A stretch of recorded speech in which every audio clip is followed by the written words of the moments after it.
now call to order this meeting of the Anchorage Assembly. It is Tuesday, December 21, 2021. Madam Clerk, would you call the roll, please? Yes, Madam Chair. Mr. Weddleton. Here. Ms. Allard. Here. Mr. Peterson. Present. Mr. Rivera. Present. Ms. Kennedy. Here. Ms. LaFrance. Here. Mr. Constant.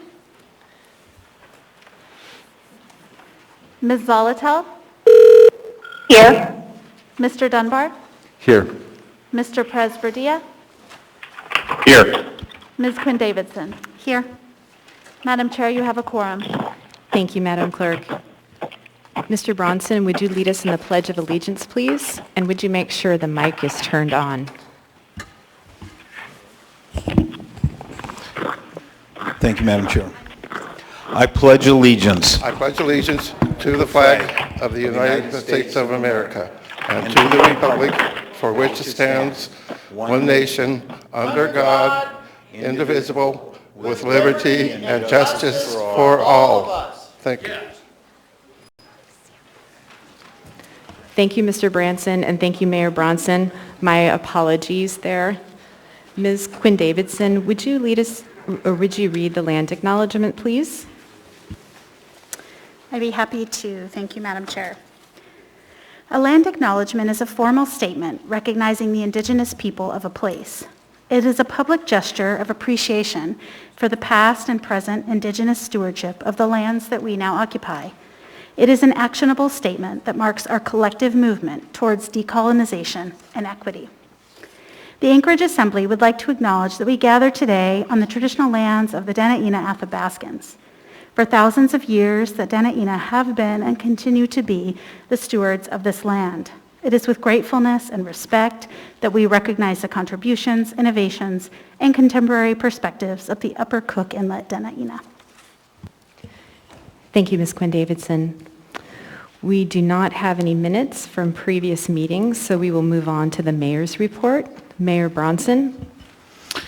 Thank you, Madam Chair.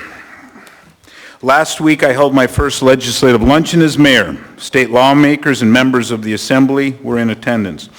We rolled out our plan to finish the modernization and rebuilding the Port of Alaska. We are asking the state for $600 million. Without this support, we will be faced with rising tariffs. The port modernization project will require over $1.6 billion of investments in coming years. The port is in dire need of rebuilding. It must be noted that had the 2018 earthquake lasted an additional 7 seconds, experts agree that the port would have experienced a structural failure and we could have lost both cargo docks. The port is crucial to food security, resource development, and our entire state's economy. I've been working closely with our congressional delegation and the governor to secure these funds. We're doing our part, and I thank the Assembly for their help thus far. This project remains my top legislative priority going into 2022. On the public safety front, I am pleased to announce the restructuring of the Domestic Violence Unit. This unit is a partnership between multiple departments within our city. I appointed Deputy Municipal Prosecutor Monica Elkington to lead this unit. The unit will be supported by multiple prosecutors, support staff, and APD officers. Protecting the most vulnerable in our children is of the utmost importance. This unit will focus specifically on domestic violence issues and prosecuting those who harm their loved ones. I want to thank the team leading this effort. On homelessness, the committee met last Wednesday after the appropriation of $6 million. They continued to move forward with the plan as adopted by the Assembly to include the Sockeye Inn, the Barrett Inn, and the Navigation Center. The RFP for the Navigation Center is being developed in concert with design professionals. Concerning election changes in Title 28, these changes undermine public trust and confidence in our elections. When a voter steps in to vote, they expect that they can trust their vote to count and be tallied for the person of their choice. We must uphold transparency and fairness in our elections.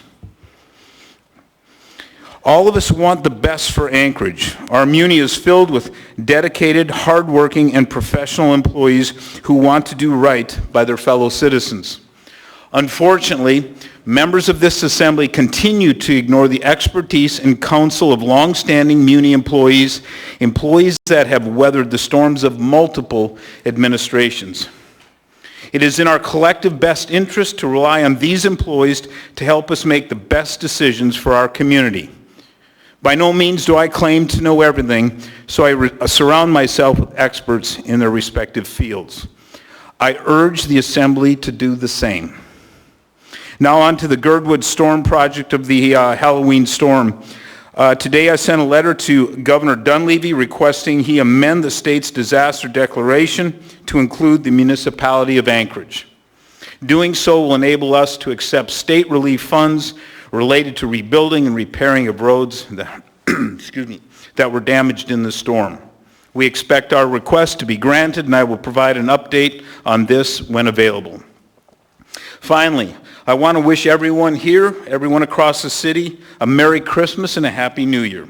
Enjoy your time with family and loved ones. Remember, we have much to be thankful, especially in this city and this state. God bless every one of you. Thank you. Thank you, Mayor Bronson. Next is the Assembly Chair's report. And first of all, welcome everyone. Thank you for being here, especially during the busy holiday season. Today we conduct the second public hearing for the annual proposed revisions to the Elections Code.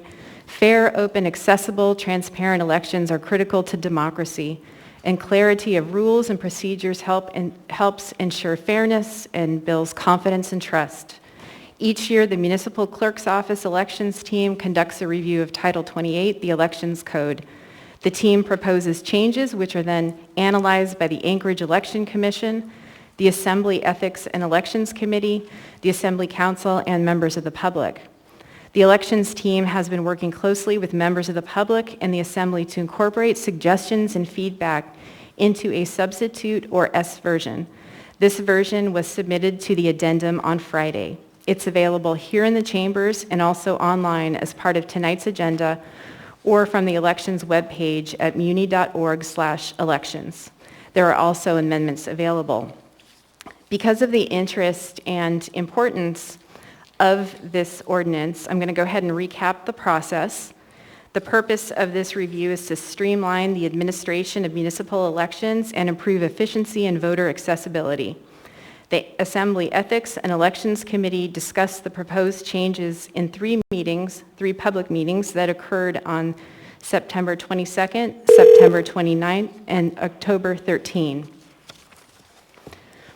The Anchorage Election Commission met in a public meeting to discuss the proposed changes on September 30 and adopted a resolution recommending a few additional changes and the adoption of the proposed changes. The ordinance was introduced on October 27. The full assembly held a public work session on the ordinance on December 3. Since October, the AO has been discussed at the Federation of Community Council meetings and at community council meetings throughout the municipality. 2 public hearings were scheduled for the public to provide testimony to the Assembly on the ordinance. The first was scheduled for the meeting of December 7th, and because we did not complete the agenda that night, it was held the following week on December 14th, and then the second public hearing is tonight. Email testimony has also been received on the ordinance. Last week's public testimony yielded feedback and suggestions concerning the section on observers, specifically the registration and training dates, which has since been changed on the S version.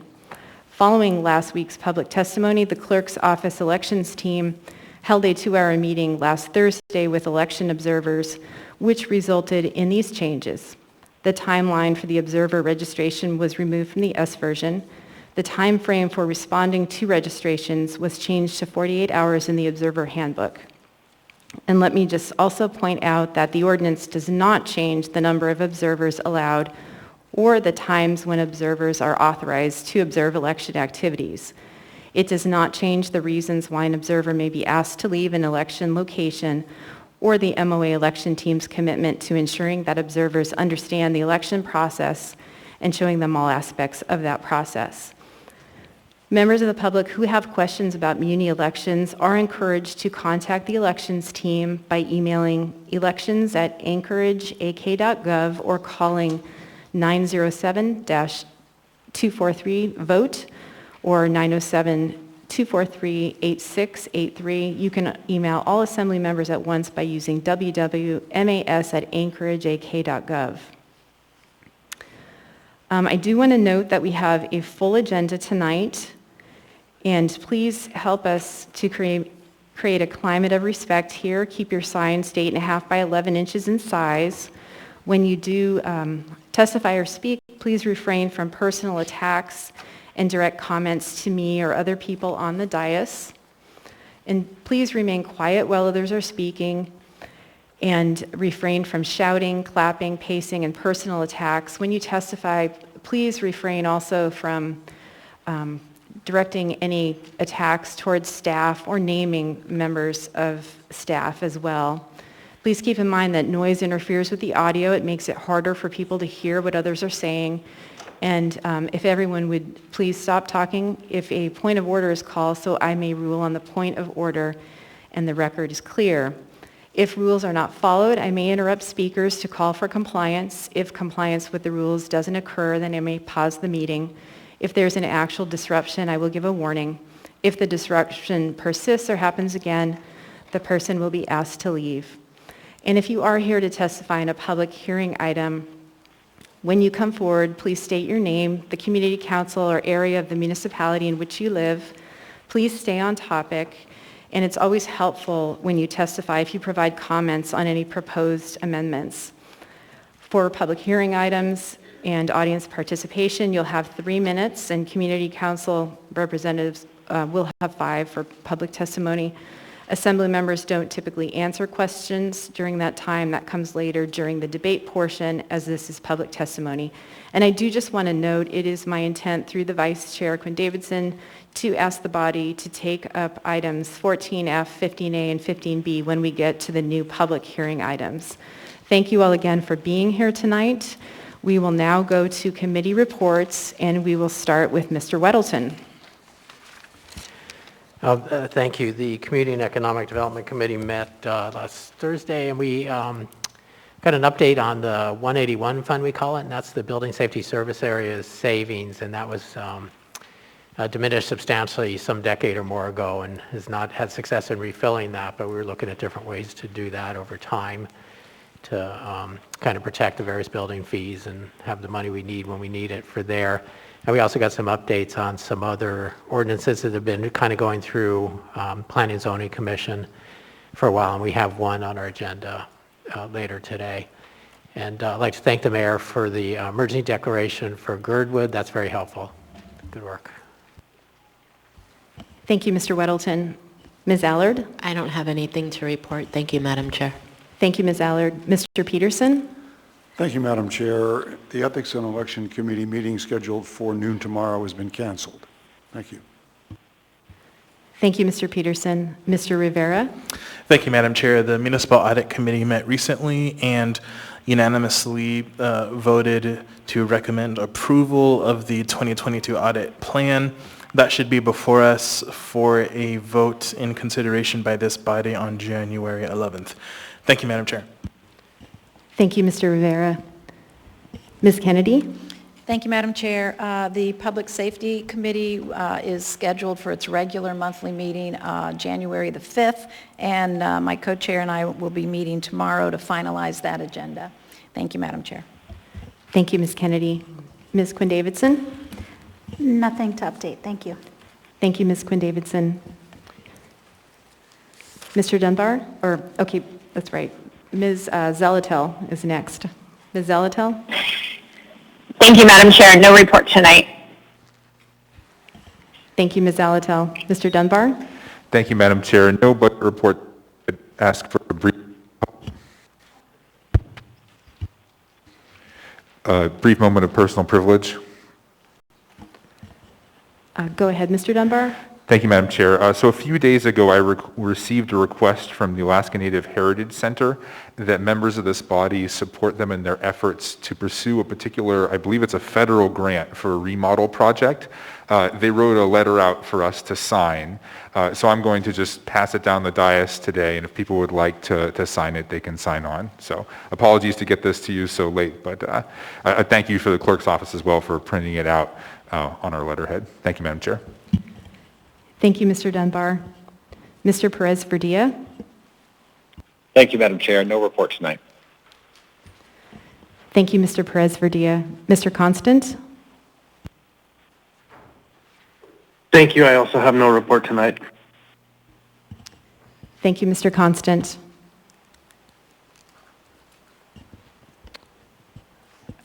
Before we get to the addendum to the agenda, we are going to address any laid on the table items.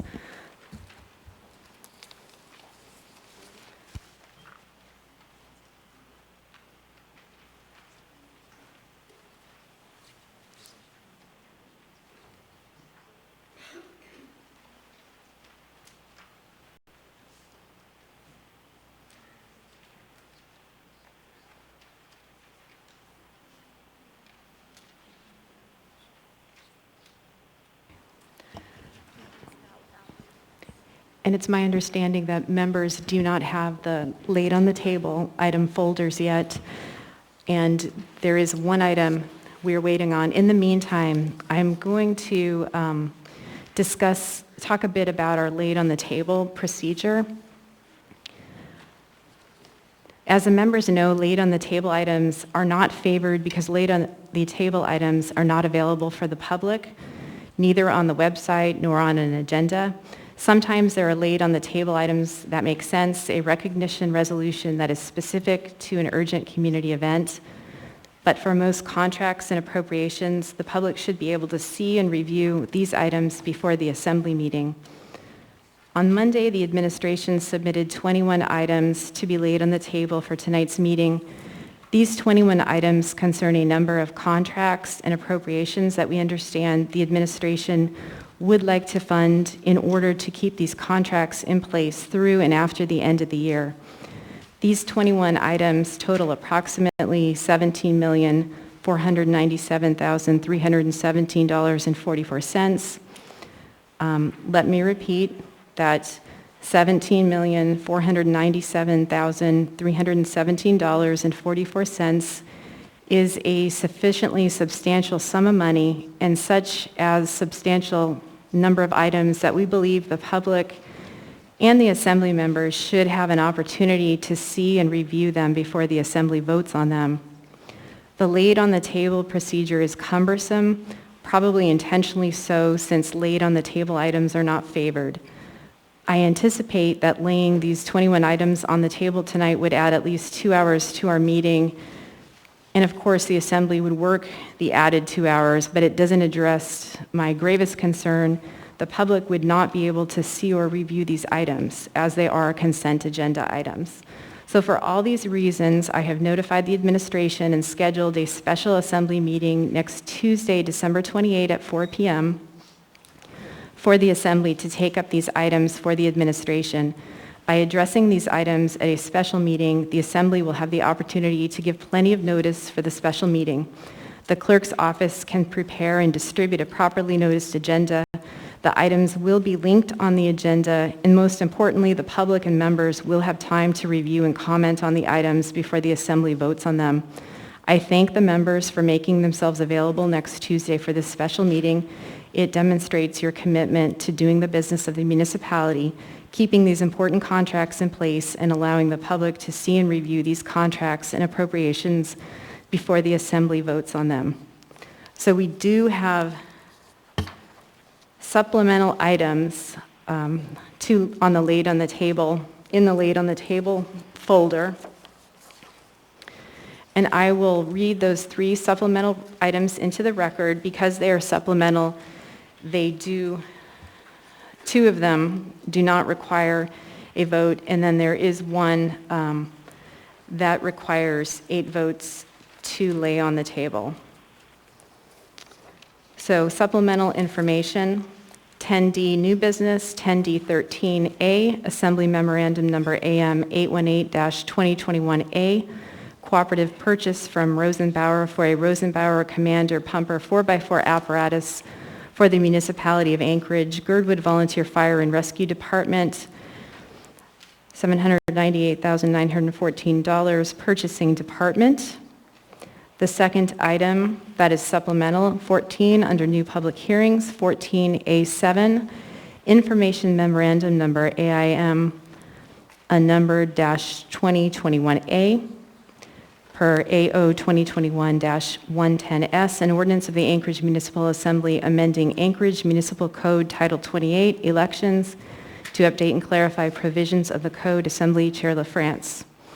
This next item requires 8 votes to lay on the table.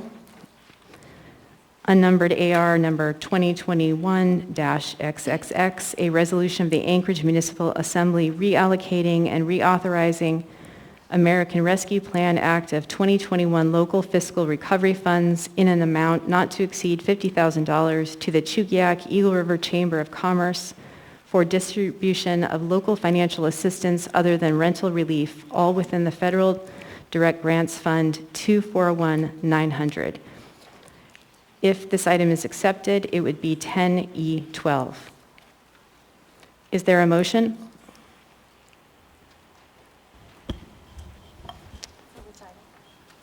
Actually, there are 3 members in the queue. Ms. Allard? Thank you, Madam Chair. Actually, my question had to do with when we were discussing the 21 items that were laid on the table, and I actually have a question to the administration. Go ahead, Ms. Allard. Thank you. Ms. Domboski, since these came from your office, could you please explain to the Assembly and members of the public why you waited to the last minute to put these items as laid on the table, please? Through the chair, Assemblymember Allard, that's a fair question. And I think the chair's characterization was simply not accurate. Most of these contracts have to do with homelessness. They have to do with housing. They have to do with feeding people. They have to do with security. And this was part of the negotiation between the Assembly. So the working group has asked to extend mass care and homeless services, and so that's where this came from. It wasn't that the administration tried to sneak it in under the cover of night. This was actually a joint effort, and I just want to give a special shout out to our staff, our purchasing department, our finance department. These people worked day after day, weekends, nights, in order to accomplish over 30 contracts before the end of the year, before these people were put out on the street in the middle of winter. So I think it's an unfair characterization to not have some ownership of it for the Assembly as well. But we do appreciate the Assembly taking this up at a special meeting. We think it'll accomplish the exact same goal, and we support that. Thank you. Thank you, Madam Chair. Thank you, Ms. Domboski. Thank you, Ms. Allard. Mr. Weddleton? Thanks. I wanted to also ask a question on that, but also on the laid on the table item, so if I could. So Ms. Domboski, so the proposal is to meet on the 28th. Does that give you time to initiate all those contracts? Mr. Weddleton, it'll be very difficult. As I expressed to the chair earlier today, what happens is as soon as the Assembly approves these contracts, you'll have to do a immediate reconsideration on it, vote no. And then the purchasing department literally has a day and a half. They have the 29th, well, 2 days, the 29th and the 30th, because obviously the 31st is it's the city's recognition of the holiday. So it will be tight, but I will tell you, our purchasing department is amazing, and I do believe they can get it done. Okay, thank you. Thank you, Mr. Weddleton. I also have Ms. Zalatel and Mr. Constant in the queue. Ms. Zalatel? Thank you, Madam Chair. My question relates to one on the laid on the table items and how it may relate to the addendum. In particular, I believe it would have been laid on the table, item number 6, which was the $5 million appropriation. I know in the addendum we have 4 items that are related to mass care operations, and I don't know if those funding sources already exist in the addendum items, or if they rely on the overall appropriation of the $5 million. So if I could get clarity on that, that would be helpful as we proceed through this process. Thank you. Thank you, Ms. Zalatel. Does the administration want to respond to Ms. Zalatel's question at this time? Absolutely, thank you. I don't have it in front of me, Ms. Zalatel, but I do believe you're talking about the $5 million from the CIP for the for some of the funding. I'll send you an email to follow up, but there's, I believe, 7 additional items that rely on that funding. So if the Assembly is considering switching the funding source, you would have to change it for that primary item as well as subsequent items, and I can send you a list of what those items are. Thank you, Ms. Domboski. Madam Chair, I have a follow-up that didn't quite answer my question. Go ahead, Ms. Zalatel. Thank you. What I want to know is if that funding is specific for items 10 Delta 13 through 10 Delta 17, which are in tonight's addendum, because if it is, then it needs to be, those items need to be pushed to the special meeting to coincide with the taking up of that funding.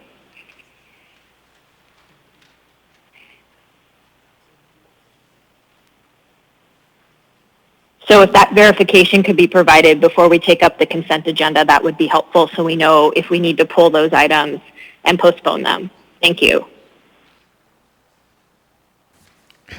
Ms. Zalatel, through the chair, you said 10 Delta 13, that's a fire truck. I don't think you meant to include that one, did you?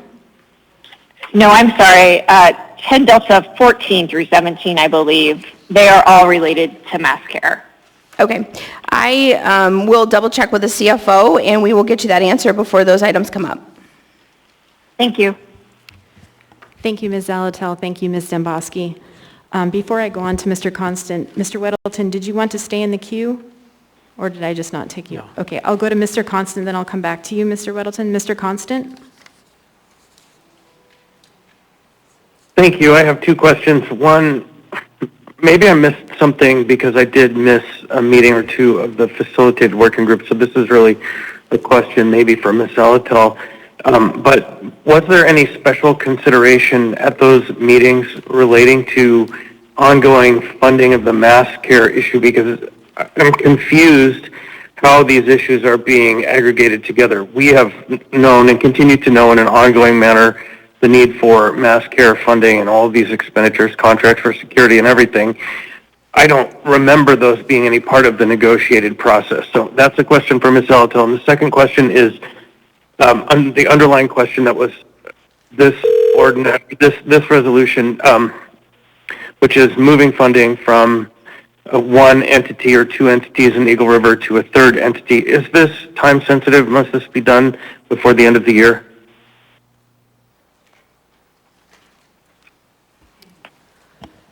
Ms. Zalatel, would you like to respond to Mr. Constant's first question? My pleasure, Madam Chair. No is the answer. It was not discussed in facilitation except with regard to noting that additional mass care funding would be needed because the services were currently only funded through December 31, 2021. Thank you. Yeah, that was my understanding as well. Thank you very much. Thank you, Ms. And the Zalatel. second question is on the underlying amendment to the funding.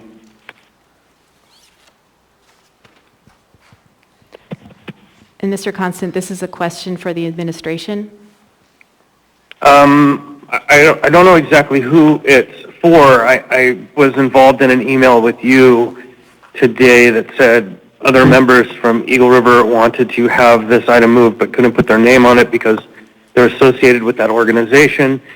And it raised the question to me, if we're moving funds, are these funds subject to being rescinded by the feds if we wait until the first meeting in January? I don't understand if this one is actually a time-sensitive item that will pass the threshold to meet the 8-vote standard. Thank you, Mr. Constant. And this is a discussion once there's a motion, though I appreciate you raising it as the reason why I am bringing this one forward as chair is because the members from Eagle River are members of, ex officio members of the Eagle River Chamber of Commerce. So they will not be bringing I it understand forward that, voting. Madam Chair. So my question isn't so much about the why, it's the question of, is this a time-sensitive issue that has to be dealt with tonight and laid on the table, or is it one that can wait till the next meeting and be entered on the regular agenda? Thank you, Mr. Constant, and we can debate that when there's a motion on the floor to lay that item on the table. I see, okay. So we will come back to you. Mr. Weddleton? Oh, that's okay. I didn't have a copy of that in my folder, but I read it online, so thanks. Thank you, Mr. Weddleton. Ms. Demboski? Thank you, Madam Chair. Through the chair, Ms. Zolotel, I have confirmed with the CFO items 10 Delta 14, 10 Delta 15, 10 Delta 16, and 10 Delta 17 have nothing to do with the $5 million that are in the CIP right now. That is a different funding mechanism, and these are separate from that. Thank you, Ms. Demboski. Thank you, Mr. Fisk.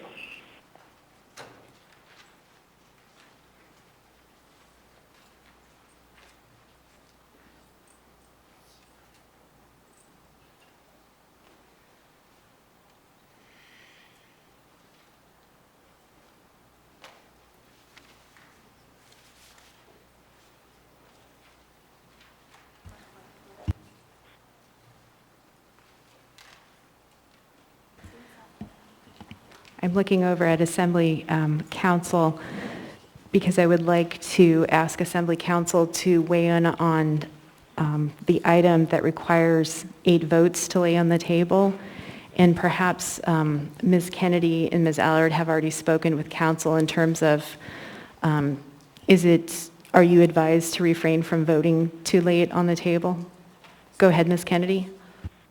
Thank you, Madam Chair. We have not been advised. There's been assumptions made, and so it really would be great to have some clarification because this money essentially is not going to the Chamber of Commerce. It's not part of their budget. They are just the distribution center, if you will, for the funds that will go to the public.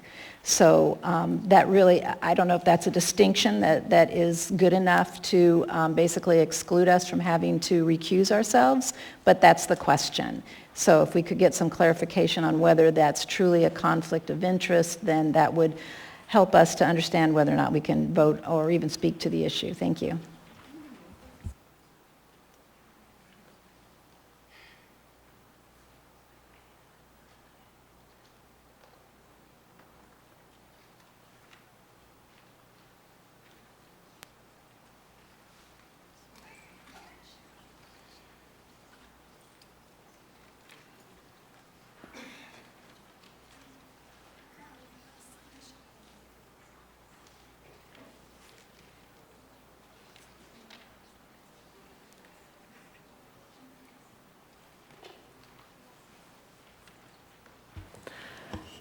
Actually, would the municipal attorney, Mr. Burke, would you be willing to weigh in on this issue?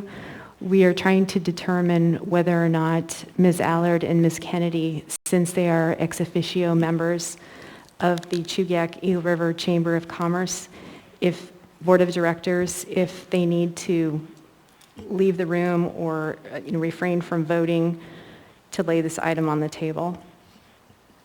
Through the chair, Patrick Burke, I don't know why we wouldn't do just a normal conflict check. Nothing about it raises any concerns right off the bat for me, but I'm happy to take 5 and talk to the ethics officer at the municipal attorney's office if need be. We'll go ahead then and go through the questions for both Ms. Kennedy and Ms. Allard to determine if Ms. Kennedy and Ms. Allard have a substantial financial or private interest in the matter before the Assembly. So I'll go ahead, Ms. Kennedy. Is the financial or private interest a substantial part of the matter under consideration? I'm sorry, go ahead and ask the question again. Is the financial or private interest a substantial part of the matter under consideration? No. Does the financial or private interest vary directly and substantially with the outcome of the official action? No. Is the financial or private interest immediate and known or conjectural and dependent on factors beyond the official action? No. Is the financial or private interest significant monetarily? No. Is the financial or private interest a type which is generally possessed by the public or a large class of persons to which the elected official or household member belongs? No. Are there other factors that may be appropriate under the circumstance, under the specifics of the disclosure and the nature of the actions that ought to be considered? Can you repeat that one, please? Are there any other factors that may be deemed appropriate under the specifics of the disclosure and the nature of the action that ought to be considered? No. No. Okay. It is my ruling you don't have a substantial financial or private interest in this matter. Ms. Allard? Go ahead, Madam Chair. In the interest of time, okay, just to be absolutely careful, I'll just go ahead and go through all the questions to determine if you have a substantial financial or private interest in this matter. Is the financial or private interest a substantial part of the matter under consideration? No. Does the financial or private interest vary directly and substantially with the outcome of the official action? No. Is the financial or private interest immediate and known or conjectural and dependent on factors beyond the official action? No. Is the financial or private interest significant monetarily? No. Is the financial or private interest a type which is generally possessed by the public or a large class of persons to which the elected official or household member belongs? No. Are there other factors that may be appropriate under the specifics of the disclosure and the nature of the action that ought to be considered? None. Thank you, Ms. Allard. It is the ruling of the chair that you do not have a substantial financial or private interest in this matter. Madam Chair, may I just raise a point of information? Go ahead, Madam Vice Chair. I think that those questions are terribly confusing, and I think we all struggle a little bit with following them each time. But I think number 4 is asking if for both members, if they're in the same situation essentially as everyone else in the community, and that the answer should be yes. And I just want to make sure they have a chance to think about that and that we're having them answer correctly and honestly, of course. But Madam Chair, can I request we take just a 5-minute recess so we could speak to the legal team?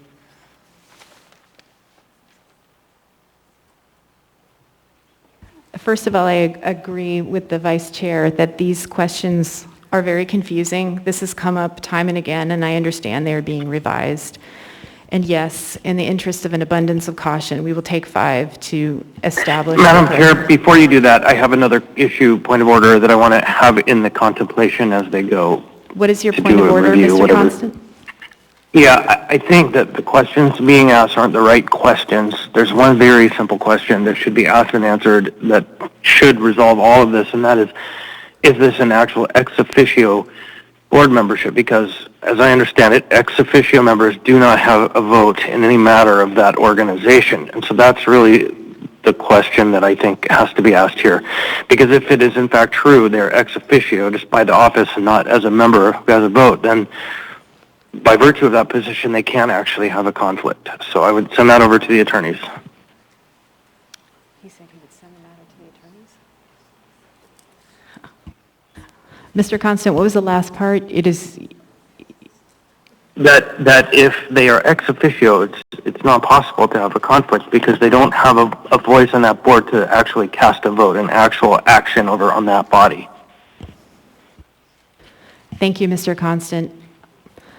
I'm thinking that maybe we can set this one aside because an item can be introduced at any time and that we can get input from council, perhaps at the break, and then come back to it so that we can keep moving, if that works for everybody.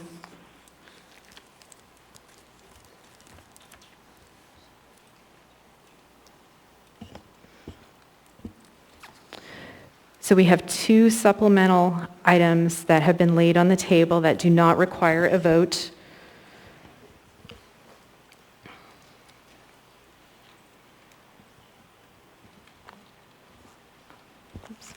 page. Okay, so now I will ask the Vice Chair for a motion to incorporate the addendum as printed and distributed and laid on the table items.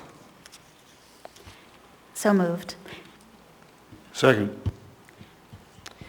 Moved and seconded, seeking unanimous consent.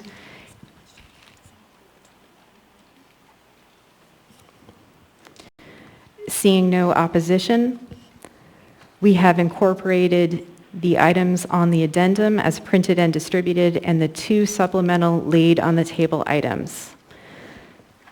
That brings us to appearance requests.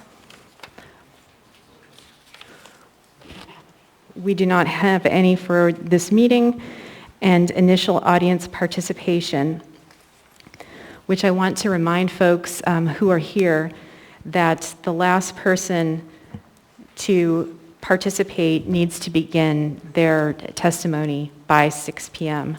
Per the code, this initial participation only goes until 6 p.m. So again, please direct your comments to those of us on the dais, and please be respectful. State your name for the record, community council, or area of the municipality in which you live, and you'll have 3 minutes. Well, thank you. My name is Andrew Gray, and I live in Campbell Park. On October 1st, during a visit to the Aklutna water treatment plant, which supplies drinking water to the entire municipality, Mayor Bronson shut off the fluoride. This is a direct violation of Anchorage code, and per a statement from the mayor's spokesman, Corey Allen Young, once the mayor realized that he had violated the code, the fluoride was turned back on. However, he never reported this incident, never discussed this incident, never mentioned this incident. It wasn't until December 11th, when the Alaska landmine reported it, that the mayor's office spoke on the matter. Corey Allen Young said it did not happen. When Alaska Public Media reported it on December 13th, he said it did not happen. But on Tuesday, December 14th, when the Assembly announced that they were looking into it, and the Anchorage Daily News reported it, Corey Allen Young suddenly said the incident had indeed happened. Here are my concerns. Number 1, the city water supply is sacred. Without clean drinking water, we are like a third world country. What goes in or doesn't go into our water is of the utmost importance. If there are issues with the drinking water, the public needs to know. Number 2, the mayor's office did not disclose this event for over 2 months. If the landmine hadn't reported it, we probably still wouldn't know. I'm concerned about what the mayor could be doing that hasn't been reported on yet. Number 3, the mayor's office lied. They lied to the landmine when they published, and they lied to Alaska Public Media on Monday, December 13th. They only told the truth when the Assembly launched their own investigation into the matter. They only told the truth when they knew they were going to be caught. Mayor Dave Bronson behaves in a way that suggests he believes he can do whatever he wants with no accountability, and when questioned, his administration thinks they can lie their way out of it. The mayor has violated the public trust, and I'm not sure how he can earn it back. For me, honesty is a core value, one that I try to instill in my child, one that I try to practice in my own life, and one that I demand from my elected representatives. Mayor Bronson's administration is dishonest. How can we trust them? Thank you. thank you for your participation. Mr. Constant, were you in the queue?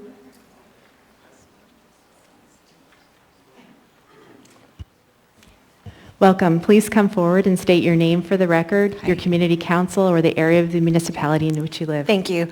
My name is Carol Dunphy, and my representatives are Mr. Peterson and Mr. Dunbar. I'm here, I know this is part of opening testimony, but I'm not able to stay. So I would like to say just a few comments about the Ordinance 2021-110. I don't have any deep thoughts, except for optics. I want to focus on the optics of this, certain parts of this. There's an old proverb that says, the righteous are bold in the lion, but the wicked flee when no one pursues. And I use it a lot with my children, because if you don't have anything to hide, you don't have to hide. And when I looked through this on, I think it was page 8, hold on, I took a picture of it so I wouldn't lose it. And it says that observers on section B, shall not possess any mechanical or electronic means of recording images or sound within designated areas. They cannot, next line, shall not take a photograph of or otherwise record confidential information by any means or method. And I understand about the confidentiality of some of the things that are going on in there. However, I'm a little concerned about the prohibition of any other videos being taken. We know in our today's culture that sometimes, for example, the video cameras you have in here will capture certain angles of things. And I know this as I have watched these things online. I can see what the camera's showing me, but I can't necessarily see what this member's facial expression is or that one, because the camera's showing me either such a big wide angle or they're only showing me a couple things. So I think the importance of having independent people there having video feed so that they can show that there's everything is above board. Because if there is nothing to hide, there is no reason to hide from other cameras brought in by observers. And I think that that should be something that should be highly considered, because as a matter of PR and optics, it makes me wonder, what are you trying to hide? Why would you bar other cameras from being in there? And then it doesn't look good to us as voters. It makes us lack confidence. Some of the other changes in there, I'm not too worried about, but this one was a biggie for me, so I ask that you would think about the optics and the PR that you're putting forward with that. Thank you. Thank you for your participation. Welcome. Please come forward, state your name for the record, your community council or area of the municipality in which you live. Jennifer Anderson. I was in District 4 until we were basically forced to move by the former Alaska Club work last year. So now I'm in Quinn Davidson's. And I'm not represented except by Jamie. There are a lot of problems with 2021 110S. If observers need to be able to capture what's going on, they're not there because they have nothing better to do. They're there to be able to show whether the right things are being done, and if the right things are not being done, to be able to prove that there is malfeasance. You can't prove that without video. Everything that I read in 110S appears to be pointed at shutting out the public. Have you forgotten who you serve? After the last year and a half, I think that you have actually forgotten who you serve. Elections are for the people. They're not for you. And the people belong where they can observe. I do not like this idea that you have to sign up far, far, far ahead of time, that you have to attend special training. That leaves too many opportunities to shut people out of observing.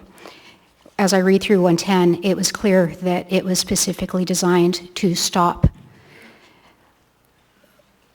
the work that observers did in the last election, and that's wrong.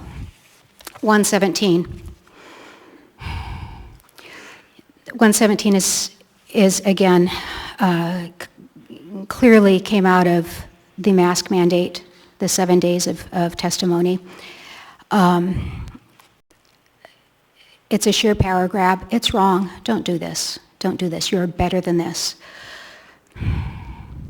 My husband and I had COVID in October. The other thing I'd like you to work on is loosen this stranglehold on ivermectin and the other treatments that we can do that are not the vaccine. We need to have more options. You can help with that by doing a resolution to say that people have the right to choose and supporting what's already in place for state law. You need to butt out of the mayor's office's business. You need to get yourself focused on your own business, and you need to stop grabbing power. That is not your right. It is not your duty. Your duty is to serve the public in the best way possible, as honestly as possible. There have been so many problems with this assembly in the last umpteen months. I can't even recount them. You need to stop attacking his appointees. You need to stop attacking anyone you disagree with. You need to behave yourselves and get back to serving the public and stop trying to make everybody just like you. Thank you for your participation. We have 2 people signed up for phone participation, so we'll go to them and then we'll come back to you, sir. First, we have Mr. Desmond David Pitts. Your call cannot be completed.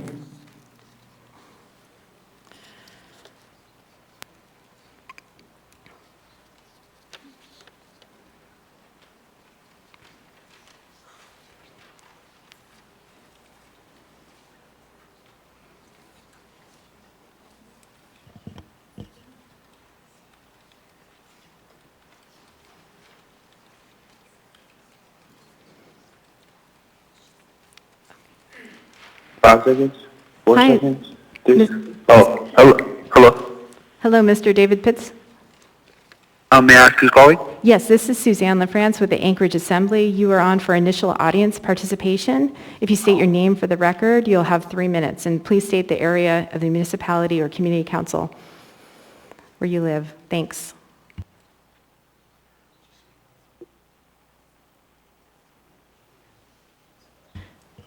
Hello, sir. Oh, disconnected. Okay, thank you, Mr. Turner. Let's try Ms. Brianna Sullivan.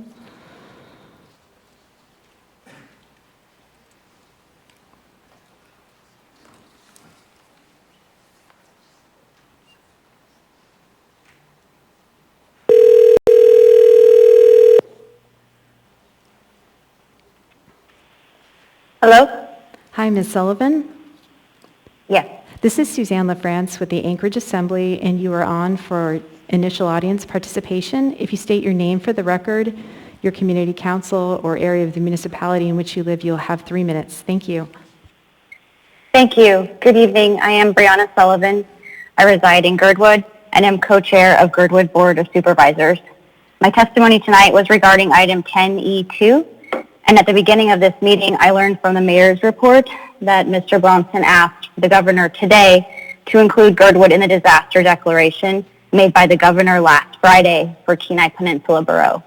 I'd like to thank the administration and the mayor for acting on this significant issue following our record-breaking rainstorm and flooding event here in Girdwood October 29th through November 2nd, after which the Girdwood Board of Supervisors requested a declaration of emergency in our letter dated November 12th. We appreciate the opportunity to secure funds in order to bring our community to the standards needed to weather current and future storm events in our unique geographic location. Thank you. Thank you, Ms. Sullivan.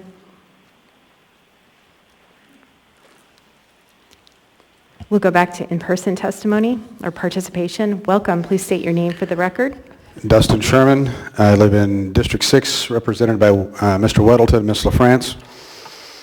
So I'm going to blow some minds here tonight. Tonight I'd like to acknowledge Barbara Jones and the conversation that her and I had this past week. I enjoyed our conversation, and through it I found out her and I have some things in common. And that's one thing that we don't have near enough. We don't have actual conversations anymore. We come in here and we yell and we scream and we say what's on our minds, but you rarely respond because of the rules. You ask us questions once in a while, but that's it. Not every one of you is approachable. Some of you aren't. Some of you are.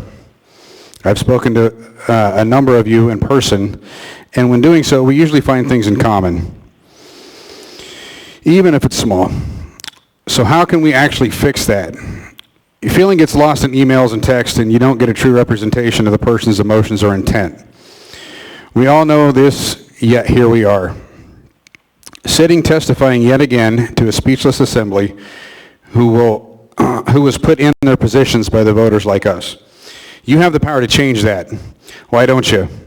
Also in our conversation, Barbara and I not only discussed the election ordinance, but also clarity in ordinances in general. I spoke on this last year, and one member reached out to work on it, but it died a short period later. Our second language learners need to have the opportunity to engage and be involved, but the current lawyer language makes it damn near impossible to understand someone and just learning the language in itself. Barbara, thanks for reaching out and having that conversation with me. It's much appreciated. Thank you. Thank you for your participation. Welcome. Please come forward, state your name for the record, your community council, or the area of the municipality in which you live. My name is TDC on Instagram, Tarina Desatel Clark, and I am an enrolled member of a federally recognized Native American tribe. I live in District 6 and am providing my constituent public testimony by Brittany Mayer on November 2nd, San Diego County Board of Directors meeting. Where do we go from here? For over 1 year, we have talked to you, we have reasoned with you, we have asked you the critical questions. We have brought you experts who have challenged the narrative. We have spent hours talking to your foreheads as you've looked down and your empty seats. Where do we go from here? The starting point is the reality that we are your creators, and the creation is never above the creator.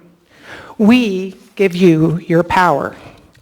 We sustain you, and because we are citizen kings and citizen queens in a constitutional republic, we know that we hold the contract power of the consent of the governed. The way home, it's not through our politicians. They aren't coming to save us. It's through burger joints refusing to play police, gym owners unafraid to stand against petty tyrants, pilots raising a storm to cripple an industry, firefighters holding the line without flinching, law enforcement officers defending the Constitution and the protection of the people, parents holding their babies in their arms while fighting drunken school boards, NFL players speaking logic against the narrative, a UFC podcast host asking more critical questions than all of our media combined, pastors preaching and behaving as the righteous resistance, nurses, doctors, and military choosing freedom over coercion. It's ultimately, and this is interesting, it's exactly how our republic was designed, to be sustained and kept in balance. We are the creators of our government. We hold the power of our preservation. The way home is of, for, and by the people. Thank you for your participation. Welcome, sir. This may be the last in-person testimony as it's 5:58. Please state your name for the record. My name's Joe. I live in District 4. I didn't want to be here today, but I'm here. Thank you, Mayor Bronson, for defluoridating the water supply. There's studies out there that point to obvious signs that fluoride causes cancer and it significantly decreases IQ. And there's one from Harvard on it. So if you would like fluoride in your water, you can add it yourself, you know? And I think that guy was up here before, and he just comes in and says, oh, you know, Bronson this, Bronson, whatever, man. This is a witch hunt, but I'm going off subject, sorry. Anyway, I'm here to oppose any measure that aids and abets, you know, election fraud and making our elections less transparent. Like, if you want to pass these measures, I don't know, it's a give and take, you know? We're the taxpayers. We are the people that you're supposed to serve, but I guess you're doing everything you can to rule over. Have HD cameras all around, live stream it, anybody can tune in.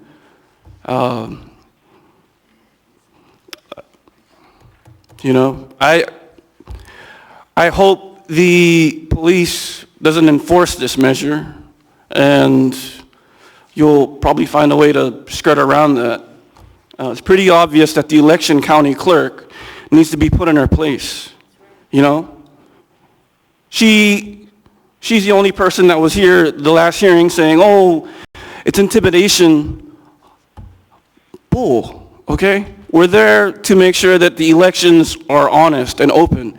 And if this goes any further, I'm going to do everything in my power to get the only attorney that had Dominion tabulators seized, right? They were seized and they proved in court that the votes were switched. We're just here trying to make sure that this wonderful state, this city, doesn't go to complete crap like other places around the country. So please, Mayor Bronson, please keep the water defluoridated and let ADN and whoever just scream all they want. The more they scream, the more obvious it is that we're telling the truth. Thank you. This state's very brave. Thank you, guys. Thank you for your participation. Ms. Allard is in the queue for you. Ms. Allard. sir? No, Madam Chair, I just wanted to know if we have one more person left and if we could suspend the rules just to listen. I spoke to Mr. Cross earlier. He's not going to be able to stay for the meeting and up until when we take these issues up that he's going to speak about. If we can just listen to his testimony. Thank you, Ms. Allard. This is a topic the body discussed in the last Rules Committee meeting, and it's something that we need to continue to address. In this instance alone, I will ask the body to suspend the rules to allow this final individual to speak, seeking unanimous consent. Okay, we'll go ahead for this. Thank you, Ms. Allard. Please come forward, sir. State your name for the record, area of municipality in which you live. Kevin Cross, Chuyak Eagle River. I also own businesses in Midtown, so Quinn Davidson and Perez Vidilla kind of indirectly represent me.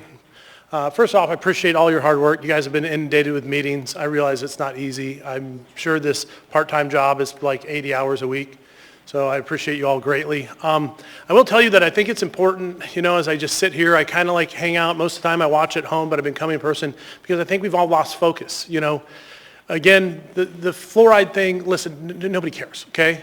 You know what I care about? My businesses in Midtown, once a week having to use hot water to wipe human feces off the side of my buildings.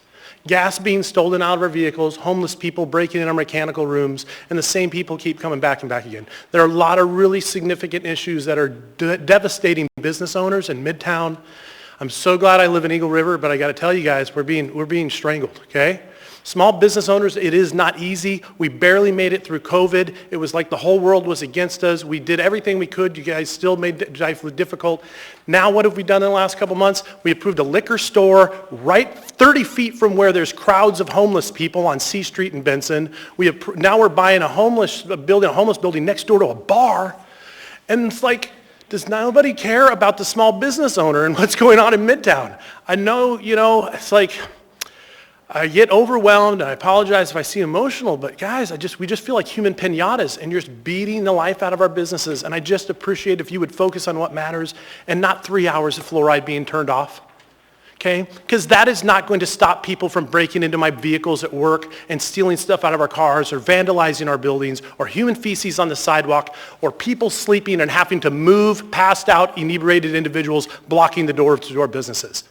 Please focus on things that are really affecting our lives, and please don't be distracted by sensationalism journalism with things that don't make a difference. The things that we're talking about, things that really make a difference, please come out, visit our businesses, come into our business. Mr. Dunbar, I've seen you at my place. You know my Midtown business. I won't promote it here on the stand. I've seen you in there, but listen, guys, please just help the businesses and stay focused. Do not be distracted by all these things in order to one-up on a political agenda. And I would really appreciate that. Thank you. Thank you for your participation.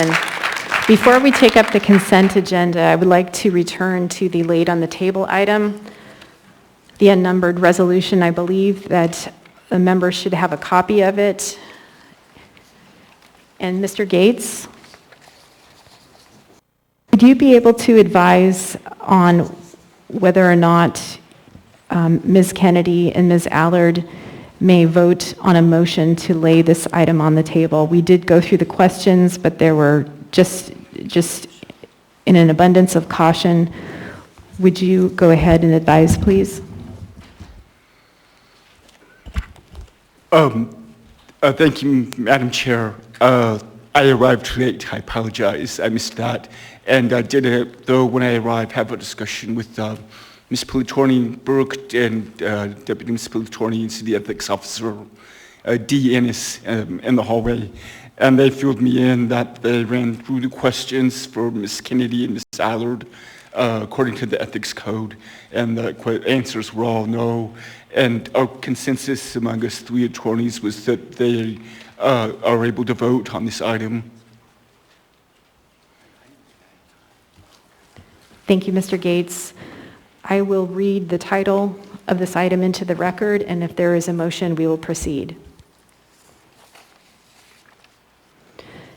Unnumbered AR 2021-XXX, a resolution of the Anchorage Municipal Assembly reallocating and reauthorizing American Rescue Plan Act of 2021 local fiscal recovery funds in an amount not to exceed $50,000 to the Chugiak Eagle River Chamber of Commerce for distribution of local financial assistance other than rental relief, all within the Federal Direct Grants Fund 241-900. What is the will of the body? Move to lay on the table. Second. A motion to lay this item on the table has been made by Mr. Weddleton and seconded by Ms. Kennedy. Who would like to speak to the reason for laying this on the table? I'm happy to do it, a little bit remote from it, but it is an emergency. Well, we have rental relief for people who can't make rent due to COVID-related things, and it's probably an emergency for them if they can't make rent. January 1st is coming up, so I recommend we lay it on the table and act on it. Thank you, Mr. Weddleton. Mr. Constant is in the queue. Mr. Constant? Yeah, thank you. Just the question that I have is it going to be so big a difference if this item gets pushed to Tuesday or next week when we have the special meeting, only because I don't know that it fulfills the standard of the absolutely pressing matter to get laid on the table. Thank you, Mr. Constant. Ms. Eller, did you want, or Ms. Kennedy, did one of you want to respond? Ms. Kennedy? Madam Thank Chair, you. before we do that, I couldn't hear him based on the phone and the echoing. Could you repeat shortly what he said, please? Actually, Mr. Constant, would you repeat your question? And if you could just speak Sure. slower. I'm just trying to grasp why this, with all this 21 other items and everything getting laid on the table, we couldn't put this on the Tuesday night agenda for the special meeting. I don't know why we wouldn't.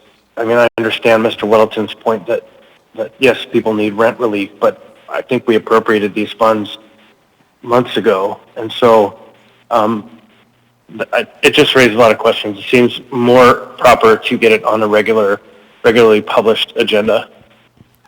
Thank you, Mr. Constant. So the question is, why can't this item wait until next Tuesday? Ms. Kennedy? Thank you, Madam Chair. I'm happy to talk about that. And actually, to a certain extent, Mr. Constant answered the question himself because he said that this item has been approved months ago. And that is true. The idea of giving $50,000 for community needs was approved back in May. And the hiccup with that was that the organization that we had actually allocated it to is basically a volunteer nonprofit, and they were just having problems with being able to have the administrative capacity to really implement distributing those funds. So we looked for another organization within the community that could handle it better, and we landed on the Chugiak Eagle River Chamber of Commerce. Simply because they actually have experience in doing this with other funding that was given specifically to the Chamber of Commerce to distribute as they felt they wanted to do to kind of build up businesses and bolster the economy a bit in the Chugiak Eagle River area. But essentially these funds we've been trying to get out to members of the community that are still dealing with the ramifications to COVID-19. And we essentially needed other programs other than rental relief. So I appreciate Mr. Weddleton trying to explain some of this, but this actually is meant to go to people who have other financial needs other than what can be provided through rental relief programs. So again, the reason why we are trying to get this out is because we have been trying to do that for months now, and the longer we wait, the more people do without and have more financial issues. So it would just be nice to get this done, especially considering the time of year that this is. It would be nice to be able to have this ready to go and get out to the public as soon as possible. Thank you, Madam Chair. Thank you, Ms. Kennedy. Ms. Quinn Davidson? Thank you, Madam Chair. I was going to ask, I think what Ms. Kennedy alluded to, was it actually for rental relief or for things other than rental relief, which was my understanding. Can you all, if it's you, Ms. Kennedy, or the administration, just talk about some of the things that this money will go toward? And I have no problem getting out as soon as we can. Thank you, Ms. Quinn-Davidson. Ms. Kennedy? Actually, if there is somebody from the administration that can speak to the specifics, I know that there has been conversations about, this could be used for, to pay off a dental bill, to help with car repair, to buy diapers, things that maybe aren't actually on the list of some of the things that somebody could technically find through a food pantry service. I see Portia's over there, so maybe Ms. Noble, yeah. Thank you, Ms. Erickson. Thank you.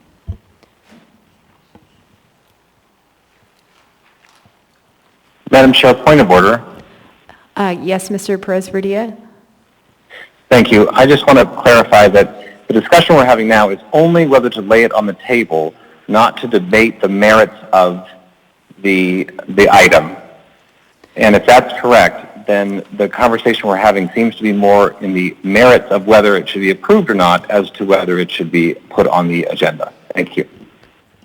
Thank you, Mr. Perez-Verdia.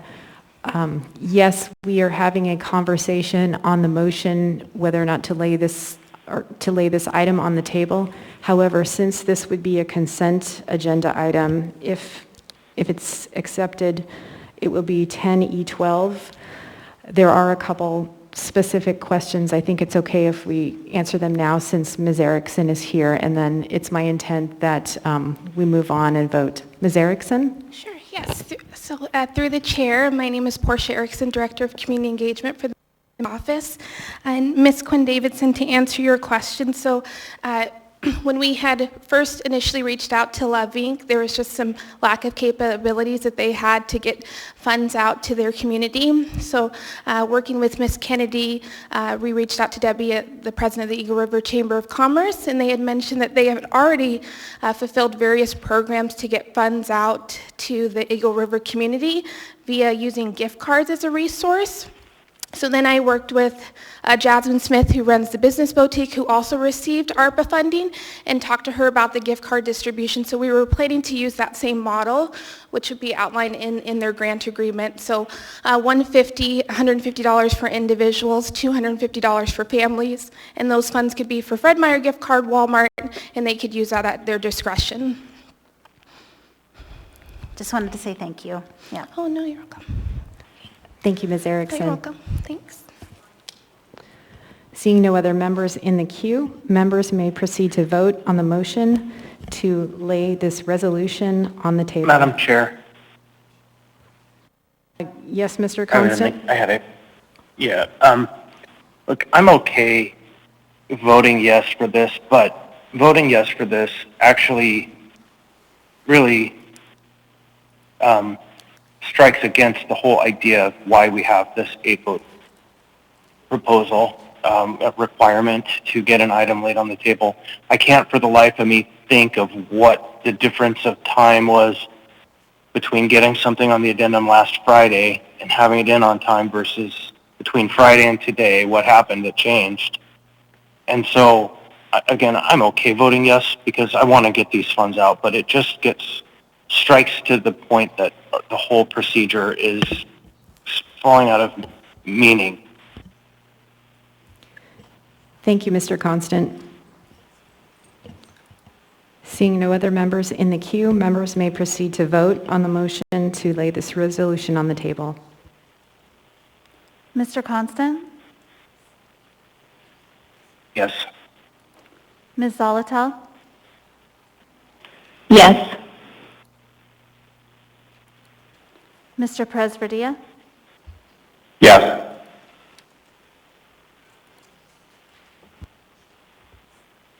The motion to lay this item on the table passes 11-0. I believe now we need a motion to incorporate. Is that correct, Madam Clerk? Move to incorporate the items on the addendum and the laid on the table items. Second. A motion has been made to incorporate this item along with the addendum and other laid on the table items on the agenda, and seconded by Mr. Peterson, asking for unanimous consent. Seeing no opposition, this item has been incorporated into the agenda. We will now move to the consent agenda. Consent agenda items numbered 10A through 10F are typically routine or non-controversial items such as bid awards, new business, information and reports, and ordinances and resolutions for introduction. The items on the consent agenda may be approved by the Assembly by a single vote on a motion to approve the consent agenda. Prior to approval, items may be pulled by an Assembly member for discussion and separate vote on each of those items. Under the Assembly Rules of Procedure, all ordinances and some resolutions will have an opportunity for a public hearing on a future date. I do want to note that the item that was just laid on the table, the unnumbered resolution, is item 10E, Echo 12.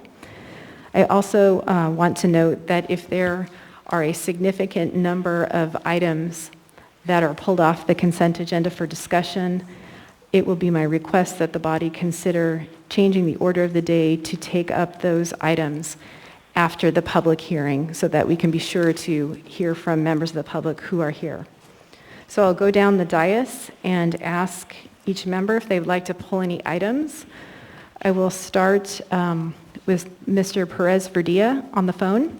Are there any items you wish to pull off the consent agenda? Yes, thank you, Madam Chair. Item 10D6.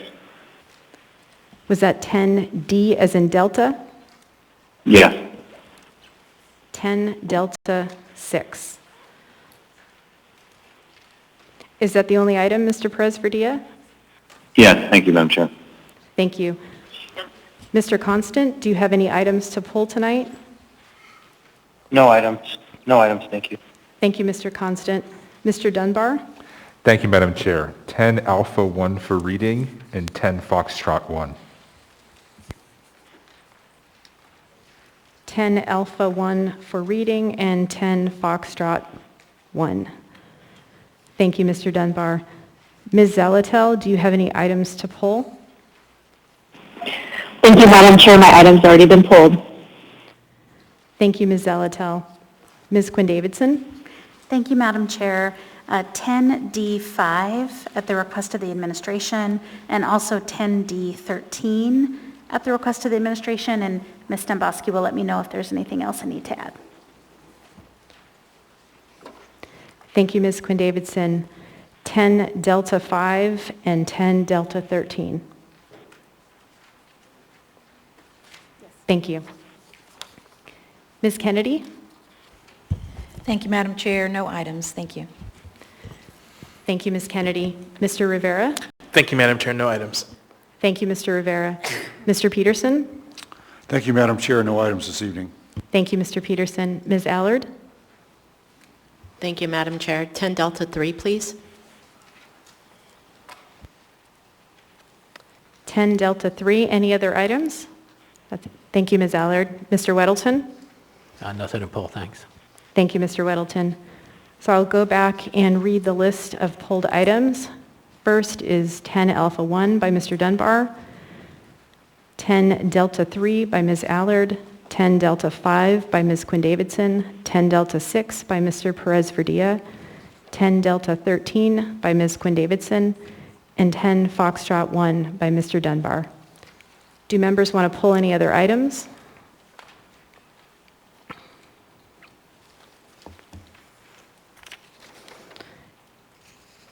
Seeing no other members in the queue, Madam Vice Chair, could I get a motion to approve the consent agenda minus the pulled items?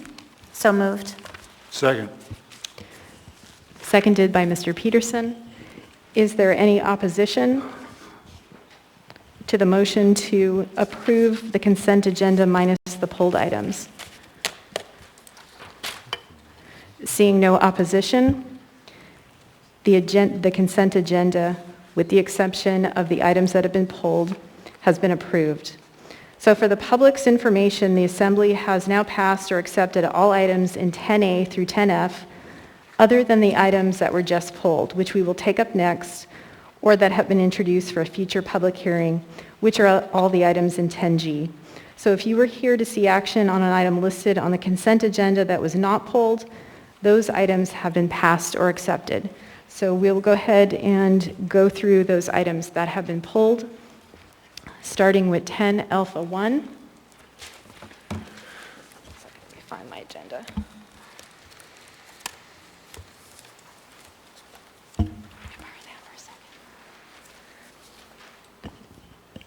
We now have before us item 10A1, resolution number AR 2021-407, a resolution of the Anchorage Municipal Assembly honoring Susan Gardner for 28 years of public service and dedication to our community. What is the will of the body? Move to approve. Second. Moved and seconded, seeking unanimous consent. Seeing no opposition, this resolution is approved. Who is reading? And I believe someone is receiving. I am presenting, Madam Chair. I don't know who is Presenting. reading. Oh, And Mr. Weddleton is reading. This is a resolution of the Anchorage Municipal Assembly honoring Susan Gardner for 28 years of public service and dedication to our community. Whereas Susan Gardner was born and raised in Anchorage, Alaska, and began working at the Municipality of Anchorage on May 27, 1993 as an accounting clerk 1, and has held various other positions through her 28-year career in the Treasury Division.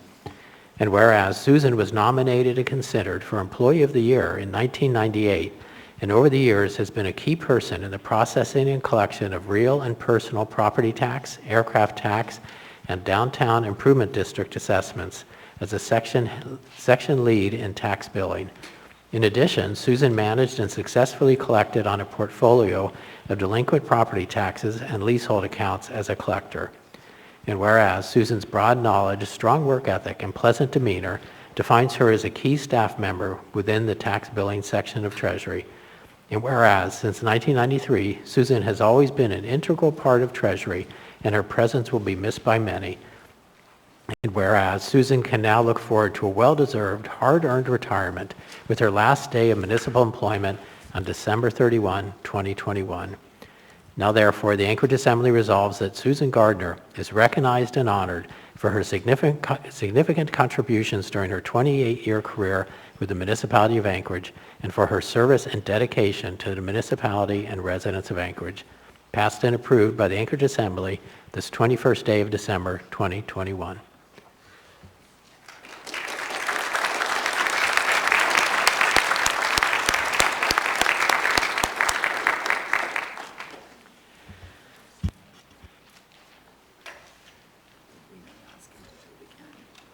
Okay.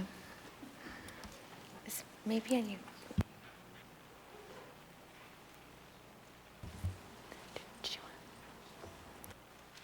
Ms. Demboski, did you want in the queue? Apparently I did. So we had expected Ms. Gardner here tonight, and for some reason she wasn't able to make it. So we may respectfully ask the Assembly to read that one more time in the near future, but very good dry run, Mr. Weddleton. Thank you, Ms. Demboski. We'll be happy to read that again. Next, we have before us item 10D3, Assembly Memorandum number AM 805-2021, sole source purchase from the Anchorage Daily News for advertising of election notices for the Municipality of Anchorage, Office of the Municipal Clerk, $37,800. What is the will of the body? Move to approve. Second. Moved by Mr. Rivera, seconded by Mr. Peterson. Ms. Allard, you pull this item? I did. Thank you, Madam Chair.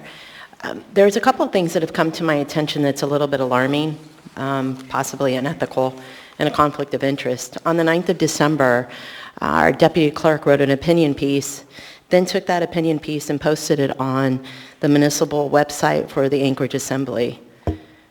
Then they went on to, we have an AM here that's going to be supporting advertising for the election notices for the 2022 elections. My concern is that we have a paper that has been slanderous to our community members who have only wanted to do their civic duties. to individuals on the body of the assembly and to our administration. And for the clerk's office, deputy clerk's office, or the deputy clerk, to put an opinion piece, pin it, and then here we are offering a sole source purchase. Could be unethical, conflict of interest, but this is why I'm going to vote no on this. I don't approve it, and I think that journalism should be neutral, and that's not what's happening. Whether it's advertising or not, we shouldn't be rewarding papers when they attack our community members who all they want to do is serve the community. And these are individuals that are not elected officials and that do not work for the municipality. Thank you, Madam Chair. Thank you, Ms. Allard.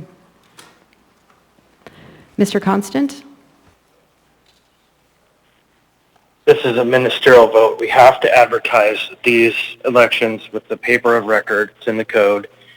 And the truth will be told in all due time.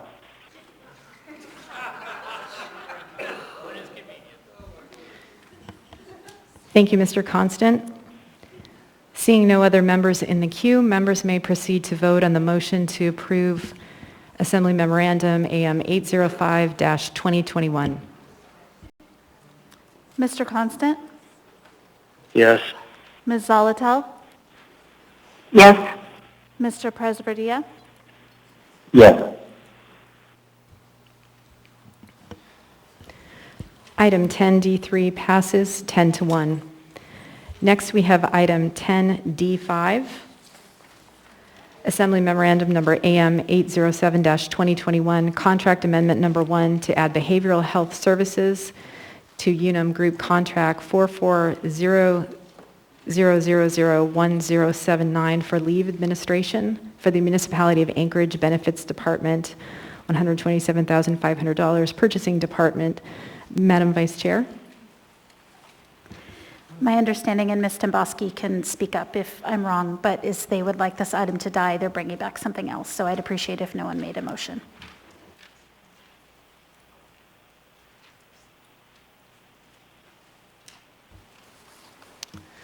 With no motion, item 10D5 dies per request of the administration.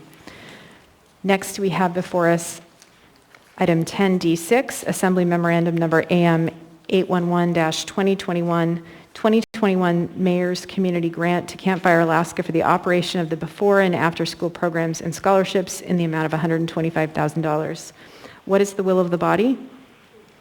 Move to approve. Move to approve. Second. A motion to approve by Mr. Perez-Verdia and seconded by Mr. Dunbar. Mr. Perez-Verdia, you pulled this item. Thank you, Madam Chair. I would just like to ask the administration, in the item, it says that the term of this is, this agreement is January 1st, 2021 through December 31st, 2021. I'm curious as to whether that's accurate or not, as it would mean that the term would end in 10 days.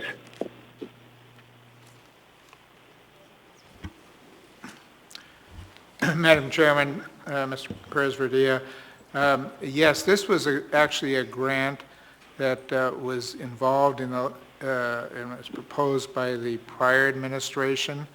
And as we worked through it and discovered it late in the process, it was actually for a year ago, but it was not completed during the prior administration.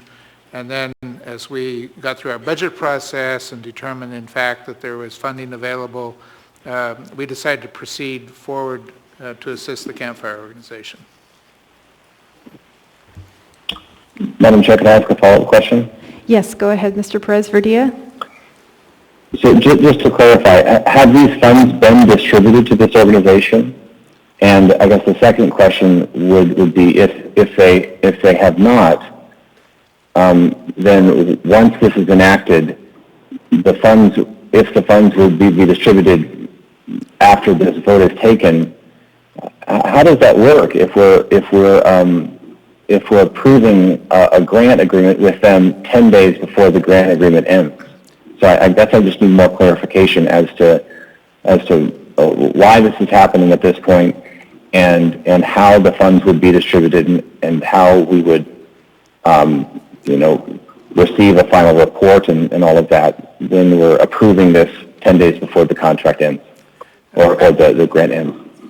Madam Chair, Mr. Presvia, as soon as you approve this grant, these funds will go out the door. So the campfire will receive these funds prior to year end, yes, and they can use those funds for whatever purposes that the agreement stipulates, but there is not an issue in terms of them receiving the grant funds prior to the year. Thank you, Mr. Baker. Any follow-up, Mr. Perez-Verdia? Just a statement that I guess I'm confused, and I want this organization to receive these funds. It seems very odd that we're approving a grant agreement 10 days before the grant agreement ends.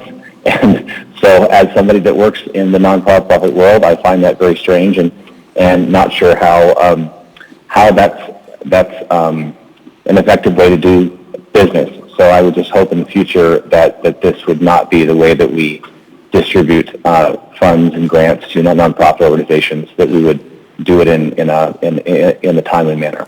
Thank you, Madam Chair. Thank you, Mr. Perez-Verdia. Mr. Dunbar, and then we'll go to Ms. Zalatel and then Ms. Allard. Thank you, Madam Chair. And I certainly hope my colleagues support this and get the needed funds to Campfire. I had a question for either you, Mr. Baker, or I see Ms. Erickson's also there. So I think I started receiving communications from this organization. I think some of my colleagues did in, I want to say, the August time frame. It was much earlier in the year.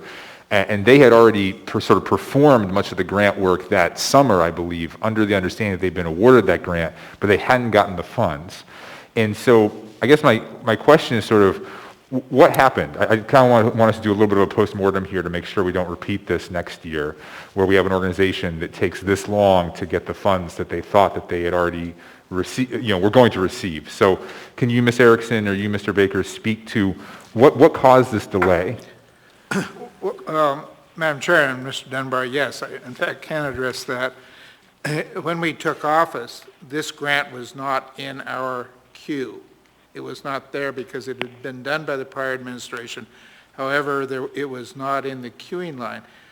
When we took office, we found, as a matter of fact, that there was some, I'll be careful in how I address this, but we actually had to look at the books. We were assured that 50% of the approved grant funds for the mayor's office would be available to us. So we had to audit that, we had to look at it, we had to be fiscally sound and make certain. And it took us, honestly, a couple months to go through that process. Then when we sorted through it and found out what had been proposed in the last administration, the first 6 months, but had not been documented or prepared prior to us taking office, we had to go through the process.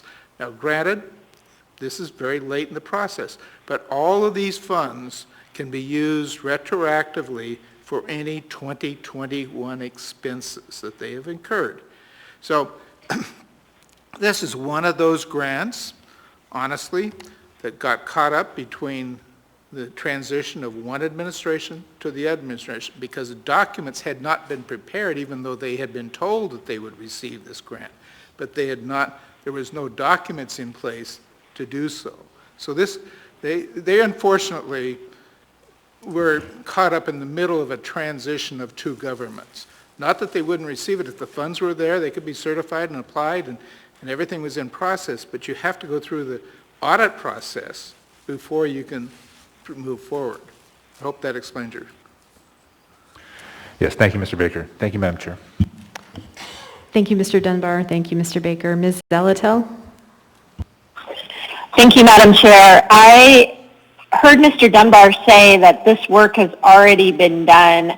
I don't know if there is someone from the administration who can speak to whether or not this work will be completed by December 31st, 2021, because I think, as Mr. Perez-Verdia points out, this document reads that the grant agreement will end December 31, meaning that the funds should be expended.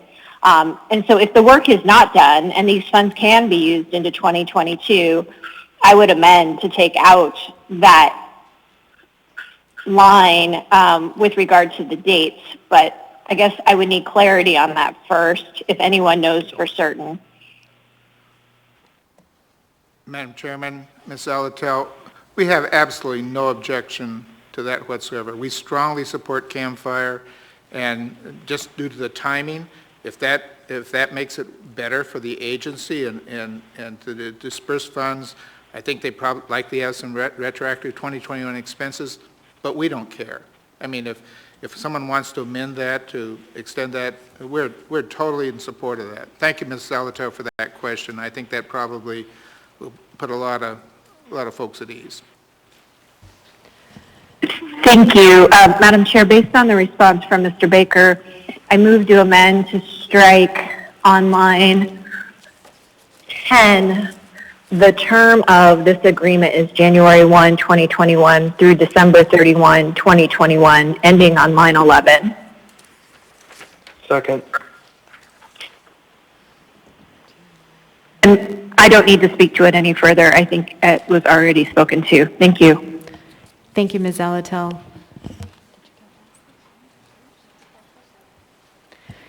Ms. Alatel, would you mind repeating your amendment again to make sure we have it clear in the record? Yes, of course. It's striking the sentence that starts on line 10. The term of the agreement is January 1, 2021 through December 31, 2021, period, ending on line 11.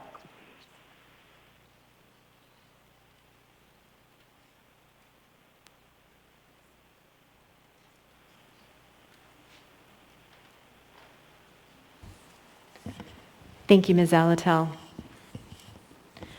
So I will go through the queue, and if members want to speak on the amendment, or if you want to just remain in the queue in the main motion, please let me know. Ms. Allard? I'll remain in queue. Thank you. Thank you, Ms. Allard. Ms. Kennedy? Thank you, Madam Chair. I just wanted to check to make sure that there wasn't some kind of technical need for having a date of some sort in the document. If that's important or not, can we just exclude it, or do you have to have some kind of beginning and end date in there somewhere? Thank you. Thank you, Ms. Kennedy. Ms. Domboski? I'm sorry, I was talking. Can you please repeat your question, Ms. Kennedy? Absolutely, thank you. I just wondered if there was any need to have an actual beginning or end date for the terms of the grant, rather than just excluding all dates. So it's kind of a technical question. Is there anything that requires that you have dates within this document that specify the terms? Thank you. Through the chair, Ms. Kennedy, legal may have to correct me if I speak wrong. In reality, the terms of the grant will be dictated by the grant agreement, which is not part of this process. This is the appropriation. So if by taking out the dates in this appropriation, I don't think it'll have a substantive impact on the grant agreement. I mean, the grant agreement, I could strike through the date and put it through the end of 2022 tomorrow when I sign it. I mean, so I don't think you're going to have any impact. The document that governs the way the funds are expended in the term of those funds is the grant agreement, which is executed after the Assembly appropriates the document or the funds. Thank you. Thank you, Madam Chair. Thank you, Ms. Kennedy. Thank you, Ms. Domboski. Mr. Constant? Thank you. I had a very similar question to Ms. Kennedy, that probably binding it in time is in some ways important. And so I think that what I would suggest to the administration is January 1, 2021 through December 31, 2022. We don't need to amend in that, but I think that's a reasonable frame of time to allow them some of those expenses that they incurred previously and to allow some flexibility going forward, but not an unlimited time. Thank you, Mr. Constant. And just to be clear, you are not moving an amendment right now. No, I don't think it's necessary. Thank you, Mr. Constant. Seeing no other members in the queue on the amendment, members may vote on the amendment to strike starting on line 10, continuing to line 11. The language, the term of the agreement is January 1, 2021 through December 31, 2021. Mr. Constant? Yes. Ms. Zolotel? Yes. Mr. Perez-Vardilla? Yes. The amendment passes 11-0. We now have the main motion before us. Ms. Allard? Thank you, Madam Chair, and this is to Mr. Baker. So just for clarification, what you're saying is that the last administration had dropped the ball and you have gone back to fix it? So just for clarification, so you've actually gone through the books to make sure this is fixed? Because I think there's been some confusion in your explanation, and I'm just trying to get clarification that this is something that was from the prior administration and you're going through the books and you've absolutely fixed this problem. I think I would perhaps choose a few different words than that, but the truth of the matter is that we discovered after we got in office that this grant had in fact been promised to Camp Fire. The documents evidently were in preparation, but we needed, we need to be very judicious, very methodical, and we audited all the funds, and then when we discovered this, then we moved forward knowing that there was adequate funds to fund the grant. But it was something that did happen. The promise to fund it was prior to the time that we came in office, yes. Thank you, Mr. Baker. Thank you, Ms. Allard. Thank you, Mr. Baker. Ms. Kennedy? Thank you, Madam Chair. A little bit back on the dates.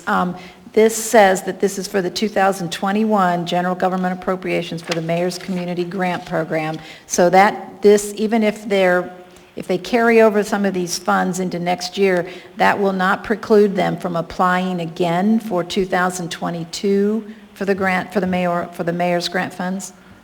Is that correct? Through the chair, Ms. Kennedy, yes, that's correct. I actually had thought that through already, and I was going to make sure to, when I send them the letter, I'll make sure to stipulate this is specifically because it's an assembly appropriation for 2021. They won't be precluded from 2022. Great, thank you. Thank you, Madam Chair. Thank you, Ms. Kennedy. Thank you, Ms. Demboski. Seeing no other members in the queue, members may proceed to vote on the motion to approve AM 811-2021 as amended. Mr. Constant? Yes. Ms. Zolotel? Yes. Mr. Perez-Vardilla? Yes. Item 10D6 passes 11-0. Madam Chair, Mr. Dunbar? I move for immediate reconsideration and urge a no vote. This is at the request of the administration.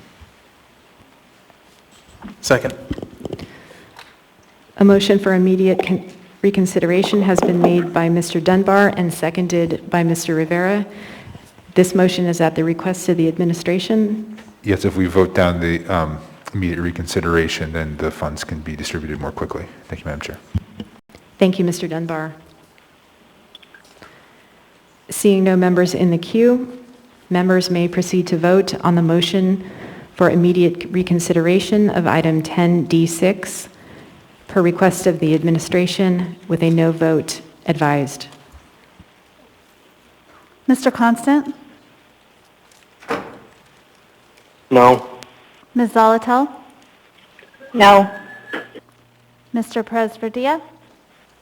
No. Ms. Allard? Thank you. The motion for immediate reconsideration of item 10D6 fails 0-11. Next, we have item 10D13, Assembly Memorandum number AM 818-2021, cooperative purchase from Rosenbauer for a Rosenbauer Commander Cobra aerial apparatus for the Municipality of Anchorage Girdwood Volunteer Fire and Rescue Department. Madam Vice Chair? Move AM 818-2021A. Second. And I'm moving this in lieu of the first one at the request of the administration. My understanding is there was an error in the original document, and this corrects that. Thank you, Ms. Quinn Davidson. So a motion is on the floor to move AM 818-2021A as moved by Ms. Quinn Davidson and seconded by Mr. Peterson per the request of the administration. Seeing no members in the queue, members may proceed to vote on the motion to approve AM 818-2021A.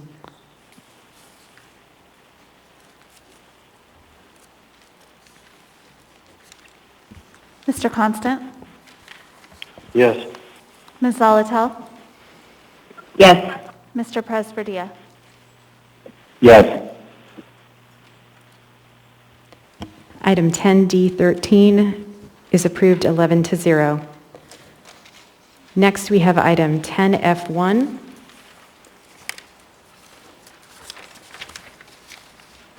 Information Memorandum Number AIM 225-2021, transmittal of the substitute ordinance AO number 2021-71S, an ordinance of the Anchorage Municipal Assembly amending Anchorage Municipal Code Section 21.08.050G to allow rolled curb on residential minor streets. Planning Department. Mr. Dunbar? I pulled this, but I think Mr. Weddleton might want to make the motion. I'd move to set for public hearing on February 15. Second. Mr. Weddleton, would you confirm that this is the S version?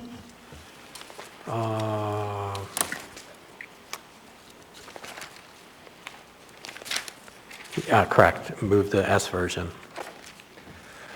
Third if needed. Third. And Mr. Weddleton, this is a motion to introduce and set for a public hearing on the S version on February 15th. Is that correct? Yes, thank you. So moved by Mr. Weddleton, and it was seconded by Presberdia. I think Mr. I was the Presberdia, third. and third by Mr. Dunbar.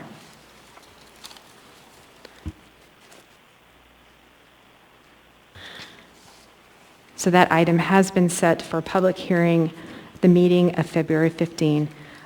Before we take our dinner break,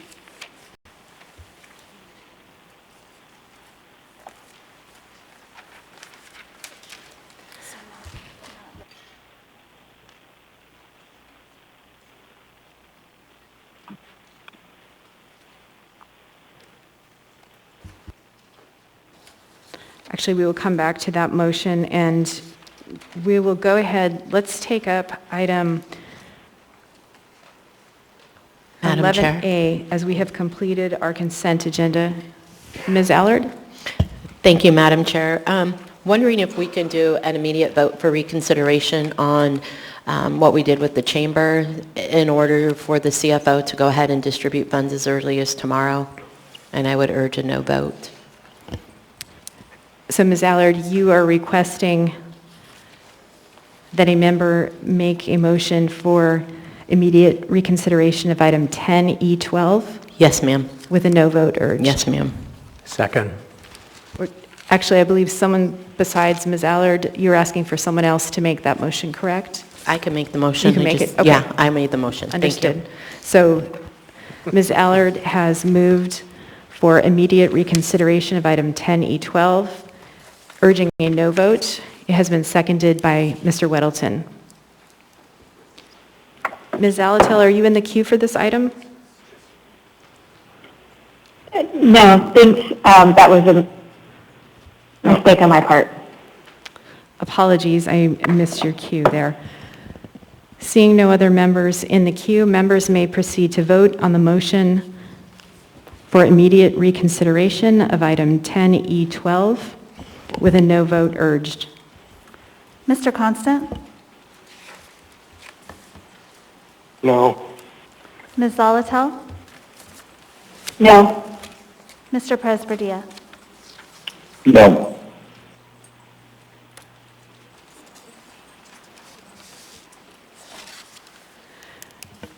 The motion fails for immediate reconsideration of item 10E12-0211.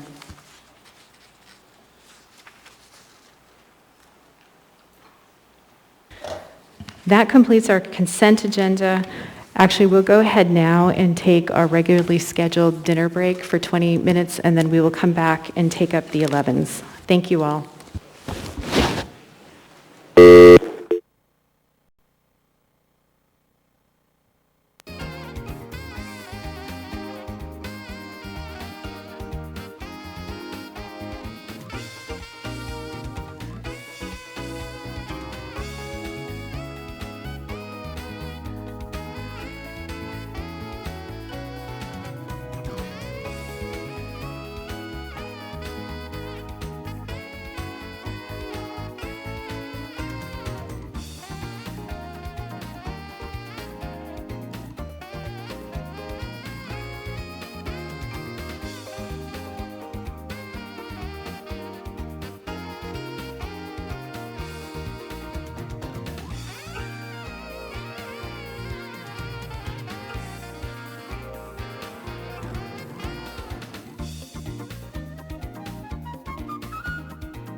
We're going to go ahead and get started here in a couple minutes.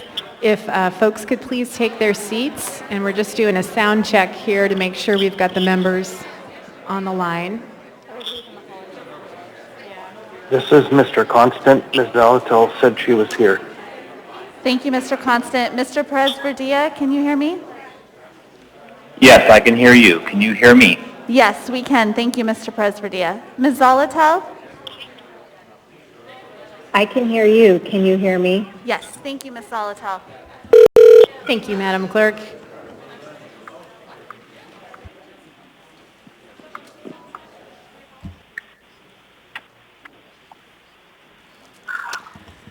Okay, welcome back, everyone. We'll go ahead and resume with the meeting.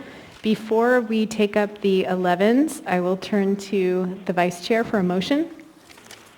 Yes, thank you, Madam Chair. I move to change the order of the day to take up 14F, 15A, and 15B before 14A, and I'll let the Chair speak to the reason. Oh, thank you, Mr. Constant. I'll let the Chair speak to why. Thank you, Madam Vice Chair. So moved by Ms. Quinn Davidson and seconded by Mr. Constant. This is a motion to change the order of the day to take up item 14F, 15A, and 15B.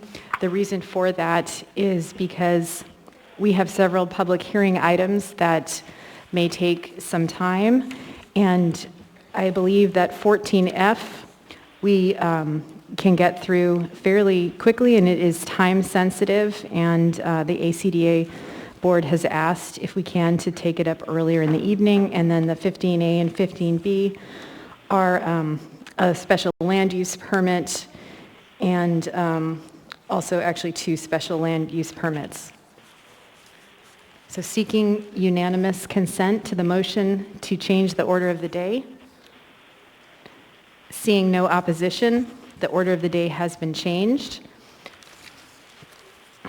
Next, we will take up item 11A, Assembly Memorandum number AM 782-2021, sole source contract with GHD for peer review services for the Port of Alaska's modernization plan for the Municipality of Anchorage, Office of the Mayor.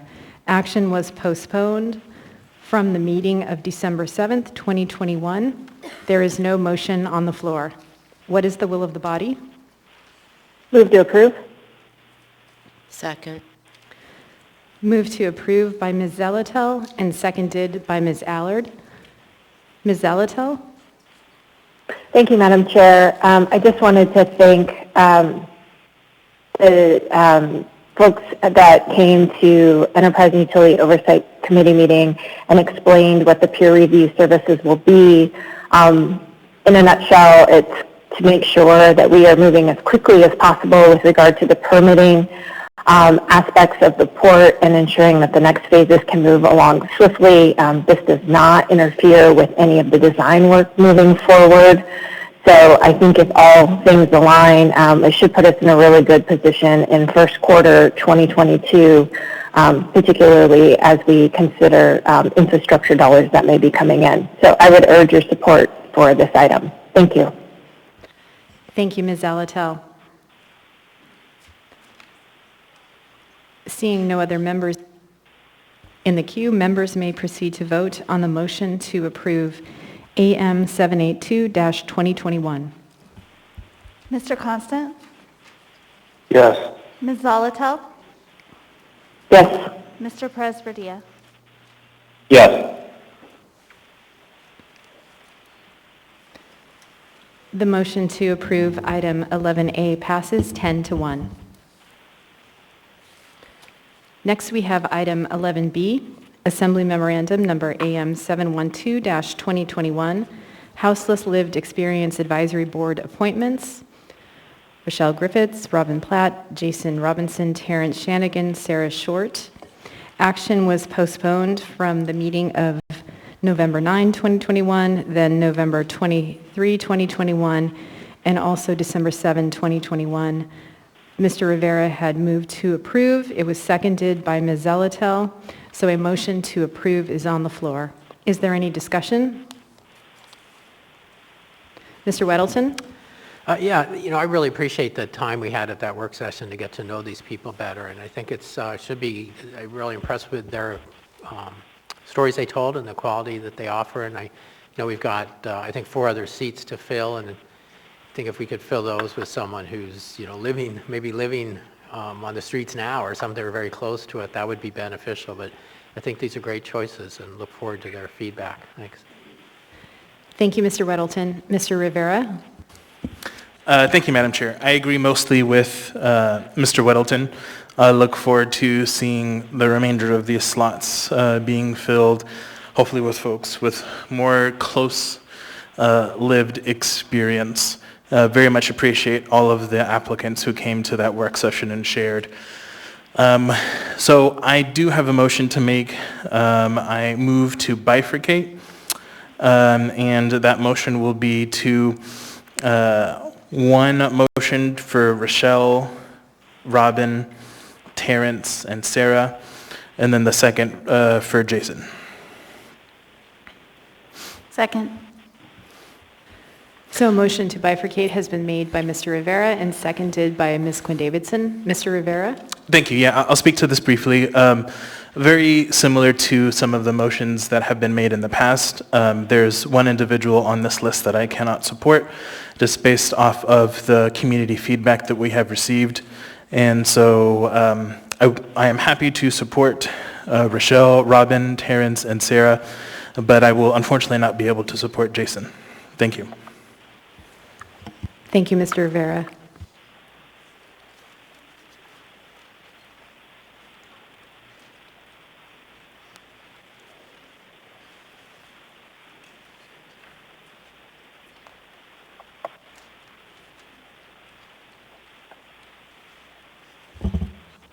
Mr. Rivera, is the way that I've stated your motion acceptable? I think that you could go forward with the motion to approve the 3 that are on the floor and then pull that. Okay, thank you.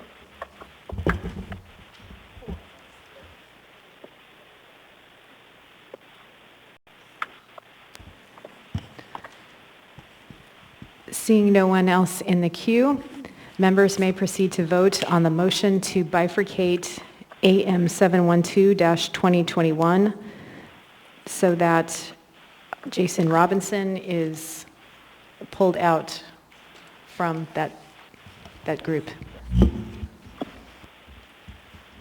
Mr. Constant? Yes. Ms. Zolotow? Yes. Mr. Perez-Verdia? Yes. The motion to bifurcate passes 10-1.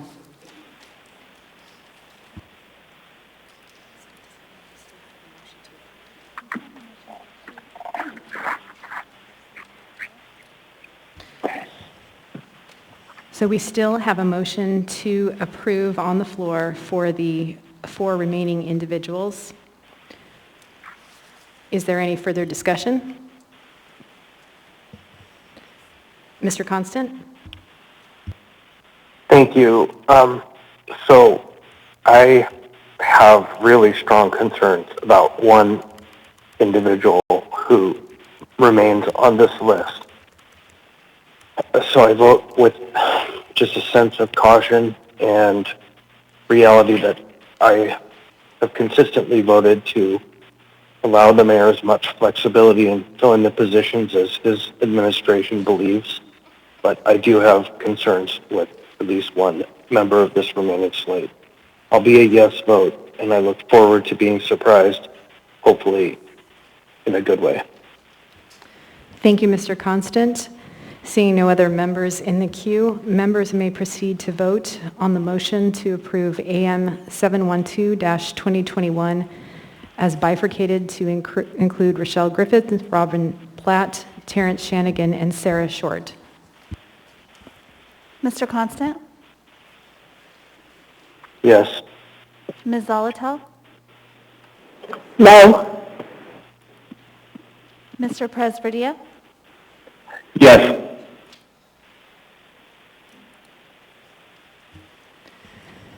The motion to approve AM 712-2021 as bifurcated passes 10-1.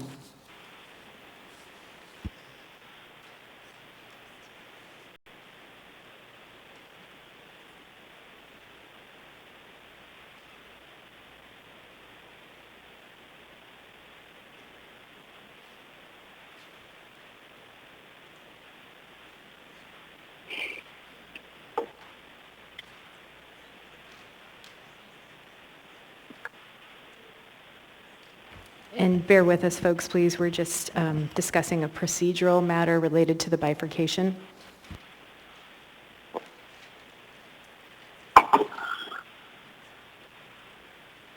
It will just be one moment, please.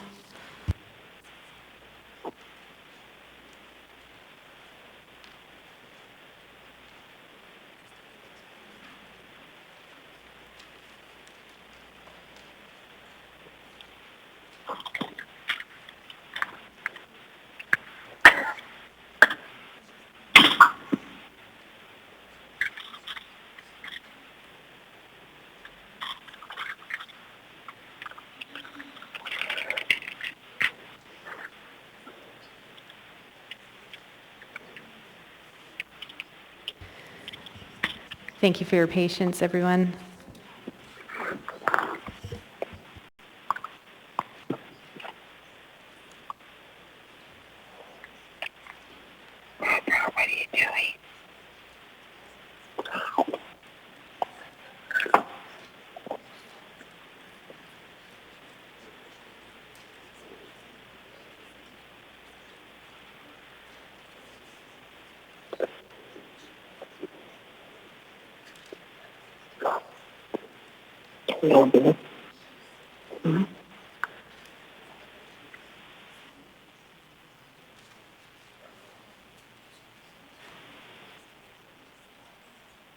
Are there any further motions on item 11B?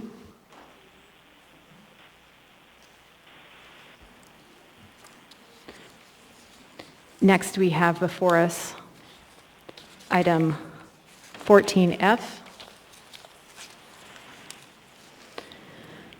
Ordinance number AO 2021-119, an ordinance authorizing a ground lease between the Anchorage Community Development Authority, Lesser, and 6th Avenue Center LLC Tenant at Lot 1B, Block 68, original town site, parcel number 002-114. Wait. Thank you. Public testimony on this item is now open. Are there any members of the public who wish to speak? If so, please come forward.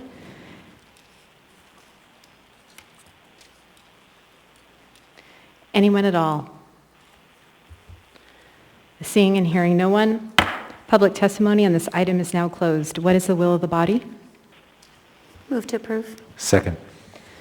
Moved by Ms. Quinn Davidson and seconded by Mr. Dunbar.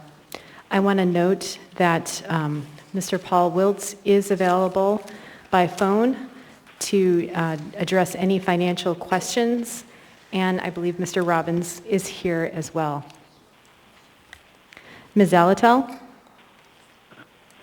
Thank you, Madam Chair. I also believe that Benjamin Bowman from the Municipal Attorney's Office is online. Can we confirm that? Because I do have something I'd like to raise and have him on the line for it. Thank you, Ms. Zalatel. Your question is if the municipal attorney is online, is that correct? Yes, Mr. Bowman. He should be, Madam Through Chair. the chair, this is Mr. Bowman. I am online. Great. Madam Chair, may I go ahead? Yes, please go ahead, Ms. Zalatel. Thank you.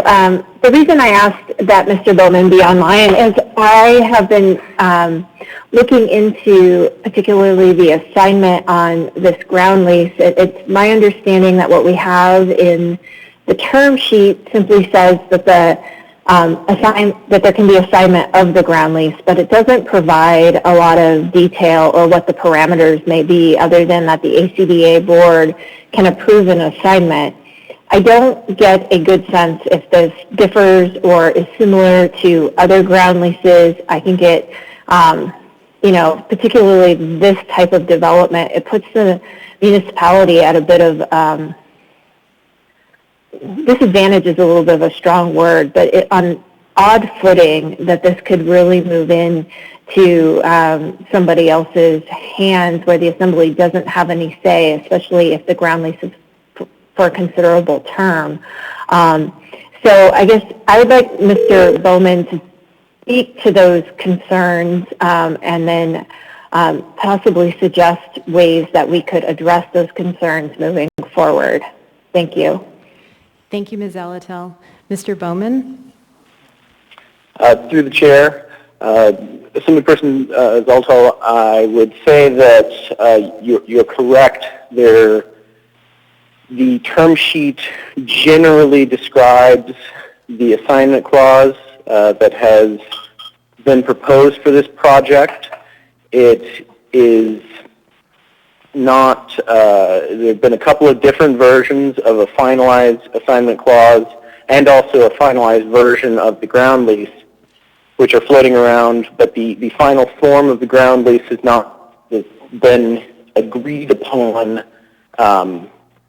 between ACDA, the municipality, and the developer. So that's why you do not have a final form of the ground lease in front of the Assembly for your consideration this evening. Some of the versions of the assignment clause which have been floated around would allow for what is defined as a reasonably qualified transferee, as in an individual who, per the ground lease, is sort of a pre-approved transferee of the ground lease, which, at the request of the tenant, if they had a pre-approved or a reasonably qualified assignee, then there would not be a mechanism for the objection of the transfer of the ground lease from the current tenant to this reasonably qualified transferee. Because of the complicated nature of that, and I recognize that what I just said might have been convoluted, I think I would recommend to the Assembly that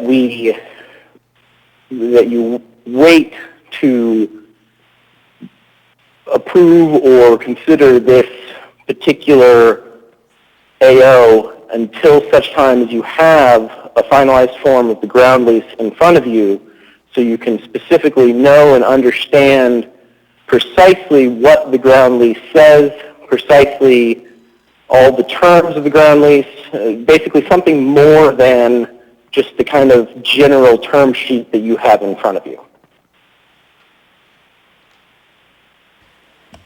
Thank you, Mr. Bowman. Ms. Zalatel, any follow-up? Yes, thank you, Madam Chair. I think what Mr. Bowman explains and what I'm most concerned with is that there could be an instance where there's not a secondary approval mechanism, whether that's the ACDA board or the Assembly. If I understood correctly, there could be an assignment provision where if someone falls within this category, and again, we haven't seen the final language to know what the guardrails on that might be, that there wouldn't be a secondary approval other than perhaps just a ministerial type act, which doesn't really allow there to be someone to evaluate the interests of the municipality within the terms of this ground lease. This is a really important piece of property. It's an important development. I understand ACDA's interest in getting this passed tonight. So I don't know if there can be some sort of commitment that there would at least require some secondary approval of an assignment of the ground lease, that it would have something more than some reasonably qualified language. That would make me more comfortable with this. Otherwise, I will be moving to postpone, but I would give ACDA an opportunity to weigh in. Thank you, Ms. Zalatel. Did you want to hear from Mr. Robbins on that point now? Sure, if he's prepared to speak to it. Thank you.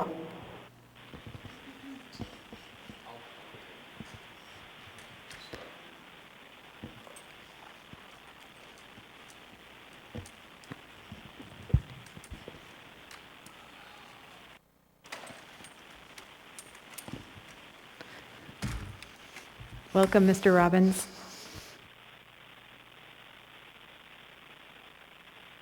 It was working, sorry. So through the chair to Assemblymember Zalatel, I think it would be best to have maybe the ACDA attorney address some of those questions. She's the one who drafted The initial lease that was approved by this body some time ago with a similar assignment clause that's contained in the lease today.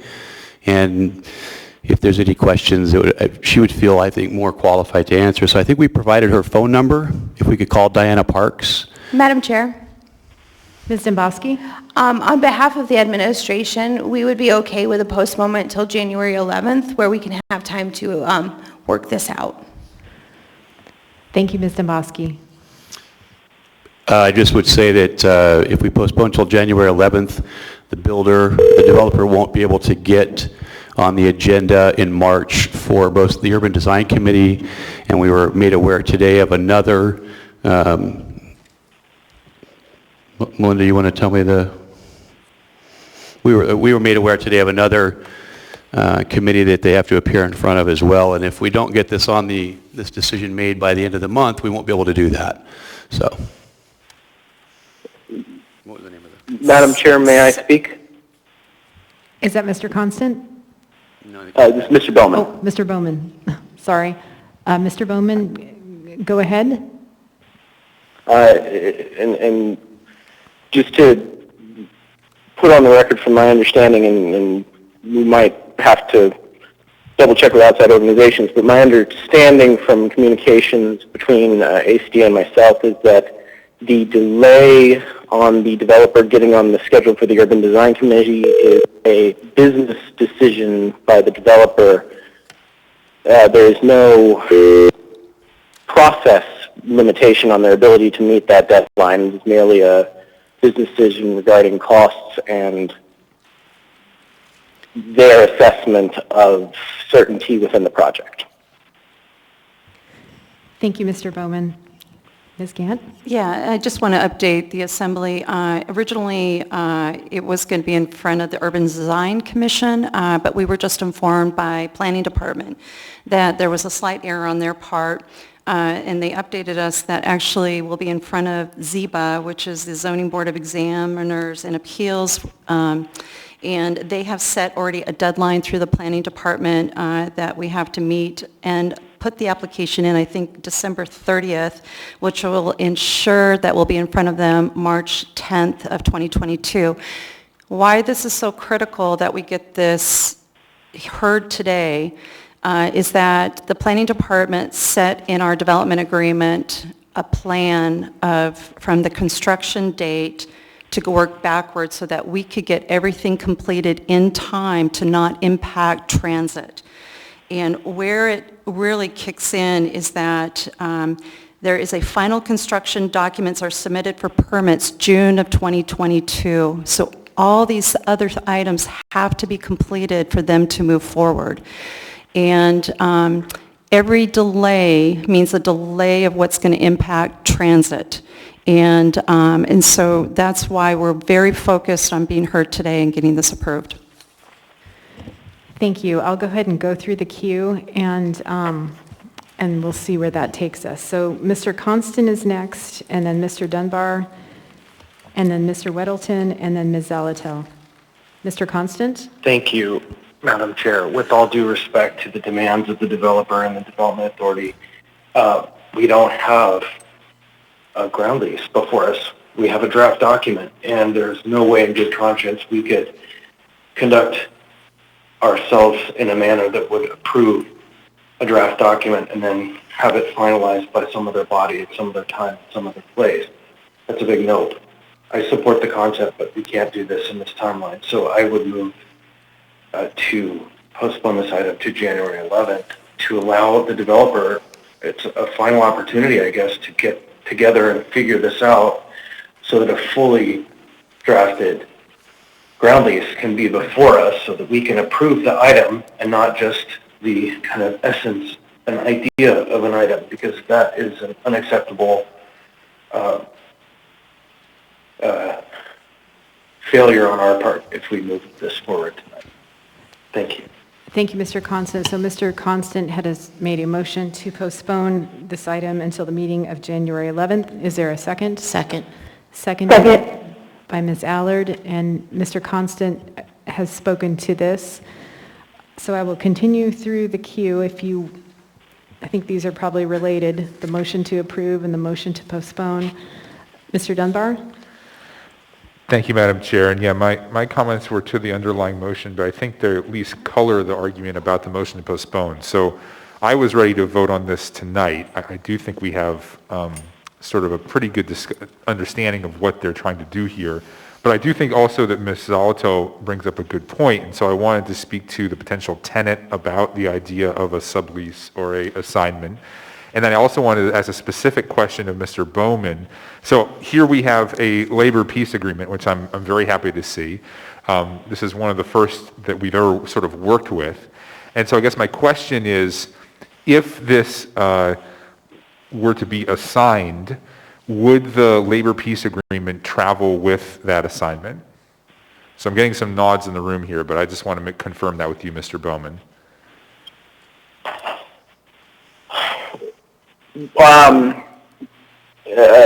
Through the chair, again, Assemblyperson Dunbar, some of that would, it could, the labor peace agreement could pass from one tenant to the next. Depending on whether or not it does would depend on the terms of the assignment and the terms of the final ground lease. I believe the latest version of the ground lease that I have seen did have the existence of a labor peace agreement as a requirement within the ground lease, but as I've said, I have not seen a final and finalized document, and I cannot tell you for certain that the final ground lease would require a labor peace agreement to be in place with any subsequent transferee. There were some changes once the labor peace agreement was executed from a requirement that the developer/tenant would execute and would have a labor peace agreement. And instead of it saying that that was a requirement, it started saying that the labor peace agreement did exist. So whether it would transfer from assignee from the current tenant to a subsequent tenant would be dependent upon the terms of the final document. Okay. Not the answer I was hoping for. I'll say that my interpretation of this is if we pass this ordinance tonight, the municipality is bound by the labor peace agreement, and any of our entities that are working for us, including ACDA, which is a municipal entity, although it has some autonomy, is bound by that labor peace agreement. And I hope that any kind of assignment wouldn't obviate that labor peace agreement. The last thing I'll ask is, Mr. Cash, you're here. Do you want to speak at all to the intentions of the developers? Are you comfortable speaking to this, or have you spoken enough at the work session? I'd like to hear you personally. I think the idea of an assignment, I'd like to hear whether you are considering that. And then, again, I was under the impression we had to pass this tonight, but it sounds like there is some disagreement with the administration on that. Thank you, Madam Chair. Through the chair, Assemblymember Dunbar, the latest version of the lease as submitted to legal did include the labor peace agreement, and that would have to be assumed by any transferee that was approved by the ACDA Board of Directors and recommended for that transfer. So that's part of the transfer language that's in the lease now. So I'll let Larry speak to anything else. Thank you, Mr. Robbins. So, members of the Assembly, Larry Cash is my name, and I am here representing 6th Avenue Center, LLC, the current developer. And we, as a team, have worked very closely with ACDA to advance the project to where it is today. And we are hoping to secure your approval of the ground lease at this meeting.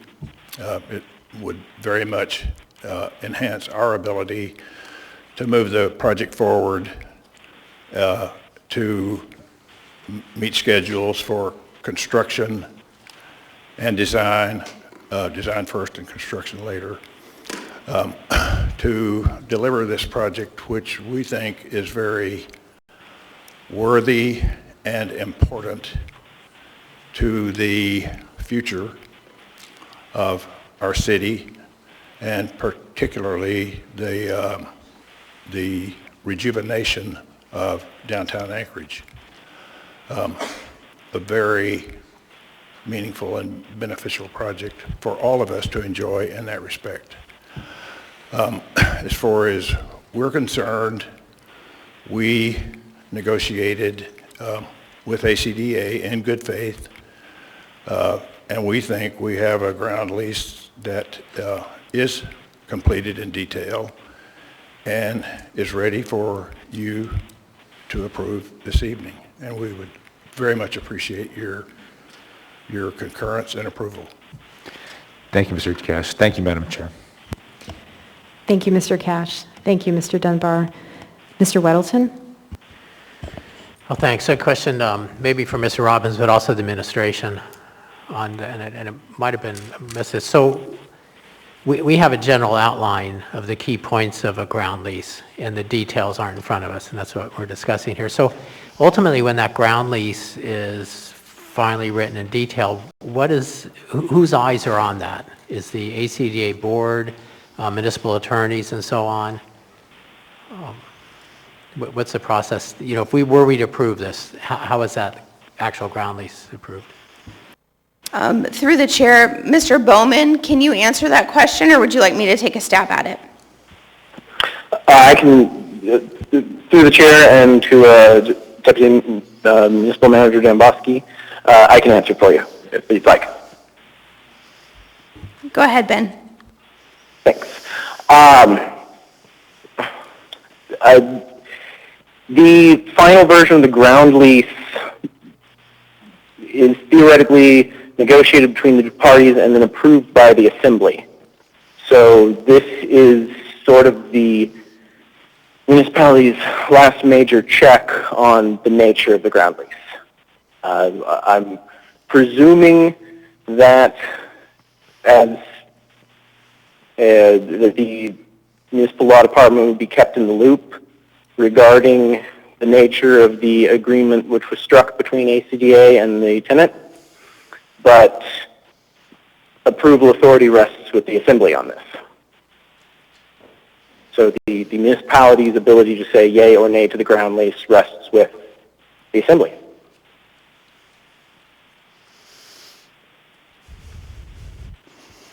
Any follow-up, Mr. Weddleton? Okay, so I guess if we approve this and we're telling ACDA, and presumably, I mean, Mr. Robbins, is it just you, or is it the ACDA board is involved? No, it's the ACA Board of Directors. So we've got the board would do it. Correct. Okay. I think it might be valuable at this point to hear from our attorney. She might have some opinions that would help. I might just add one thing, and it's, you know, I think broadly I was comfortable with this. We have the broad parameters, and the details are going to be, you know, by people more closely involved, so wasn't so worried. But I think we do have reason to be nervous too, because that Tudor Elmore development that looked very glorious but never happened did leave us with essentially, I think it was close to $1 million liability, and that was totally unexpected. I don't remember what detail we had. I don't know if we had the actual, you know, I mean, imagine we never got the full documents on that because it'd be 4 inches thick. But I'd certainly not want to be saddled with that kind of liability. I didn't see anything in here that would do that, but one never knows. Yeah, through the chair, Assemblymember Weddleton, ACDA wasn't involved in that project, and we've spent 4 or 5 months negotiating the lease, the ground lease. We've been working with the builder since the first of the year, and we've taken great pains to make sure that we are protecting the not only the citizens but also the city from any kind of a situation that might arise, like the $1 million lawsuit that you're referring to. I think it might be helpful to have our attorney, Diana Parks, she's one of the top P3 attorneys in the country, just give you a brief synopsis or a brief opinion about the current assignment language that is in the lease that was negotiated with the developer prior and signed and agreed to by the municipality, and the development agreement that was executed some months ago. Is she on the line? Mr. Turner is going to give Ms. Parks a call here. We will have her momentarily on the line. Madam Chair, Ms. I know this Dombowski? is very unusual, but is it possible to take a 5-minute break? And I'd like to speak with Assembly leadership. Yes, we can do that. Thank you.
Thank you all for your patience.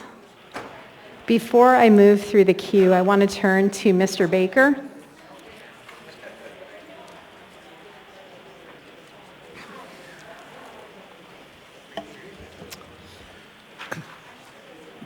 Madam Chairman. Go ahead, Mr. Baker. If folks could... To the Assembly, on behalf of the administration, there seems to be some unanswered questions, if you will, but I want to put on the record that the administration fully supports this project. We want it to go forward, and we want it to still meet the construction timelines that have been laid out.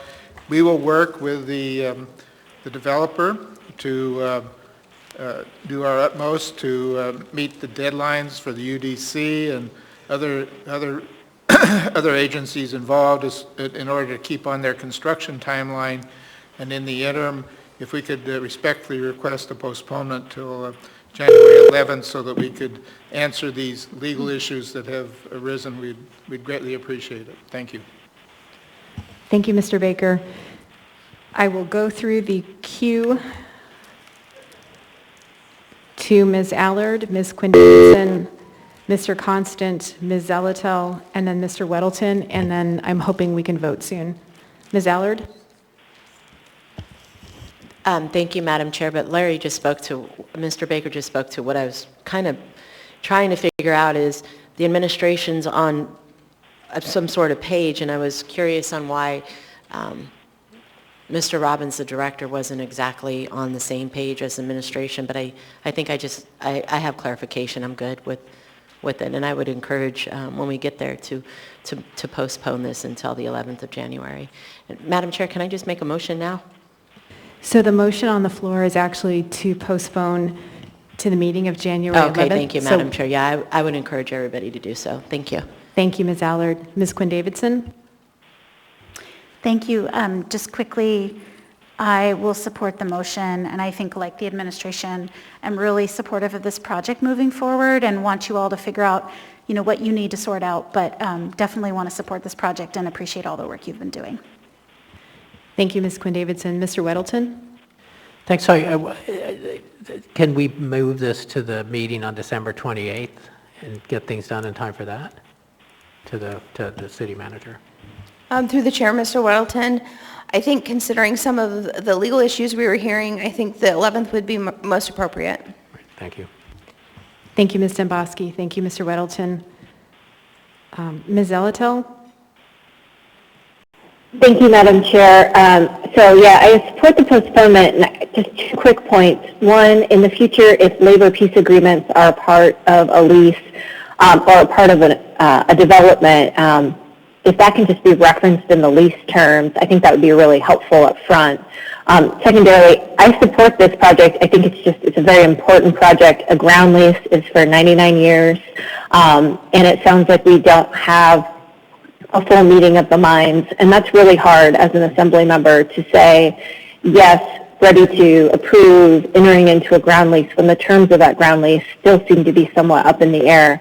And I think that's really the salient piece here, is that we need to know there's a full meeting of the minds and that there's support all the way around when we're entering into a lease for 99 years. Thank you. Thank you, Ms. Zelatel. Mr. Constant? Yep, much the same as my peers have just said. I strongly, too, support this project. I believe on the body I'm one of the strongest champions for downtown, and this is good business for downtown through both iterations of it now that we've been through. And I can't, in good conscience, authorize a lease that I can't see. And so please do bring forward an agreement between all parties, including the municipality administration, so that when everybody's on the same page, we can approve this item for the next 99 years. Thank you. Ms. LaFrance? Thank you. I just also want to note that I am in support of this project and will support the administration's request to postpone in the hopes that we can get this resolved quickly. Thank you. Seeing no other members in the queue, members may proceed to vote on the motion to postpone AO 2021-119 to the meeting of January 11, 2022. Mr. Constant? Yes. Ms. Zolotel? Yes. Mr. Presberdia? Yes. The motion to postpone passes 10-1. Next, we have item 15A, resolution number AR 2021-404, a resolution of the Anchorage Municipal Assembly approving an alcohol special land use permit for golf use and license number 5984 for VMH Enterprises LLC, DBA Divots Golf. Waive reading. Thank you. Public testimony on this item is now open. Are there any members of the public who wish to speak? Please come forward. Anyone at all? Seeing and hearing no one, public testimony on this item is now closed. What is the will of the body? Move to approve. Second. Move to approve by Ms. Zolotel, seconded by Mr. Peterson. Is there any discussion?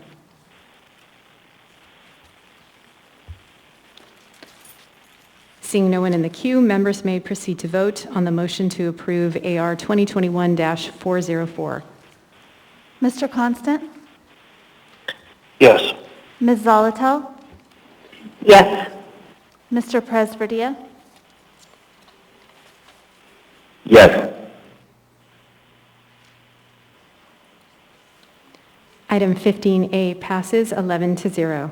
Next, we have before us item 15B, resolution number AR 2021-405, a resolution of the Anchorage Municipal Assembly approving an amendment to an alcohol special land use permit for beverage dispensary use and license number 857 for K. Cormus DT LLC, DBA Mad Bernas. Waive reading. In the B2C Central Business Periphery. Thank you.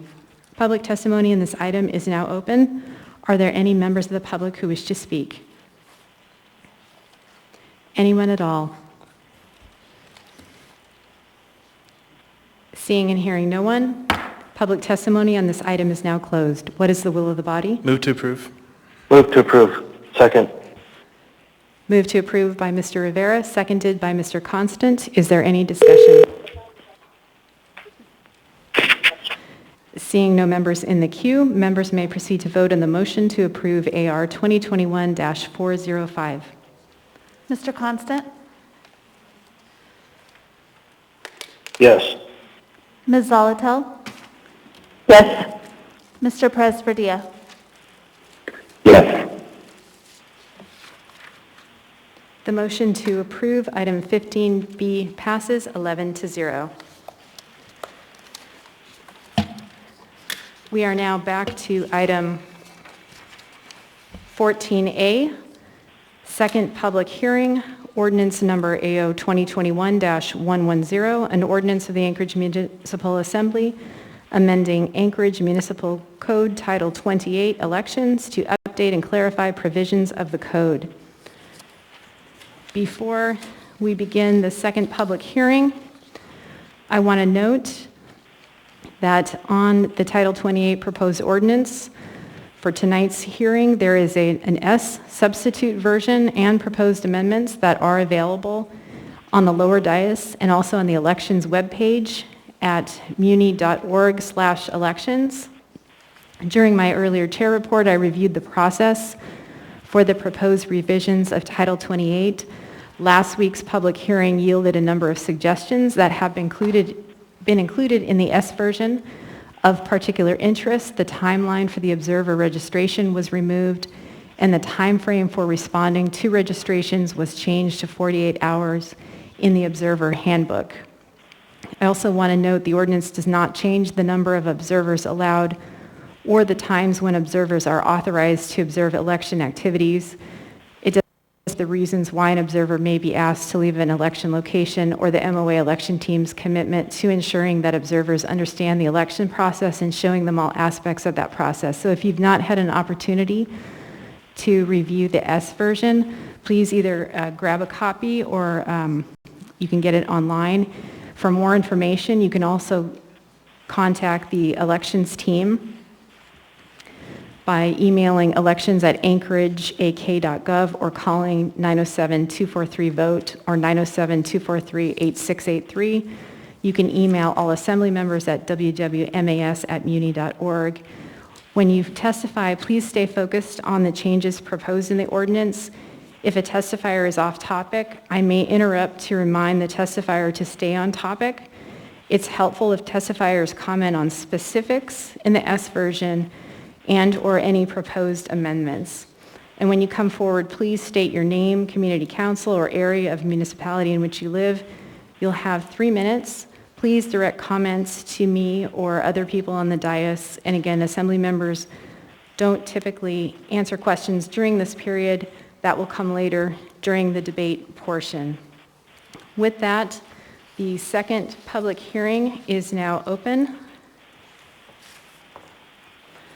We have 5 people signed up for phone testimony. I will start with 3 on the phone, and then we'll go to 3 in person, and then we'll go back to the remaining 2 on the phone list. Mr. Turner, if we could get Hallie Young, please.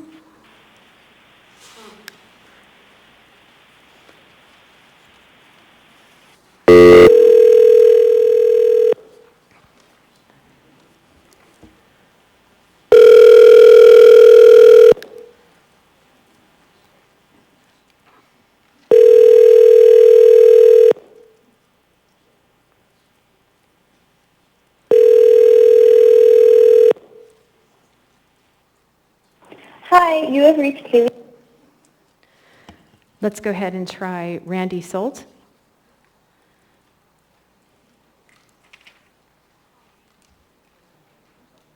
Your call cannot be completed.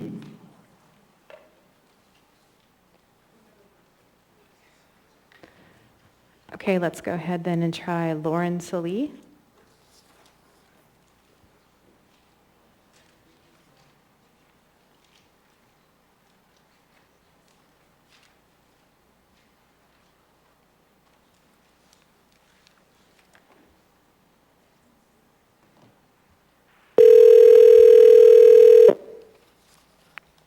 Hello, Randy speaking.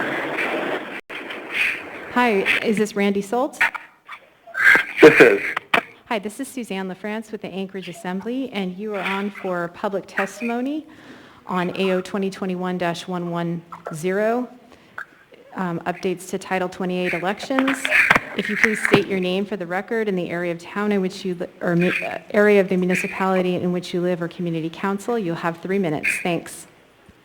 Okay, thanks, Mr. France. I'm in District 6 with Mr. France and Mr. Weddleton as my assembly members. So I'm here to speak on AO 2021-110. So right now, citizens in Anchorage are already divided on measures such as this and can have the potential to make it worse. When something like this comes up, I think people only see the negative in it and what's being done. And citizens across Anchorage are already skeptical of election outcomes, whether it's recent elections, the move to mail-in ballots, or the move to ranked choice voting in the future. I do agree that some reform is needed, and this is a good process after each election. I'm pleased that you have listened to some of the testimony that's been made and some of the changes that I've seen in the revision. Pleased that you're allowing multiple observers or the potential for multiple observers. Pleased with the change in registration timing. I do see a few inconsistencies on the training book versus 110, such as observer registration section. I assume that'll be fixed depending on the outcome of this. I still do have 2 concerns. One is in section 6E, 5B, eliminating the use of electronic or mechanical devices, which I'm taking as, mechanical being pen and paper, electronic being phone or picture or video. And I can certainly understand that you would not want someone recording video the whole time or interfering with the election officials. However, I do feel that electronic devices for note-taking, texting, or internet searches should be allowed, provided they are not intrusive or a disturbance. I think this section should be stricken and allow for electronic or mechanical devices with limitations or restrictions or some basic ground rules for their use. I did like the section that discusses the clerk having a designee. I certainly don't want to see the election clerk overwhelmed. I can fully understand that they'll be immersed in the moment and under immense pressure. I would highly recommend that several designees are there to help, to manage observers and help with the election process below it in the interface. So with that, thank you, and I look forward to the final product. Thank you for your testimony.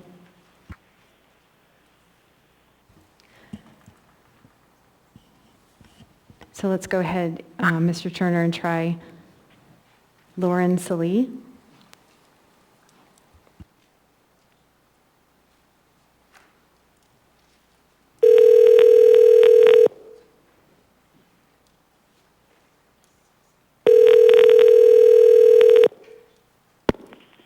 Hello.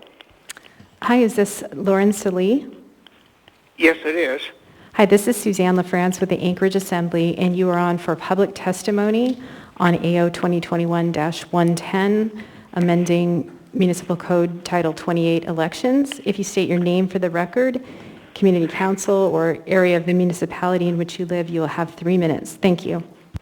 Yes, my name is Lauren Soley, and I live in Eagle River.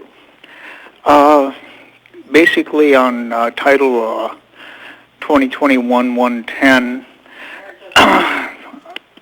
I basically am against that because it gives quite a bit of arbitrary power to the clerk's office and its representatives when it comes to the observers and recording and how the votes are being tallied and whatnot, and the chain of custody of votes and everything else. Another thing is that you have in Part 14D, a registered observer may challenge the adjudication of a vote. However, if the observer cannot see the signatures, cannot see the ballot, can only hear the name of the person being spoken, how could they have any justification for challenging anything if they can't see anything? And then there's also the part where you have individuals helping voters. You have them having to sign an affidavit, basically, stating that they're not voting for them or anything. But you have the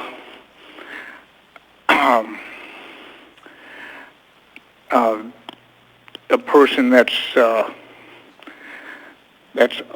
part of the God damn it, basically one of the helpers at the voting thing that can help the person, but there's no record of who they helped or how many people they helped. There's no requirement for that representative. So anyway, that's my main objections to this at this time, because it's just too many restrictions on recording devices and stuff. I think you should have 24/7 recorders wherever the votes are kept. Non-marked ballots should not even be allowed to be in the same building when you're counting votes, so that there's no question about any inappropriate marks being put on them. Thank you, sir, for your testimony. Thank you. We will now go to 3 people in person, and then we'll go back to the phones. Welcome. Please come forward. State your name for the record, community council, or area of the municipality in which you live. My name is Jean Strong, and I live somewhere in Alaska, and I'm going to address that. I was one of the observers during the Bronson election, And I personally witnessed the stress on Barbara Jones's face. Each day it got worse and worse. That's not fair to her, okay? At one point she implemented somebody that she called a floater who kind of helped us out, showed us what was going on, told us what each station was. And that, I think, was appropriate and effective. And she also, when we watched the adjudication, she set up a system of chairs where we could slide into our spot, we knew exactly what we were looking at, what we were doing, and then somebody could switch out, and there was just almost no commotion. I thought it was brilliant. So if she can have the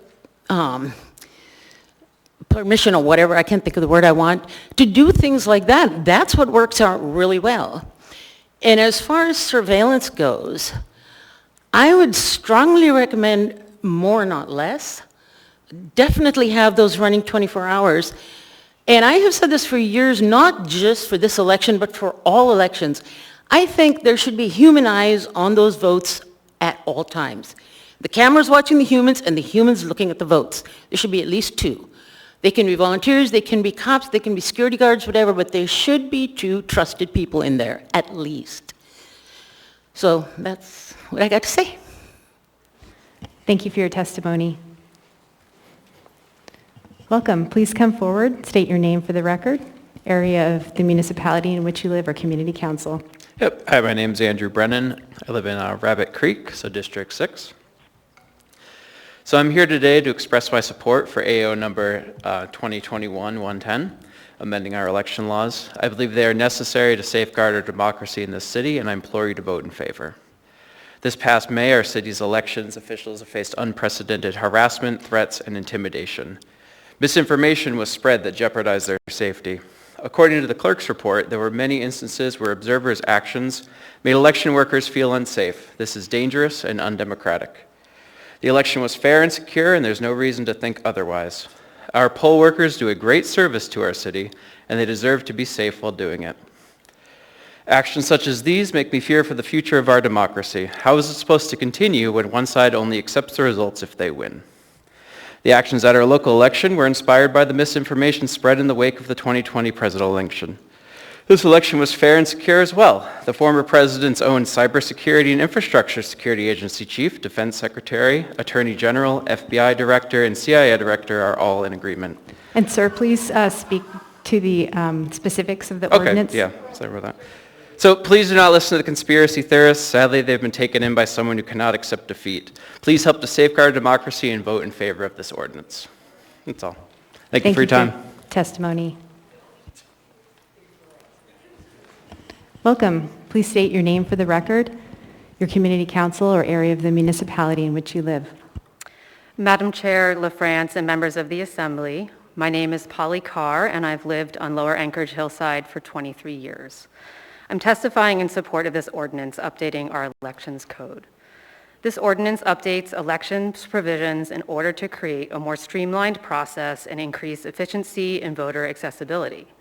I appreciate that the Assembly and Municipal Clerk's elections team, with assistance from the Assembly Ethics and Elections Committee, Assembly Council, and Municipal Attorney, conducts regular reviews of our election system to maintain public confidence in and integrity of our elections. These changes are not significant nor restrictive. They simply include that, number one, election observers will be registered in advance and adequately trained so that they are informed about election processes involved with a modern election. Number two, election observers can receive accurate information about questions they may have during the elections process. And number three, if an election observer is not following protocol, the municipal clerk may remove them. It's important that election workers and voters can be free from intimidation tactics and harassment, and that voters are able to cast their votes safely.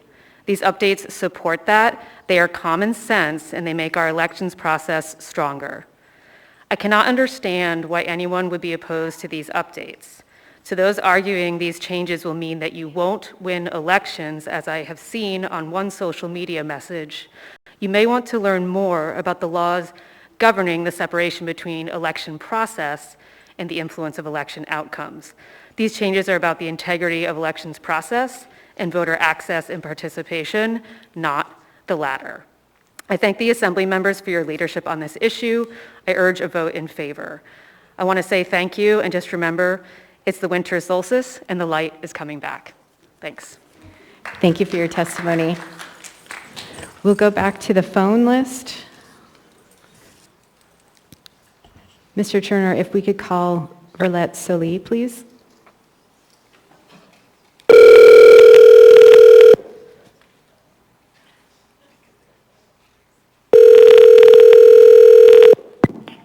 Hello. Hi, is this Verlet Soli? Yes, it is. Hi, this is Suzanne LaFrance with the Anchorage Assembly, and you are on for public testimony on AO 2021-110, updating, amending Anchorage Municipal Code Title 28 elections. If you state your name for the record, your community council, or area of the muni in which you live, you will have 3 minutes. Thank you. Yes, thank you, Chair. My name is Verlet Soli. I live in Eagle River. I cannot agree with all the parts of AO 21S, or the one that I'm talking about it right now. Section 1 and 2, I don't have a lot of problems with. Section 3, I would rather see in-person voting. I know this isn't on there. If you really want to vote by mail, you must request your ballot instead of this mass mailing that you have not really updated or verified the mailing list and who is an eligible voter. Section 4 and 5, most of that I'm okay with. Section 6, with the observers, I have most of my problems with this area. This section is, as written, I know you've made some changes. I haven't really had a chance to really look at it, but it gives way too much power to one individual that is unelected, unaccountable to the public. No matter how good that person may be or not, this is way too much power for one person. This person would have total control of the process of our ballot curing, counting, control of observer, and the recording process. This is giving the public less transparency and not more transparency in the election process that we so badly need. We need more observers, not less in this process. Things that would give the public more confidence in this election process and make this ordinance better to me, and I know this isn't going to happen, but is to go back to in-person voting, to have multi-video cameras going 24/7 during the time ballots are coming in, cured, counted, etc. Observers should be able to video or record. They need to be also able to document for things that they want to contest. This I would like to see an actual code. When the room is closed to observers, then it also should be closed to all others. No counting, no bringing in material. No unfilled ballots should be in the building. No ballots by fax or email. I can't see how in the world you can secure and verify this. And most of all, update your voter eligibility list. I like to say several people have testified, such as Mr. Shanigan on December 14th, about changes that could be made and spoke against what you were doing in Section 6. I hope you listen to the public and the people that have come forward with their suggestions and hopefully implement in this. I agree we should be able to look at our voting stuff and improve it. Thank you for your testimony. Thank you. Let's go ahead, Mr. Turner, and give Ms. Bryant Wrightson a call.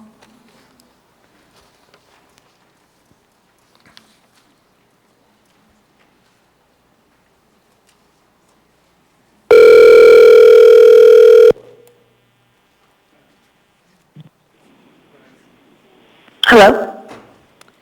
Hi, Ms. Bryant. Hello, Ms. Bryant Wrightson? Yes. Hi, this is Suzanne LaFrance with the Anchorage Assembly, and you are on for public testimony on AO 2021-110, updates to the Anchorage Code Title 28 elections.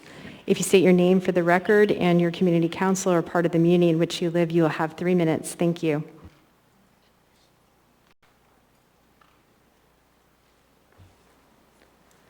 Hello? Ms. Bryant-Wrightson, are you still on? We can't hear you. Are you there? Yes. Sorry. Okay, so first of all, we, the people, did not vote for the mail-in balloting. And ma'am, would you start by stating your name, please? Oh, sorry, Michelle, and I'm in your area. I just wanted to say, as far as 110, that we, the people, did not vote on mail-in balloting. You guys just made it be. And it's, Miss Barbara Jones is, the municipal clerk is actually hired and fired by you. And when I read over this ordinance, my thoughts are that we didn't vote her in, so why are you giving her so much power? In April 27 of 2018, the Anchorage Daily News wrote an article titled "Election Cost Doubles as Anchorage Turns to Vote by Mail." I'm going to make a bunch of random comments because I got to get to work. According to the Daily News, prior to mail-in balloting, we spent $451,000 in 2016 and 15. 2017 it was $614,000, and in 2018 it was $1,040,000. 2019 was $854,400. We need to go back to in-person voting. These ideas that are in here that are put forth by Ms. Barbara Jones are not streamlining, and they are not building public confidence. She was obviously frazzled and cannot handle the job of elections when we're doing mail-in balloting, so you could do her a favor and actually get us back in person so she doesn't have to verify all of those signatures.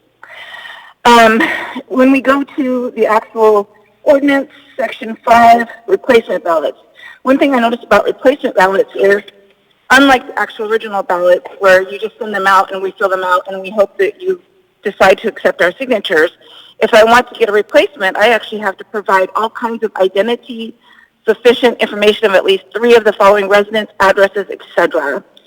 I am very concerned, as the woman who spoke before me, about all of the observing things that are being put into place. And I not only believe that the video cameras should be on 24/7, which they were turned off in the evening and I believe on weekends. But when you say that, you know, that they weren't, and they're grainy and they're far away, we need more, we need HD, and we need also to be able to hear what they're saying. And observers should always be allowed to actually see the signatures, because then what's the point of them observing if they're just watching people work? They're supposed to be observing for any kind of weird little nuances. I'm trying to hurry.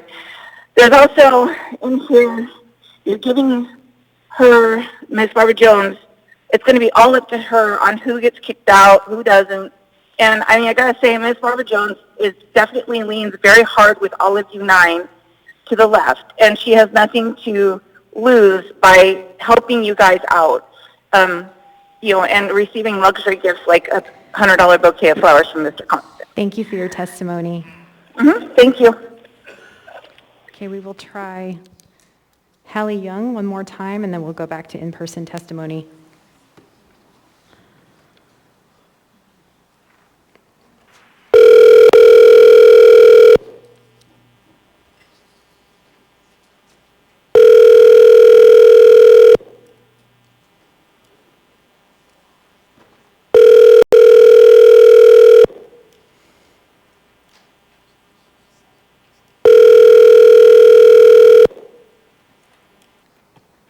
Hi, you have reached Kate.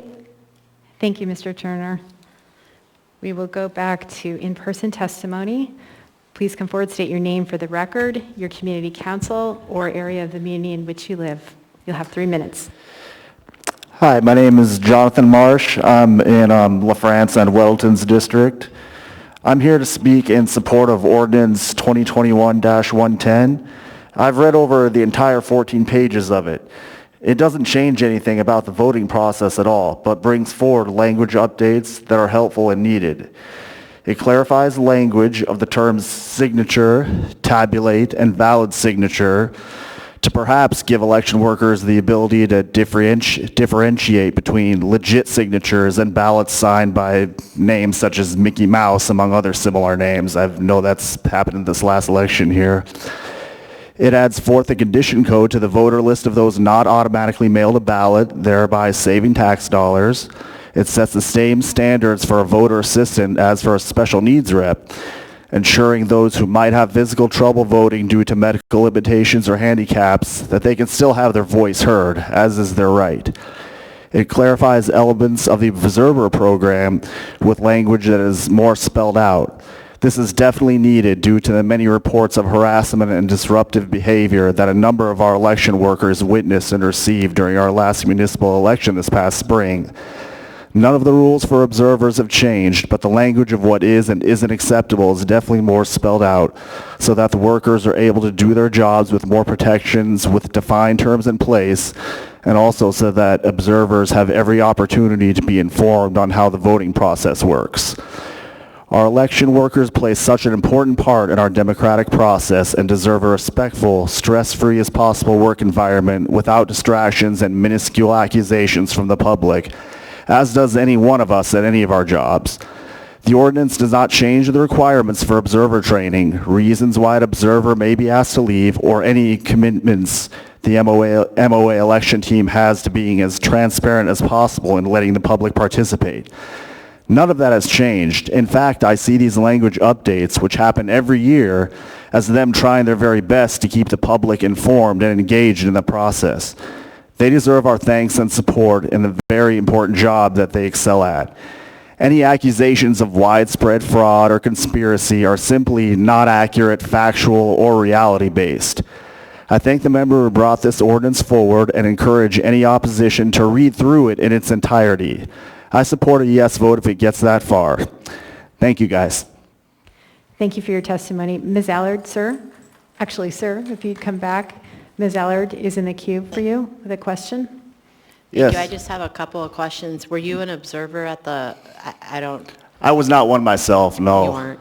So maybe I didn't hear you correctly, but you said that there was times where observers had interrupted the process? There were times, I've read a lot about that had happened, yes. So you read about it? Yeah. But you actually didn't witness anything? I wasn't there. Like I said, I was an observer, but I witnessed it from people who were actually there. Okay, thank you Thanks. very much. Appreciate it. Thank you for your testimony. Thank you, Ms. Allard. Welcome. Please state your name for the record and community council or area of the community in which you live. Irene Queednow, District 3, represented by Eagle River. I oppose this ordinance. I have concerns the same as all the other people that voiced concerns in regards to this ordinance before, but I want to talk, so basically, I don't want to talk to anyone in particular, but basically you're making the election process and the counting process less transparent and restrictive, and you tell us we should trust you. And in that regards, Mr. Dunbar made some comments last week, and I quote, he said, no evidence that the 2020 election had any kind of irregularities. He also said, that when the opposing party wins, then it's only because, if people say when the opposing party wins, it's only because they lied or cheated and the election is not valid, that is how you genuinely destroy democracy in our country. That is how our Constitution ends.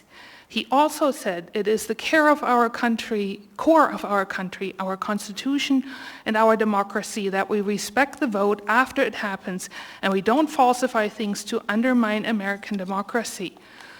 Again, he's asking us to trust you, even though you're restricting how the public is involved, which is our right. Let me remind you of a couple things in that regards. Our concerns are not baseless. The Washington Post, December 16th, 2016. The 2016 election was stolen. Got a nicer way to say that? CNN, September 18th, 2017. Clinton opens door to questioning legitimacy of the 2016 election. LA Times, July 28, 2018. Was the 2016 election legitimate? Madam Chair.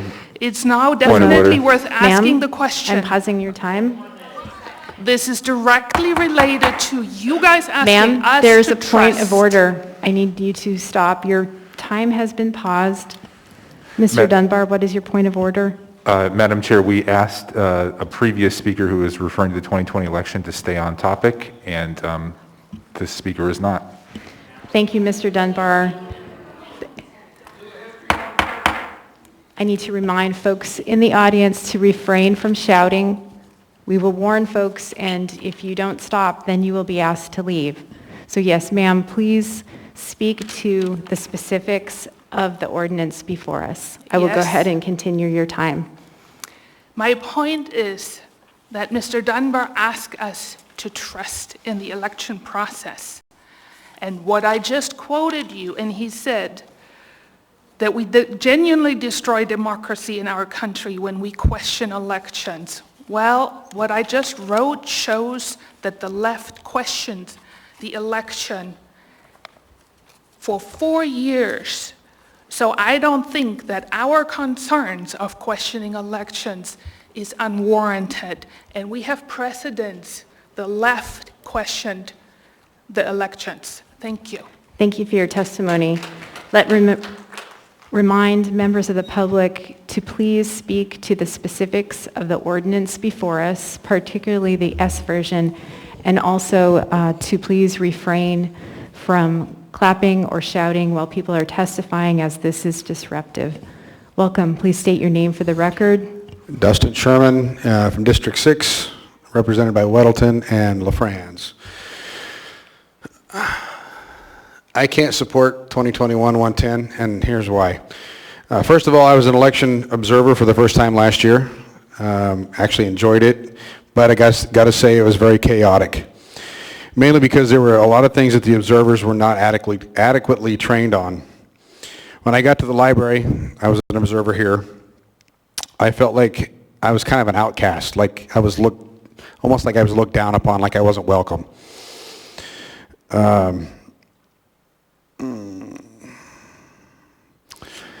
I felt like we couldn't talk to anybody. We could just sit there and watch. No wonder no one wants the job. It's part of our process, and everyone should feel welcome during this process. After being here for a while, I was able to kind of break the ice and let the workers know I wasn't their enemy. I was just simply there to observe. I did my job and left with no events to talk about. Things went smooth while I was here. Although when I left, there was no one here to replace me on either side. I think instead of changing the code to fit the workers and observers need to be trained adequately for their jobs. Also, the new candidates and campaigns need to be informed a little bit better before the campaign, or before the election. There was mistakes made. These should be fixed before a code is changed. Stop trying to change something that's been in existence for years just because an election didn't quite go your way. That's how a lot of us see this. Maybe you can answer this question. Does the new ordinance limit or change the amount of observers that can be on site during counting of the ballots? A simple yes or no would suffice. From what my understanding, it does not. Thank you. Thank you for your testimony. Welcome. Please state your name for the record, your community council or area of community in which you live. Thanks. Okay, I'm Gretchen Day. I'm in Forrest Dunbar's and Pete Peterson's council. I've had property in Anchorage for 30 years. I like this assembly. I like what you're doing. I totally support this ordinance. I heard the brouhaha about the election observers, and so I read a couple of articles, and then I read the clerk's report to the assembly, and I got online and I read the handbook for observers, and it appeared to be a big deal about nothing, and I think that it probably was difficult for the clerk and for the workers at the election. I think these changes are just trying to make things more reasonable, calm, sensible, do it. Great idea. Thank you. Thank you for your testimony. Welcome. Please come forward. State your name for the record, your community council, or the area of the community in which you live. Hello, I am Justice John Wayne Kinney. If you don't believe me, you can ask my mom. But I'm coming here to comment on the ordinance as well as some other things referencing to the council as well. I have 3 minutes, so please hear me out. I believe in transparency and the ability to let everyone know what is going on within the election process. Giving one person the power and authority over that entire process limits the transparency and availability of information to the public. Recording of the areas where the ballots are being held is, I believe, highly important, because when you leave a bank for the night as a teller, they don't just simply turn off the cameras at the end of the night and say, it'll be fine, no one will interfere with our accounts or our vote. They will keep the cameras on for accountability and to make sure their people's goods are secured. But I have also noticed some inconsistencies and slight disrespects between both parties. I don't believe in left or right politics. I believe in what is right, factual, and unbiased. And when I see people come up here and speak to the board, your assembly, when someone says something that differs of your political opinions or just the way you live morally, I see disinterest in your eyes. You look down, you space out and stare at the ceiling. But when someone who's speaking your political agenda and your ideals, you're so attentive and you want to give all your time and questions to them. And sir, it is unfair. Sir, please do speak to the specifics of the ordinance. I am. This coincides with all of this because everyone is speaking against and for this. But there is inconsistencies. I don't care who said they stole the election. I don't care who said no one stole the election. There was no wrongdoing. If you want accountability and you want this to go smoothly without any question from the public, then we need full transparency and not someone who is appointed by you, someone who is elected. And if you want, because who is to stop that person from selecting whoever they feel and just only selecting someone who agrees with their own political ideals? We want to keep this fair. And if you have someone, sorry, this is my first time speaking in public, but if you have someone like that, it leaves no room to make sure there is no corruption. We Thank need you for your accountability. testimony. Welcome. Please state your name for the record, your community council, or the area of the community in which you live. My name is Brian Chalafor. My representatives are Kennedy and Allard. Thank God. I said that last time. I thought Joe Biden said it best, and he's starting to say the quiet part out loud, so I thought I'd just play this.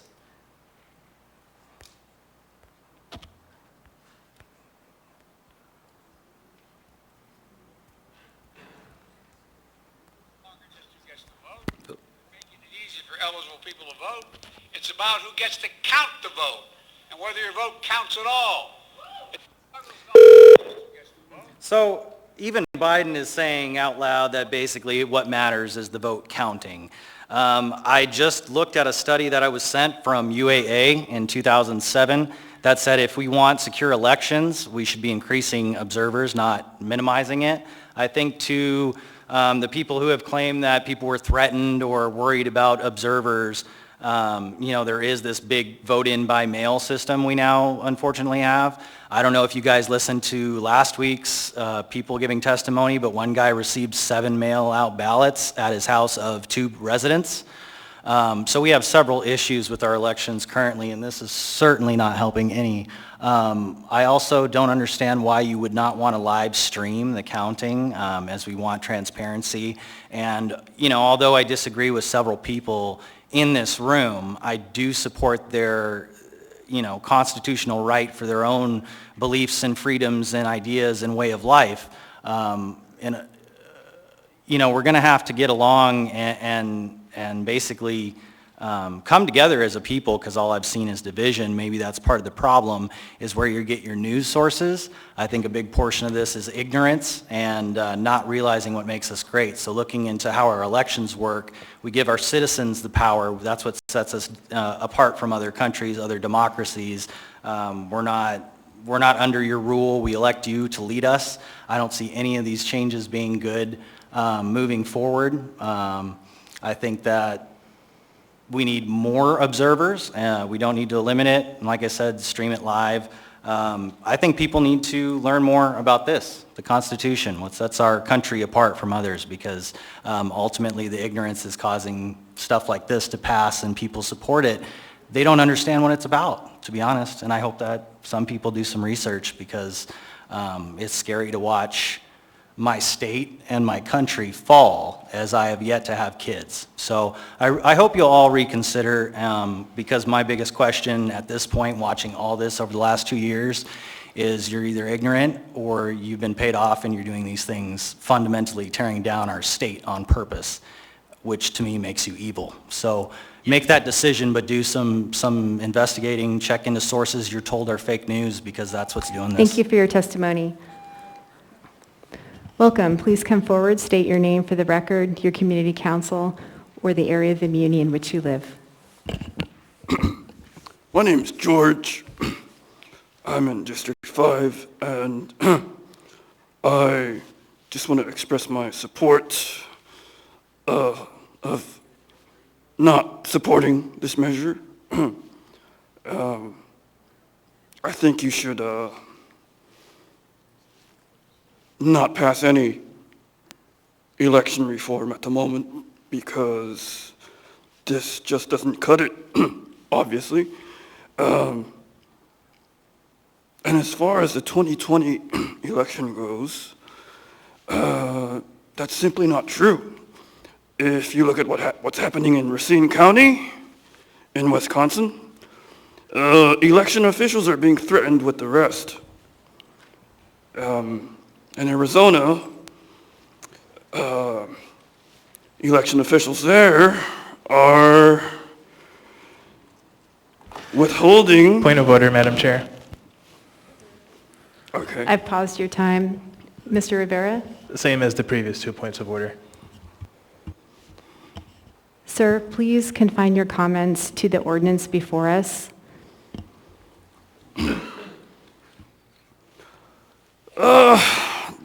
The ordinance before us, it just doesn't cut it. Like, there's no transparency. And why are you changing it in the first place?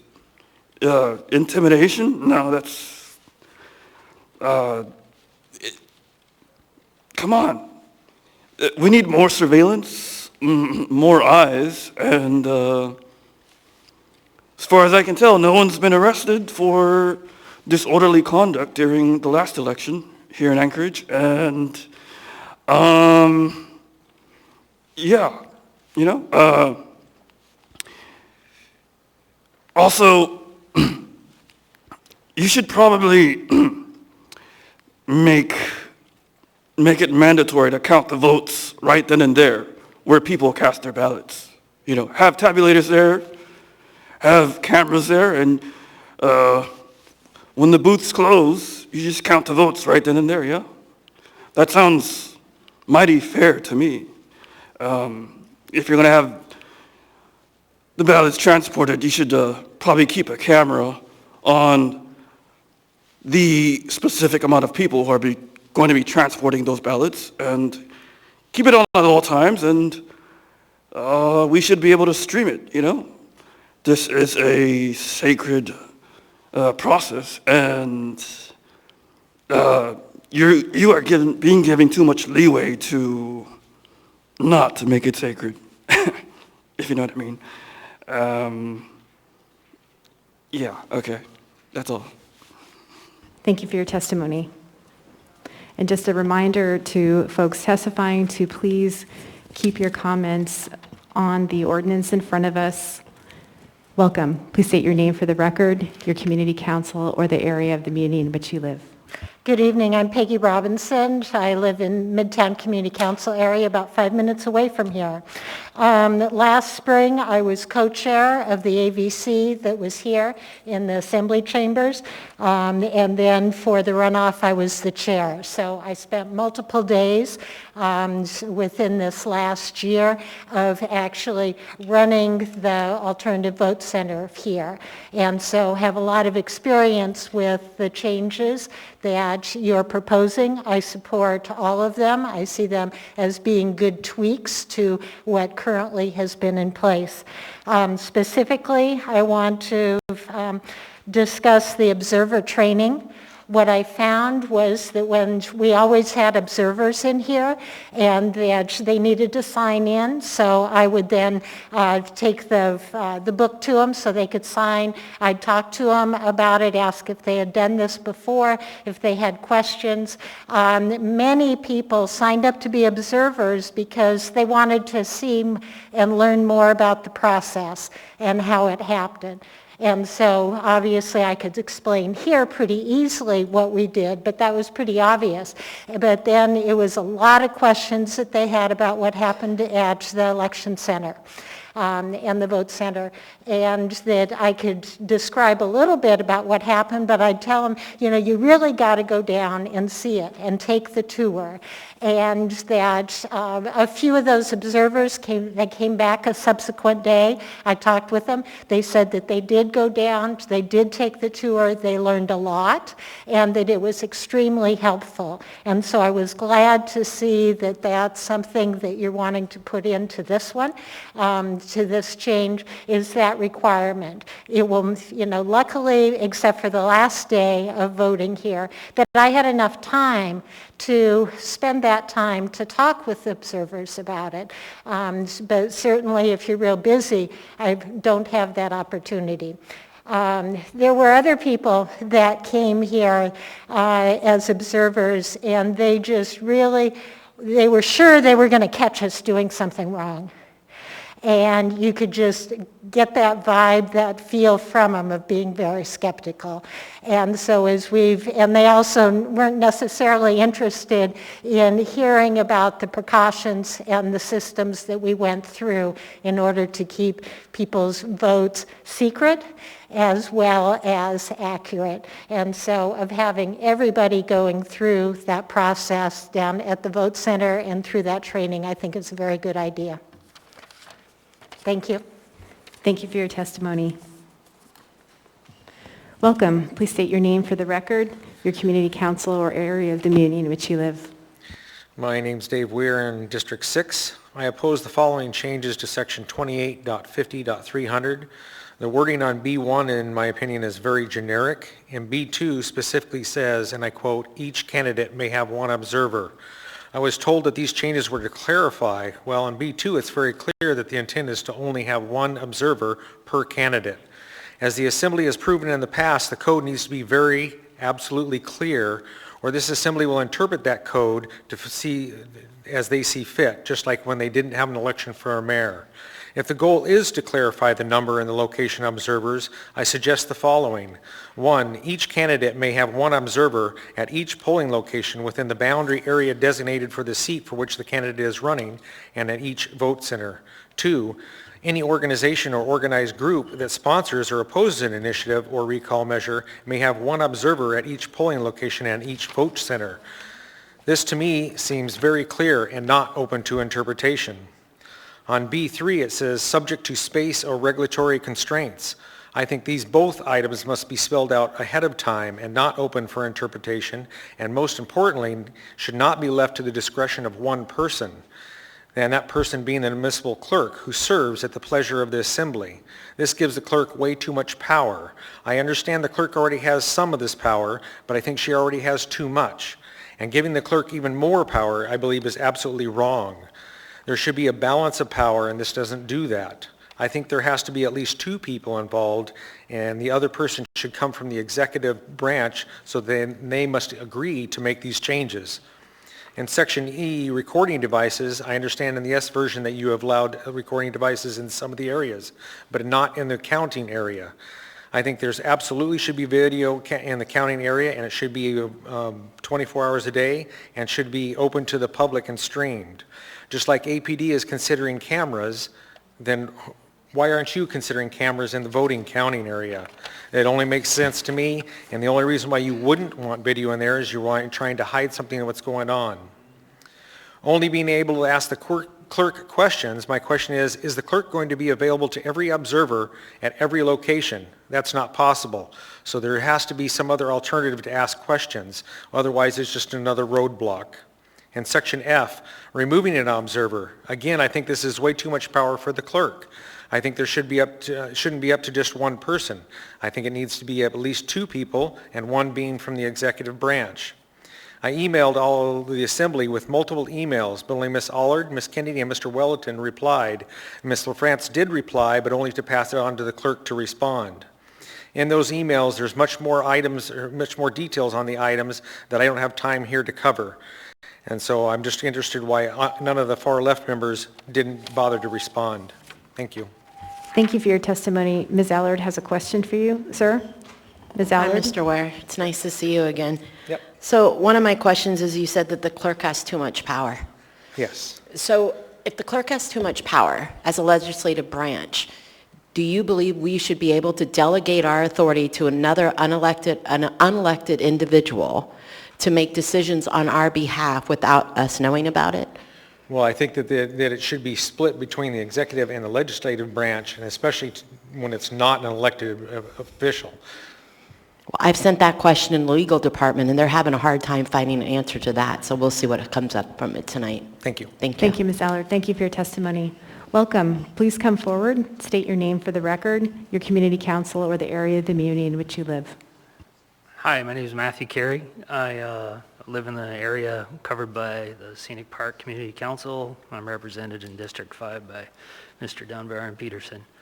I'm a lifelong Anchorage Could you come closer to the mic, please? Oh, I apologize. I'm a lifelong Anchorage Alaskan. I've had the pleasure of serving in the National Guard with Mr. Dunbar and Mr. Bronson.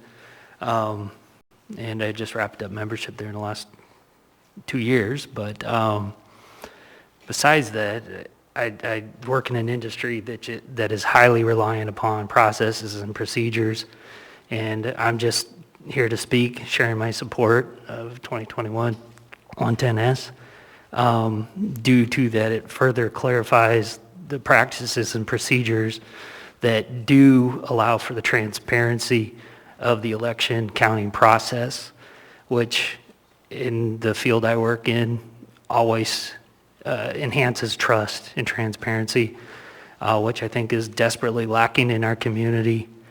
But I believe this shows in large part that the process is clear and transparent.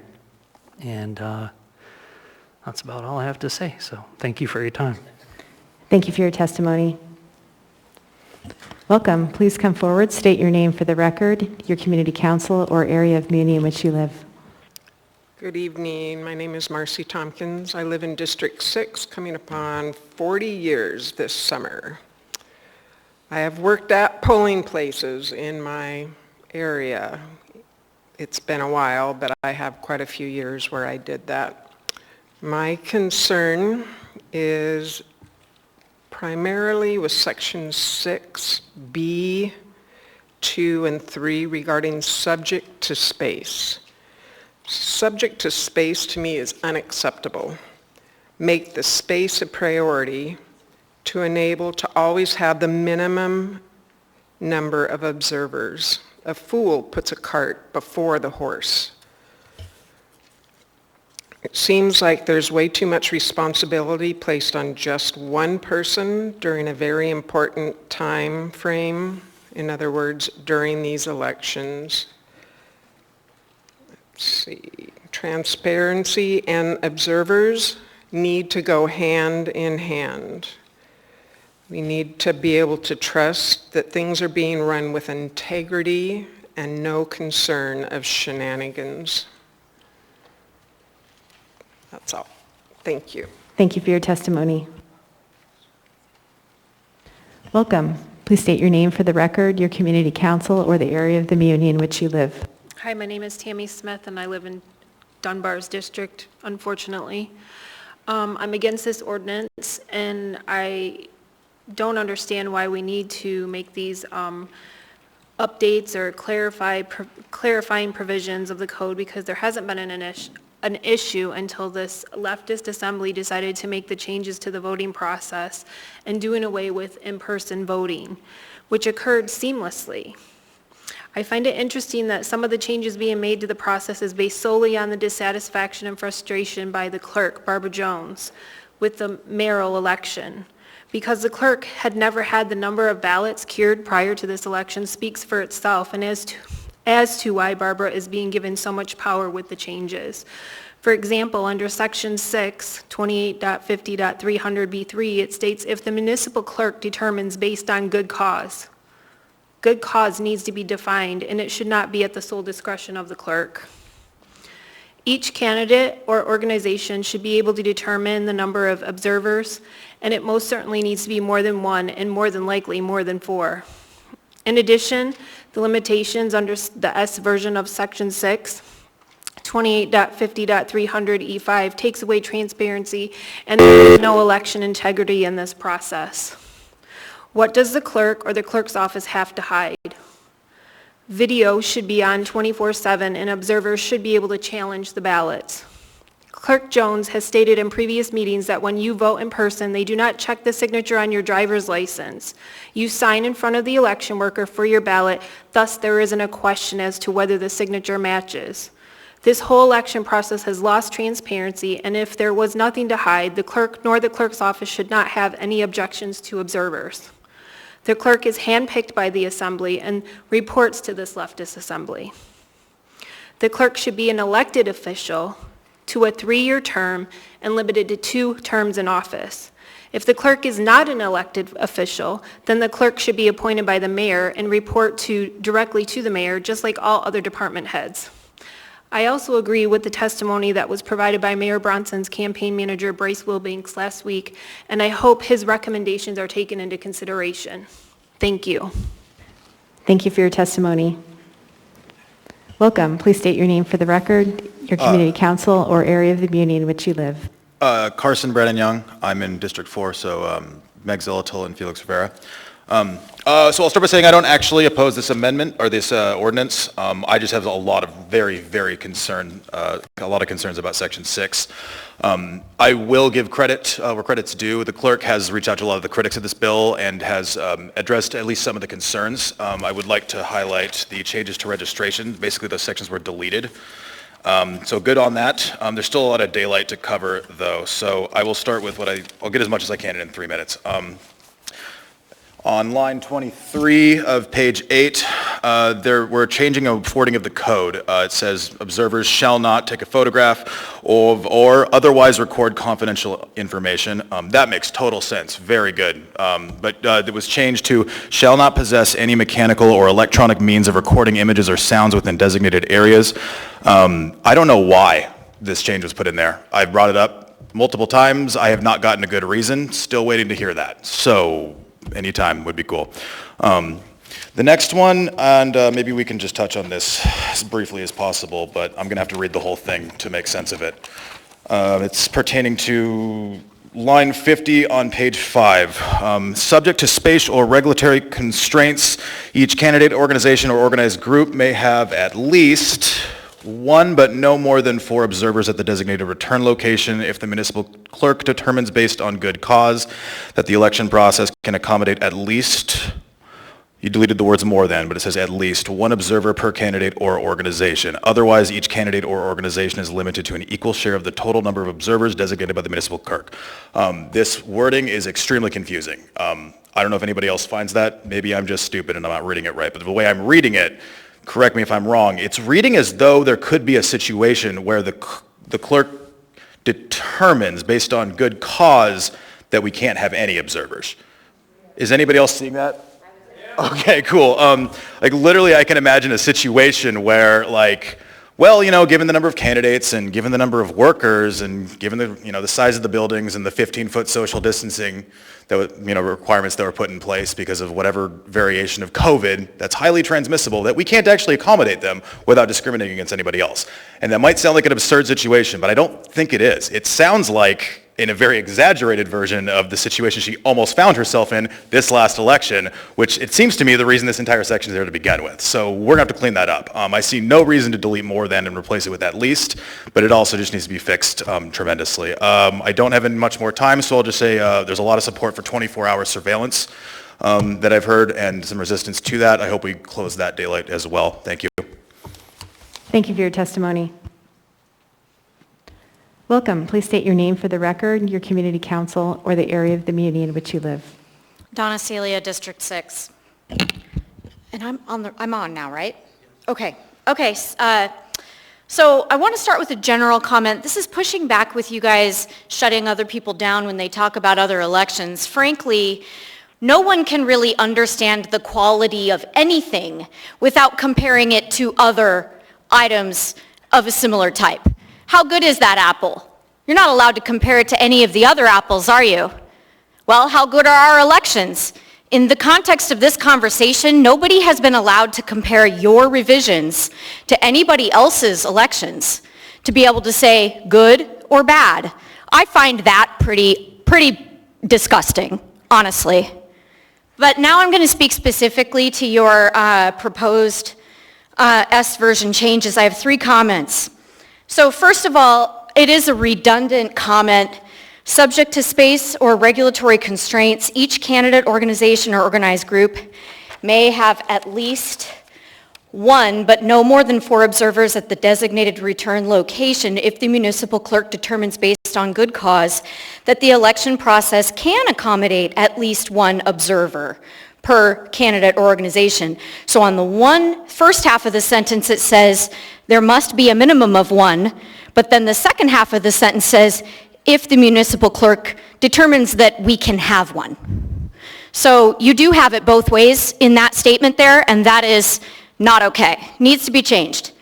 Number 2, I have not been able to really get clear on whether Section D on page 6 actually is restricting observers in general, or if the general public observers are not subject to this regulation. So I've always understood that the general public can observe, and that anybody can do that at any time, but I'm not clear on whether or not the general public would be restricted under these new revisions. So then on page 9, paragraph H, may ask brief questions of the municipal clerk or designee. I wonder why we have to use the word brief, and I know that that word is a pretty subjective word in the first place, so it seems like somebody could simply get kicked out because their question is too long, or because their question might be a little bit annoying or pejorative. Well, that question may be important to determine whether or not there's fraud going on in the election, right? Which may offend somebody who's conducting fraud. So I think the word brief needs to come out for sure. And then the last comment actually is just repeating what other people have said again. Page 8, line 23, shall not possess any mechanical or electronic means of recording images or sound. If we can't do that, then it's his word against her word, and then we don't really have any way of proving anything. Thank you for your testimony. Thank you.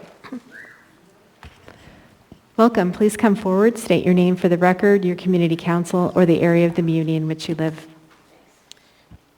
Hi, thank you. My name is Tani Sagricia. I live in West Anchorage with Austin Quinn Davidson and Cameron Presveria.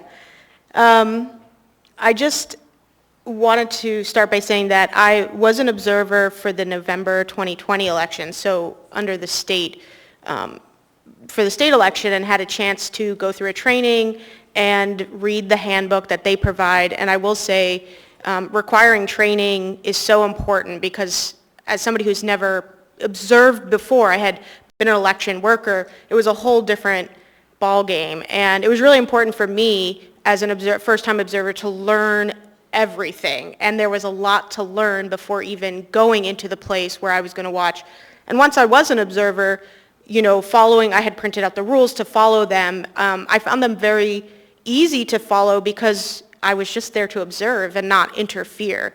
And so I think a lot of these changes that I've read in here are really just clarifying language.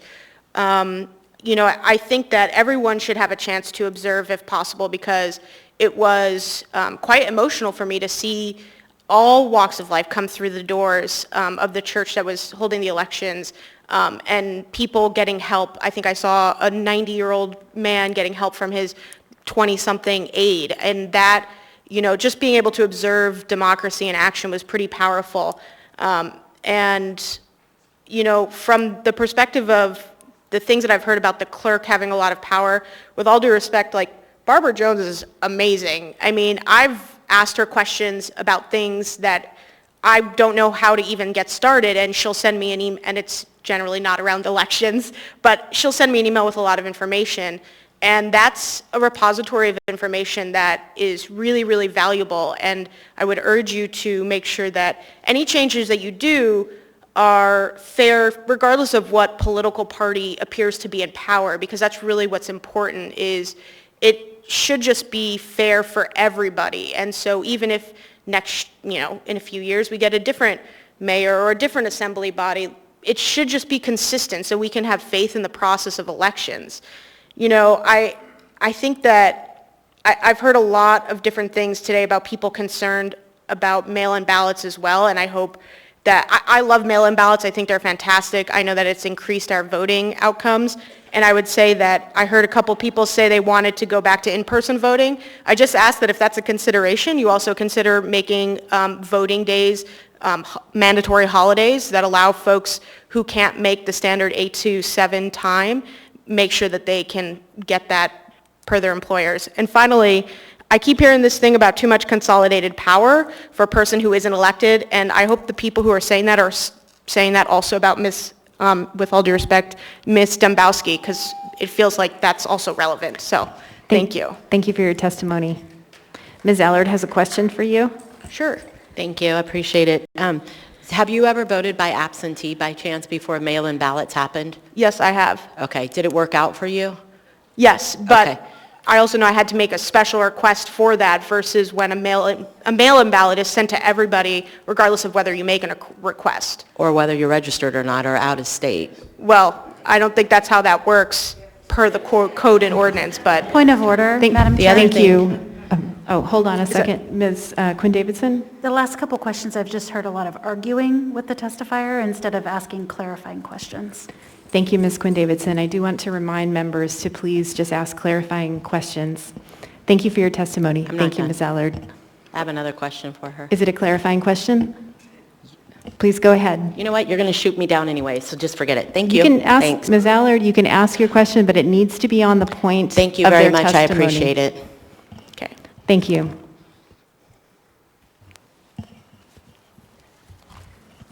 Welcome. Please state your name for the record, your community council, or the area of the municipality in which you live. My name is Yarrow Silvers. I'm in East Anchorage. I read through the proposed election updates, and these are good, simple, common sense, and necessary changes. I think it's important to keep in mind what an election observer's purpose is and what they do. Election observers safeguard our democracy by observing the process of voting and the counting of ballots. They see personal information and complex processes taking place. I fully support the addition of observer training to the process, as it is imperative that election observers are able to understand the process, learn how to not impede the process, and learn about the importance of safeguarding personal information. Why is this issue suddenly coming to the forefront? Last election, buoyed by election fraud conspiracy theory, election observers were not coming for the purpose of observing and safeguarding democracy. Instead, they were showing up en masse with the purpose of finding fraud in every ballot and raising a ruckus. Last year, nationwide, election workers faced unprecedented harassment, and unfortunately, Chair, this point of order, extended please. to our city elections Ma'am? as well. I need to pause your time. Ms. Allard, what is your point of order? I don't mind that she wants to reference past elections, but we've made it a precedent here tonight that you're not allowed to talk about past elections.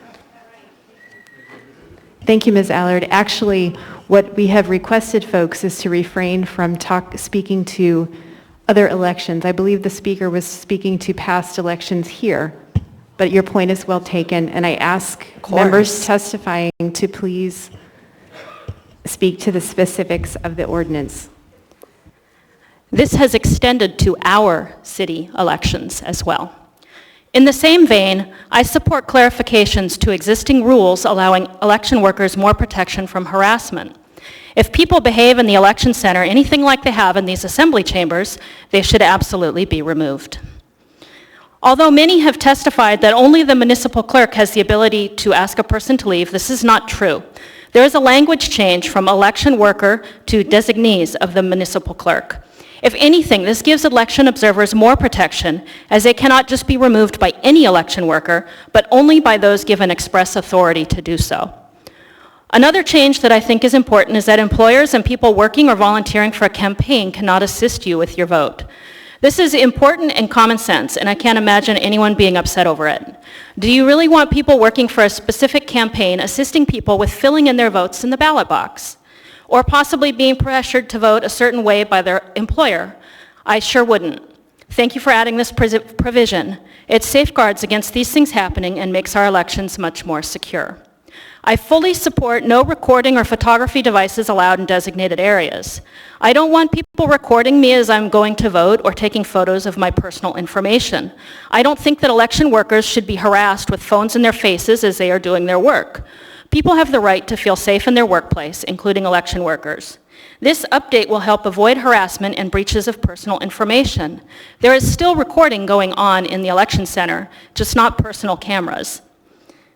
The updates allow the same number of observers as before, but adds a provision for space allowing for more than one. In short, I fully support these changes, and I don't see anything unduly limiting. I believe that if people carefully read the code with an open mind, they may too agree that these changes represent continued progress for safe and fair elections. Thank you.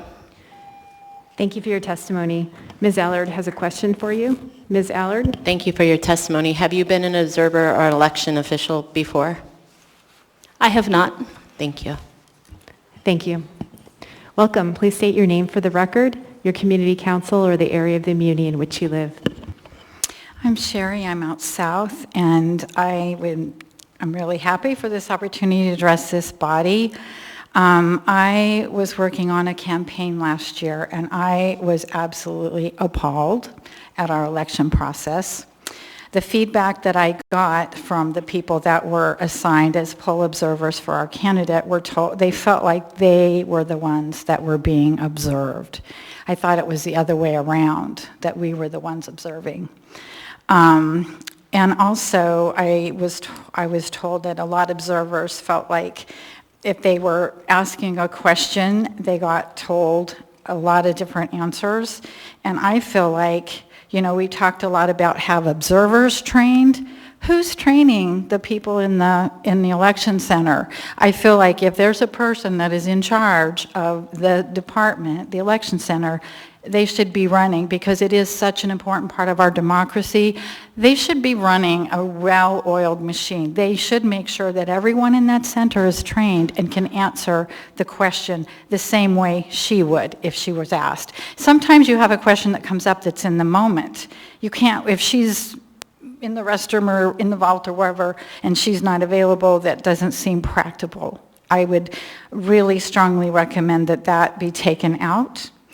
I don't agree at all with the no phones for the same reason. If you're seeing something and you're observing something that's off plumb, you want a way to record that. If you have to wait until somebody comes back or there's no way, like someone just said, it's one person's word against the other.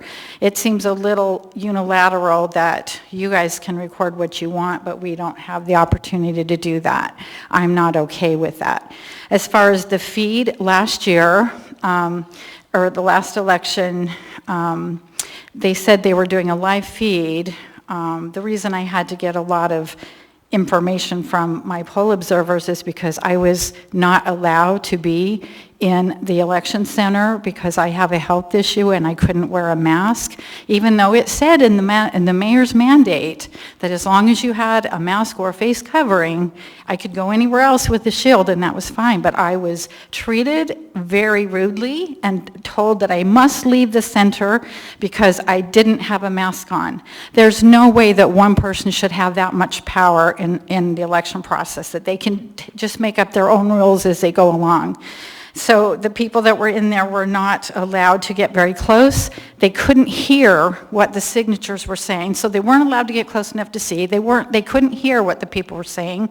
And I have so much more to tell you, but I'm not okay with taking the cameras out. I'm not okay with the section where it says everything will be up to the clerk's discretion, because it's too vague. It needs to be clear. What does somebody do that would be having them removed? Because they're going to have the same situation that I had. Thank you, ma'am. You're welcome. Ms. Allard has a question for you, and then Ms. Kennedy. Ms. Allard? Have you been an election official anywhere else or at all? Well, I've worked in precincts, in the actual election. I have observed in other states, but I haven't observed here. And it's a Mickey Mouse show. Have you ever been in election, so you haven't observed inside when we ran campaigns inside of the election offices or anything like that? Well, here? I went to the training. I had been in and out of the center multiple times. I was doing all the paperwork to get badges for my poll observers. And then magically, all of a sudden, one day I wasn't allowed in there, even though I'd been in and out of there. I'd been in there for hours doing training, or at least I think the training was 2 hours. Thank you, ma'am. So it seems like everything has changed in the moment, and that's not okay. Thank you. Anything else? Ms. Anybody Kennedy? else? Thank you, Madam Chair. Yes, I have a question just in regard to your list. It sounded like you were maybe reading off a list of several things. Oh, yeah. I have a lot. Can you give us the highlights, just a couple points of what you have on your list, please? Well, I have to remember where I left off. I think that we did talk in the meeting, we had elections before. It's really hard, especially when we do mail-in ballots, because there's a lot of important parts of the election. The processing of ballots, whether they're verifying signatures or whether they're doing adjudication, there's several different aspects that are really important. And that's when we need poll observers there. And we never knew when that was going on. It was just random here and there, and there needs to be some notification, because again, people have lives, they have work, they have kids and school things, and it would be really helpful if there was more communication so people knew, okay, at this point in time, we're going to be doing adjudication, or we're going to be doing this, so people can be there and really see. If you guys really want to be transparent, then be transparent and give us an opportunity to do our civic duty. And we can't do that when nobody knows anything. Thank you, ma'am. And nobody can answer. And there was other thing. Please summarize it very quickly. Okay. When there were discrepancies with signatures and poll observers were asking, they never got their questions. They never were told how they were going to cure that, or what they were going to do, or if they were going to. And another question, a thing that I really had heartburn about, I asked the question. They had two people. I was told in training that at every point in time there would be two people on every ballot. And I said, well, do you have like a Republican and a Democrat, so at least it's balanced? And they said, oh no, we can't ask them what way they go. And I said, well, that doesn't seem fair. It seems like it should be balanced. And she said, well, it's never been an issue before. And I said, well, I'm raising it. And nothing is ever addressed. Thank you, ma'am. There's no balance. Ms. Kennedy, did you have any other specific questions? No, that helps. Thank you. Thank you very much. Thank you, Madam Chair. Thank you for your testimony. Okay. Thank you, ma'am. I have more. We need to move on. Okay. Thank you. Welcome. Please state your name for the record, your community council or area of the community in which you live. Hi, my name's Katie Begley. I'm in District 3. I was very happy to come in tonight and find Edition S, where you all had removed the lines on page 6, 12 through 28. Thank you for listening to the public feedback and removing that. That was a really onerous portion, and a lot of people were upset. We do appreciate that you listened to us. Thank you. The other thing I would like to mention, I've heard it said by several people, but I'm going to mention it myself as well because I feel like it's important, is the page 8 shall not possess any mechanical or electronic means of recording images or sound within designated areas. It does sound like some people are concerned that that has to do with recording people when they vote, and I do believe in voter privacy. I'm not sure if that's exactly what this addresses, but what I feel like the majority of us are concerned about is we do want a YouTube live stream or something that will help us as the public see that you are being reasonable with the votes after they've been picked up until they're counted. We really don't want any room for tampering, and I feel like a live stream would help us trust you more on that specific issue. That's all I wanted to say on this particular one. Thank you so much. I yield the rest of my time. Thank you for your testimony. Welcome. Please come forward, state your name for the record. your Madam Chair, community I'm in council. queue. I apologize. I have a question for Apologies. Ma'am, would Katie. you come back? Ms. Allard has a question for you. Thank you, Katie. Would it be fair, in your opinion, because you brought up about the videos, that like in here, when you come and testify publicly, we let people know you will be on video? Oh, definitely. Do you That's think it's important. fair that if we post that you will be on video, but we're still going to record this for clear transparency? And if the person chooses not to be one of the elected observers, do you think that's fair, that we at least disclose it? Well, I think there's some confusion on when people are getting videoed. It sounds like the people that want the videoing prohibited think that you're going to be videoing people at the voting booth. And I don't think that's what this is about. What the ones of us that are pro having mechanical or electronic means of recording are in favor of is just the accountability on what's happening to these ballots after we dump them in the ballot box before they get counted. And I think there's just a little discrepancy in terms and understandings there. Thank you. Welcome. Please state your name for the record, your community council, or the area of the muni in which you live. Yes, my name is Brittany Tompkins, and I'm in District 6.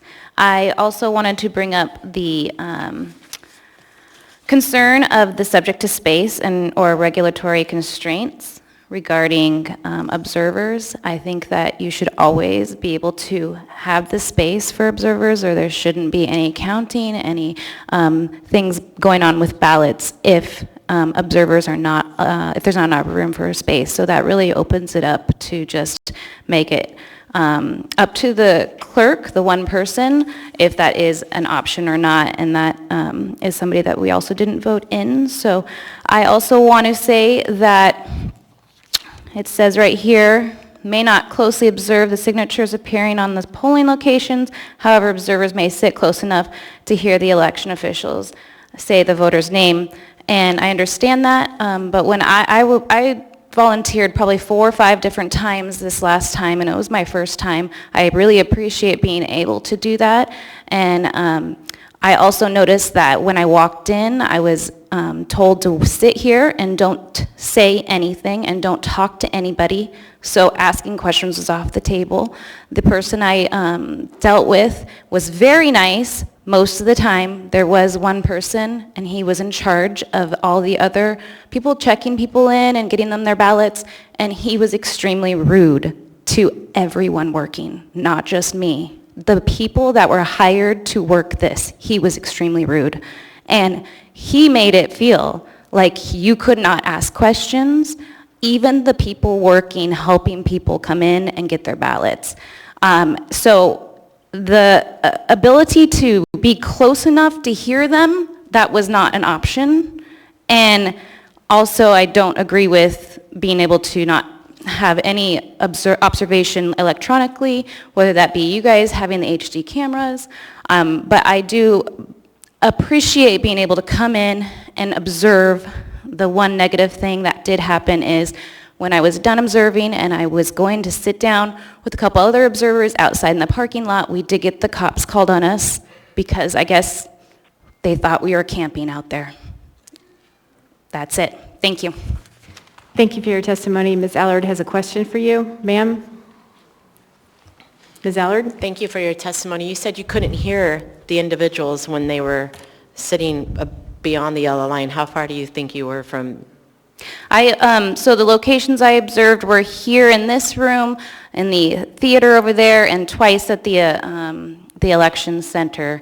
And I couldn't even feel like I wanted to stand up because the person that originally checked me in said I would get kicked out if I asked any questions or did anything, so I was probably 8 feet away. Okay, thank you. I mean, there was no way I was going to be able to hear their names. So. Thank you. Welcome. Please state your name for the record, your community council, or the area of the muni in which you live. Hi, my name is Janice Park. And could you pull the microphone closer? My name is Janice Park. Felix and Meg are my... Madam Chair, point of order, I was in the queue. Mayor Bronson, what is your point of order? Yeah, I was in the queue to ask a question of... to the previous speaker? Yes, Madam Chair. Okay, I apologize. We'll go ahead and go back to the previous speaker. Mayor Bronson, what is your question? Thank you, Madam Chair. Brittany, I had a question for you. We talked about in this, there's a couple sections that are pinging a lot on a lot of people here. One of them is observers may not closely, and I'll bring it to page 8, line 36. Observers may not closely observe the signatures appearing on the polling location register. However, the observers may sit close enough to hear the election officials say the voter's name. Well, I was trained and was an observer at one point last spring, and the purpose of verification is to see the signatures because the screen is split and you have the official signatures, sometimes 3 or 4 or 5 of them on one side of the screen, and then the actual signature that's transposed from the envelope. And this is the only verification process. And so how are we supposed to actually verify, according to this, how are we supposed to verify via audible a signature? I don't understand how that works. As an observer, can you explain that to me? How do we verify a signature if we can't see it? Yes, I cannot. Okay. That's all I have, Madam Chair. Thank you. Thank you. Thank you, Mayor Bronson. Welcome. I apologize for interrupting your testimony. I've restarted the timer, and if you'd state your name again for the record. My name is Janice Park. Felix and Meg are my assembly people. Could you pull the microphone closer? Sure.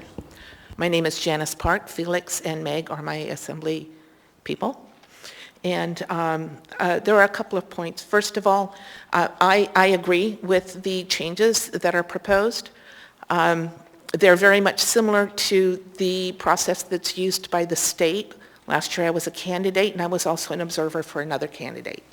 Given that we do have COVID, I think, in a workplace, to have people very close together is potentially a hazard, and the people who are working as election workers deserve to have the respect of having a safe workplace.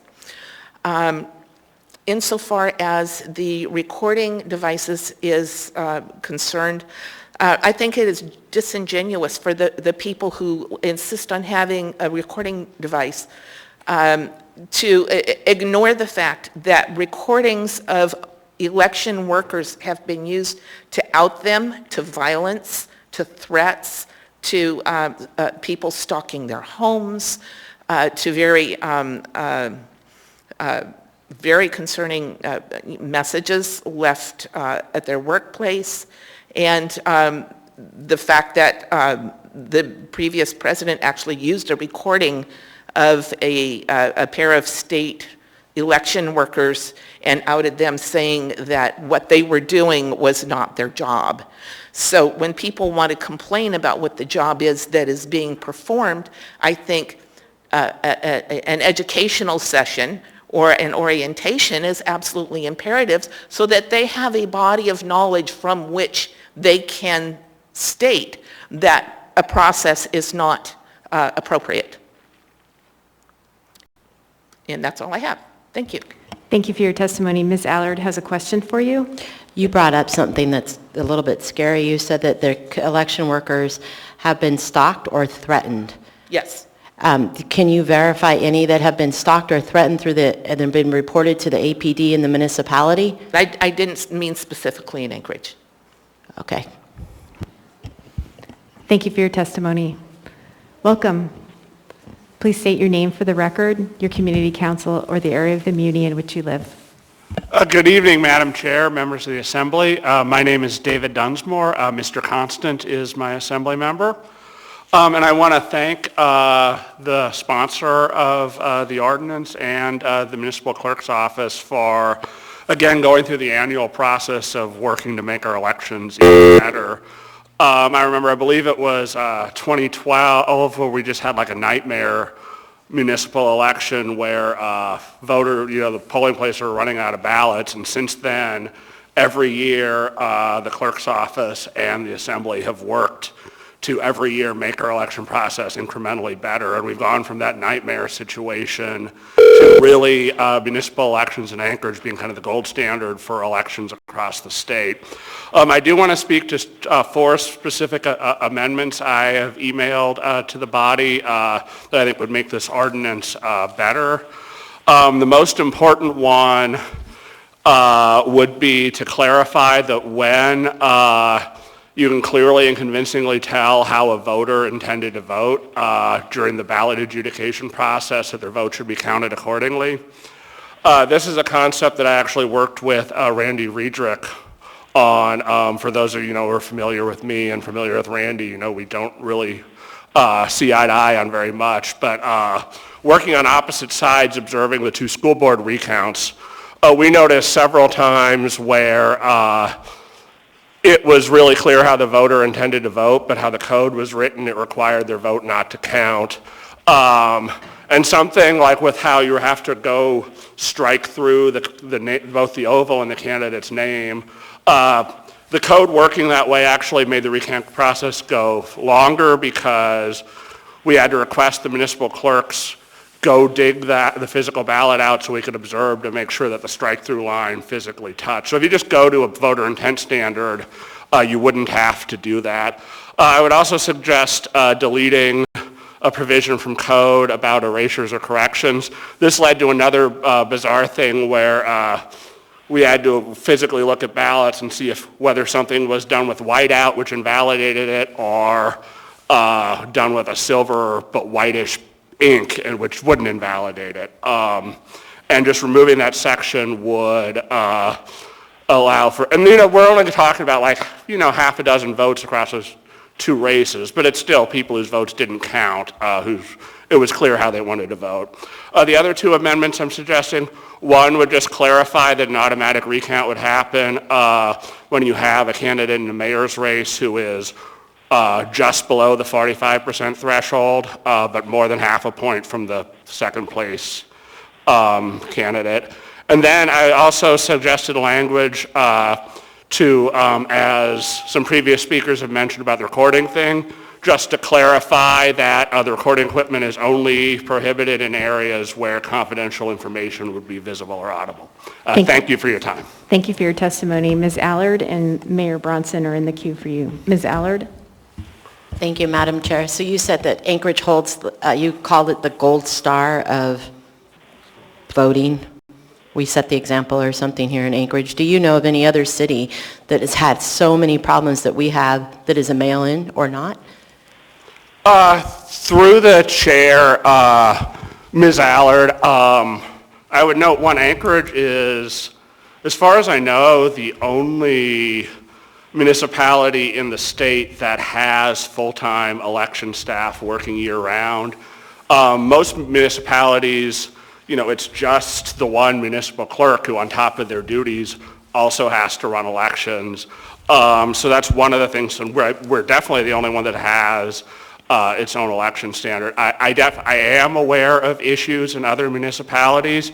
Actually, I got a panic call from someone in Golovin after their municipal election about they had the nightmare situation of a 1-vote election, and then they found a ballot after it was certified. So yes, I am aware of issues in other municipalities.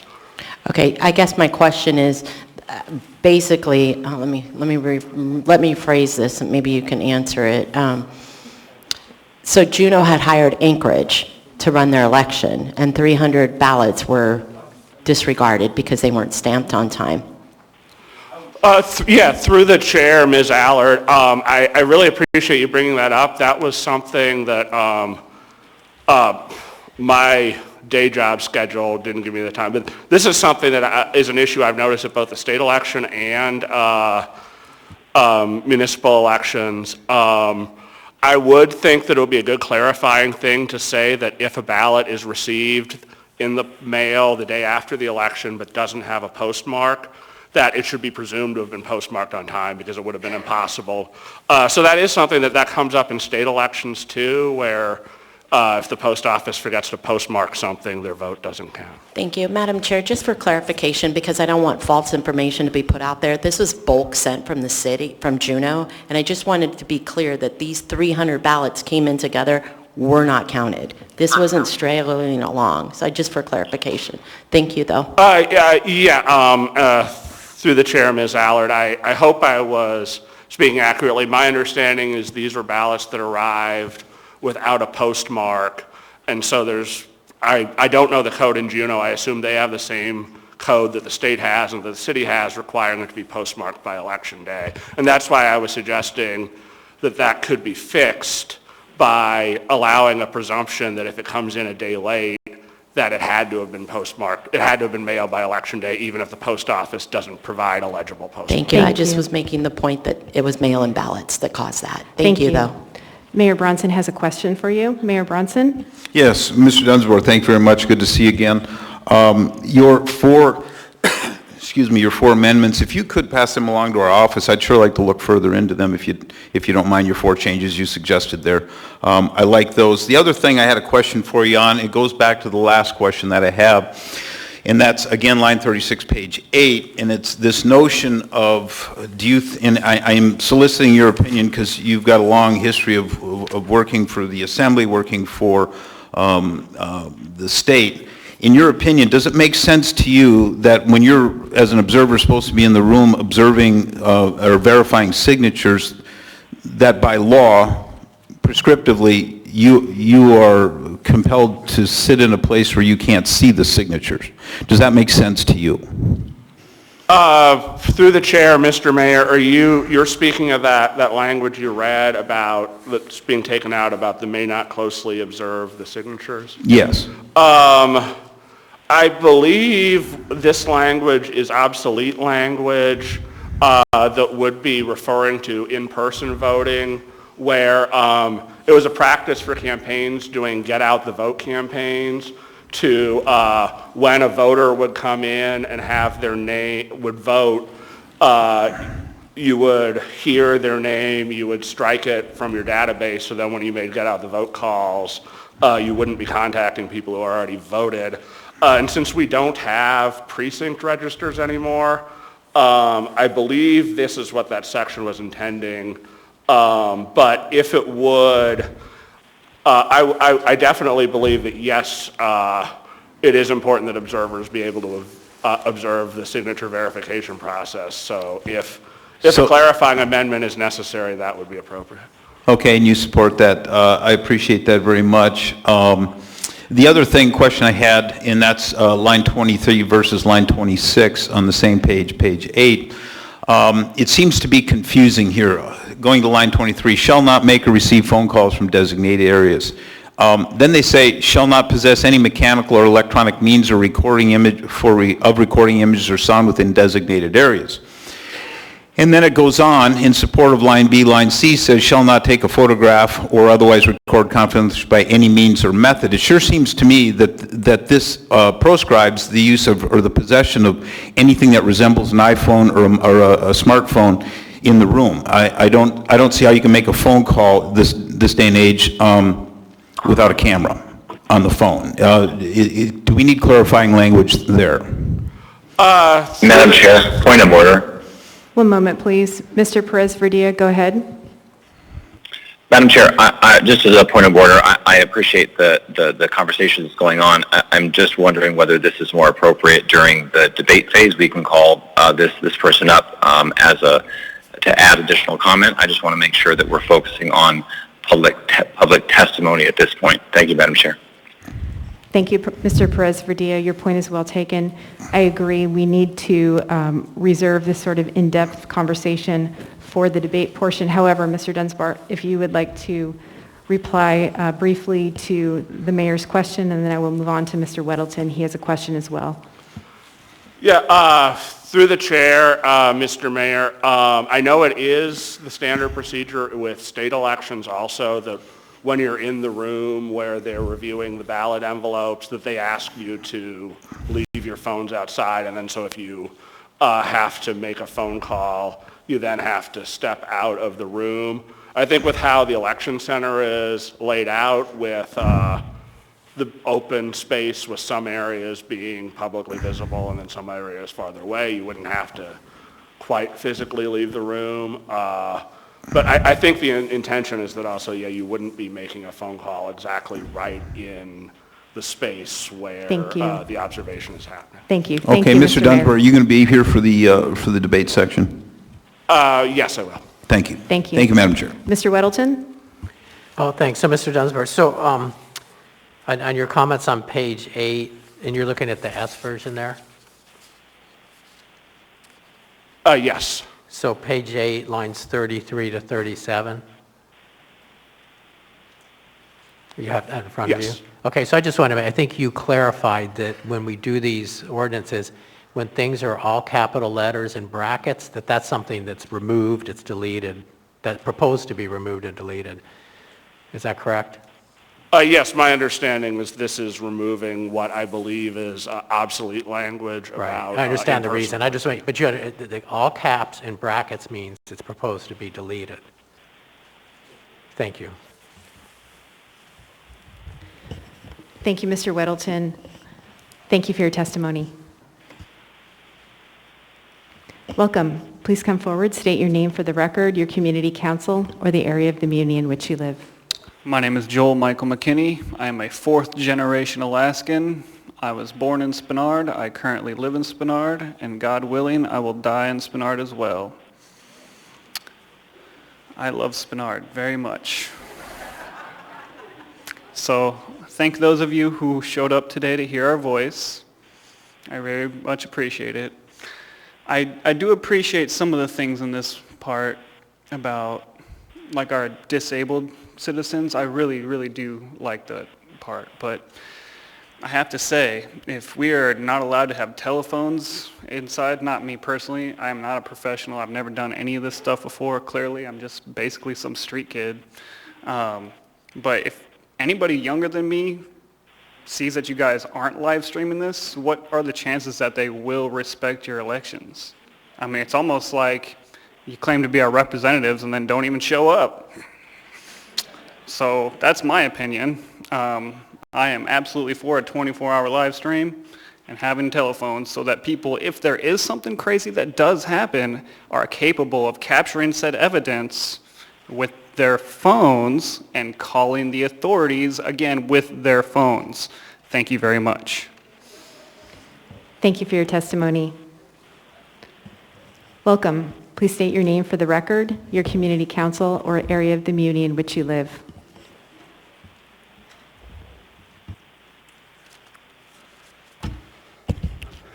Niall Sherwood Williams. I'd like to first state for the record that whoever comes up here, if they work for the muni or if they're a consultant, they should disclose that to the public.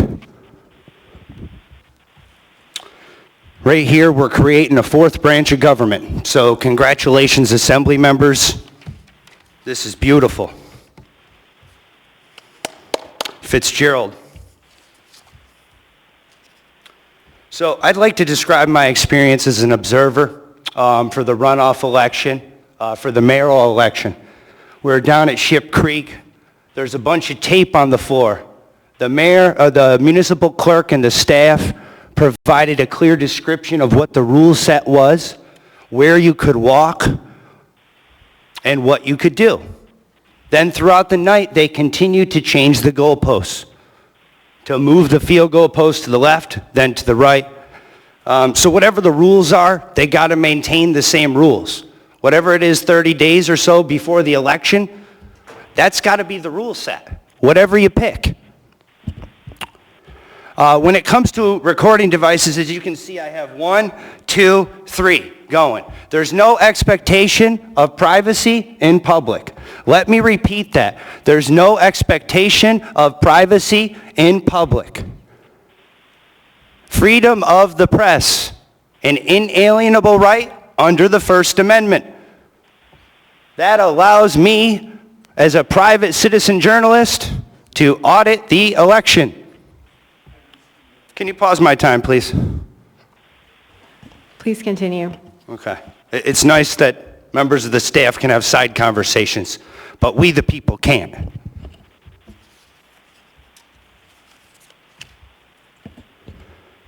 The part about clarifying tabulation and counting, I would like someone from the mayor's office through the chair to reference my challenge to the election that I filed last year. I was specifically talking about this counting and tabulation mishmash. What it is they were counting the votes early, before they're allowed to by the charter. They were playing with words. I held them to task. The clerk rejected it because she said I didn't have the right to challenge it. So look into it a little bit more. They're playing with language. I want to be able to record everything all the time for my protection and for yours. It's important. You can see what happened to me a couple weeks ago. Go to Northern Corruption Monitor 907, YouTube. Go check it out. That's why I wear this every time. Thank you for your testimony. Are there any other members of the public who wish to speak? Anyone at all? Seeing and hearing no one, public testimony is closed. What is the will of the body? Move the S version. Second. There is a motion by Mr. Weddleton to approve the S version. It has been seconded by Mr. Peterson. And at this point, we will take a 5-minute break and come back. Madam Chair, before we go, please. Ms. Kennedy? I would like clarification on S version because I have an S version that is dated October 27th, and it is not the same as the S version that we are actually, I believe, moving at this point. So I just kind of wanted to make sure, even for the public's benefit, that if they have that document that used to be online that is dated October 27th is not the S version that we're referring to. That being the question then, should this be, the one that's being moved tonight, should it be considered an S1 version? Thank you, Ms. Kennedy. The original version was introduced on October 27, and the S version was introduced on the addendum tonight. So there is only one S version. But what I'm saying is, if you look at both of those, they are not the same document. One should be marked with a draft. Let's take a look at this during the break and make sure there's clarity. Thank you.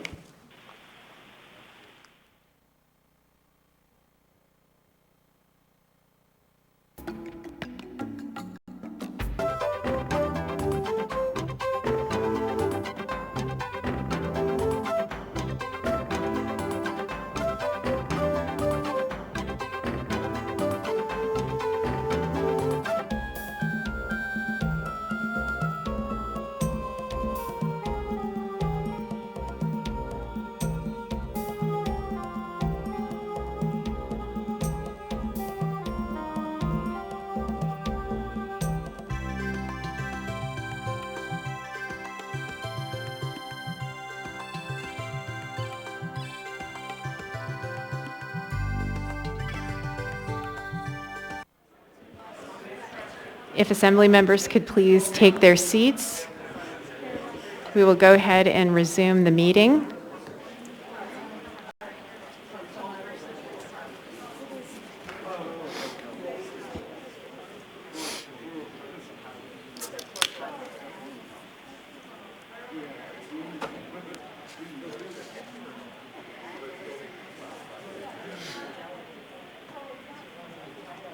More amendments, Pete? More amendments. Did you get one of these? Yeah, I got all the way through Amendment 16.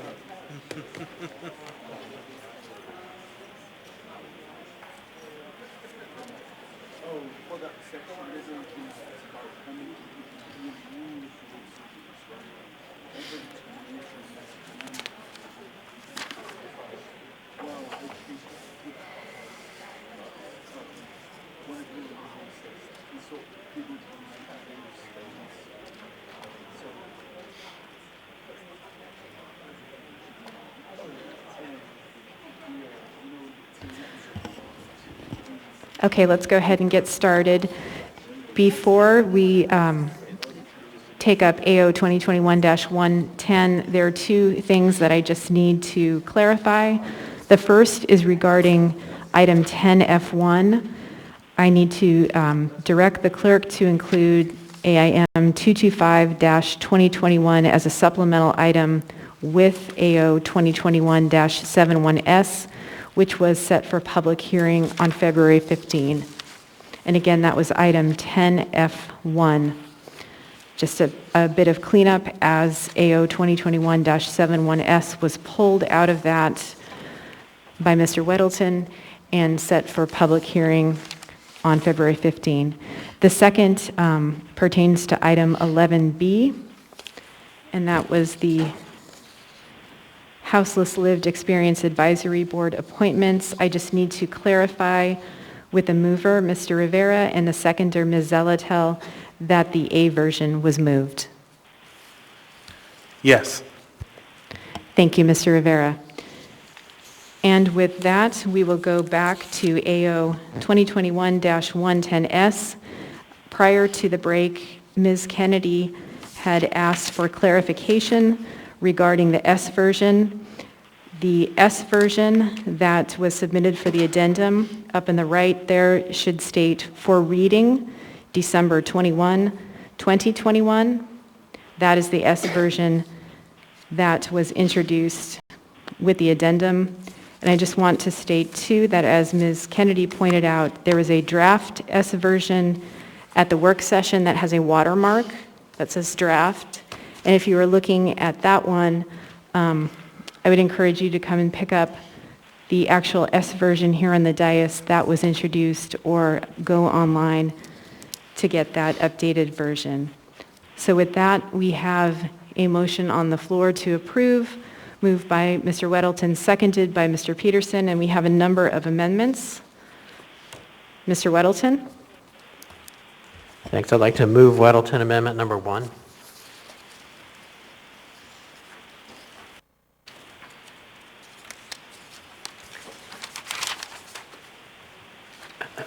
Second? Second for purposes of discussion. Moved by Mr. Weddleton, seconded by Mr. Rivera. Go ahead, Mr. Weddleton. Oh, thanks. So this is this requires voters registered outside of Alaska and Anchorage with out-of-state mailing addresses, for the most part, to request a mailed ballot. So they'll get mailed something saying, hey, you have to request a ballot. Then they return that and they get a ballot sent. And it raises the bar a bit on people outside of Anchorage with addresses outside Anchorage. But addresses a lot of the concerns that people have as well about people who have left the state, they're voting in some other place, and they're continuing to get ballots. So it just raises the bar a little bit, and will send out fewer ballots. Thank you, Mr. Weddleton. Is there any discussion on Weddleton Amendment Number 1?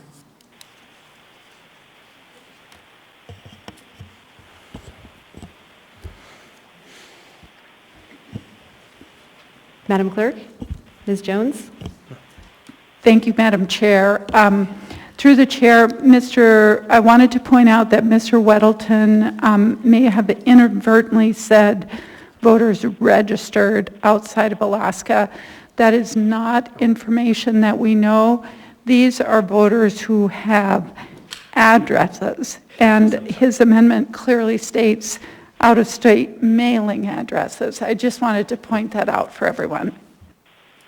Yeah, thanks. I think my intent was to say that some people leave the state and they don't unregister here, they register somewhere else, and that's been a concern for people who have spoken to us.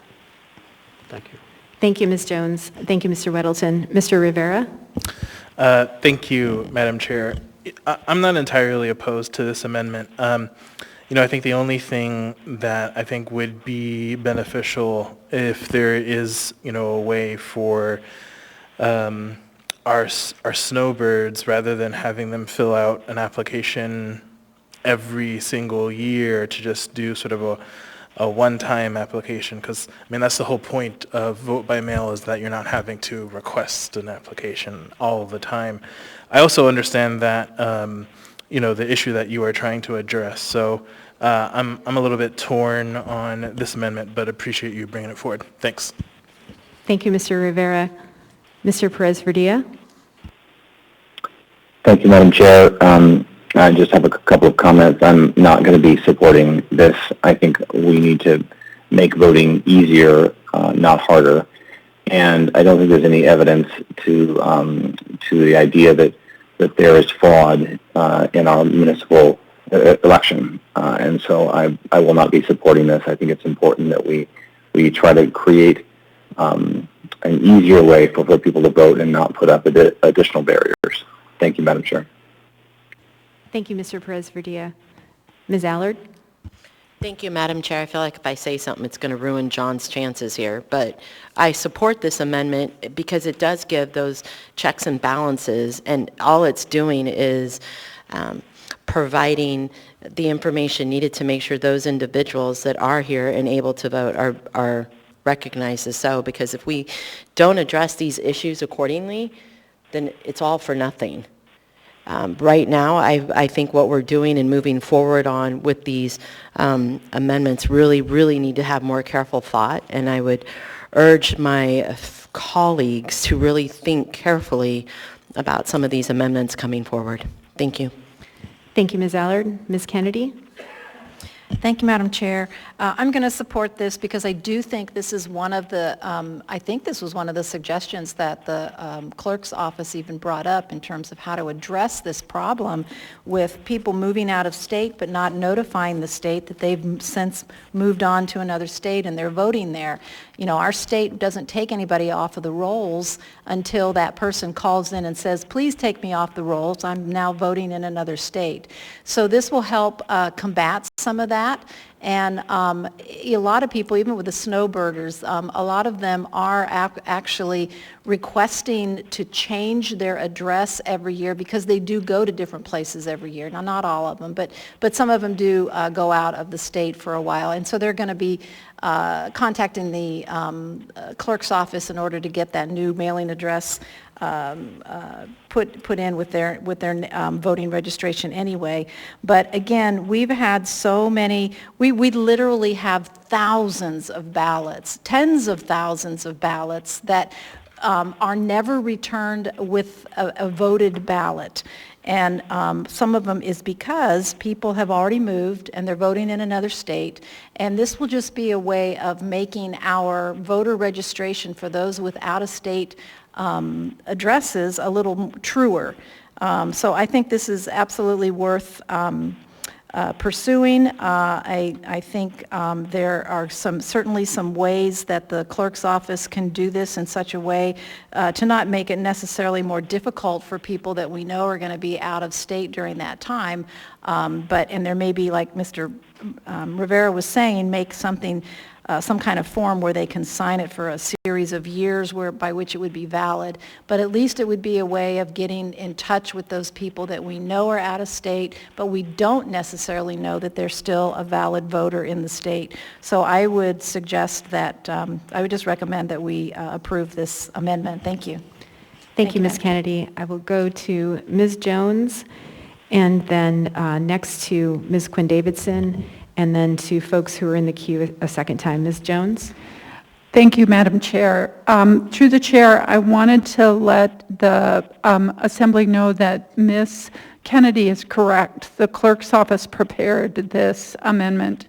We did quite a bit of work this fall to look into the options and what can we do about this, the problems with the voter registration database. And the state does have an extensive process that is specified in state law for removing people from the list.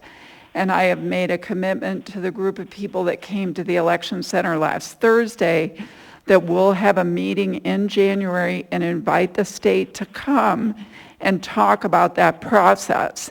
However, I do want to point out, in spite of all of that the clerk's office did not include Mr. Weddleton's proposal in the S version because this is not a pro-voter policy.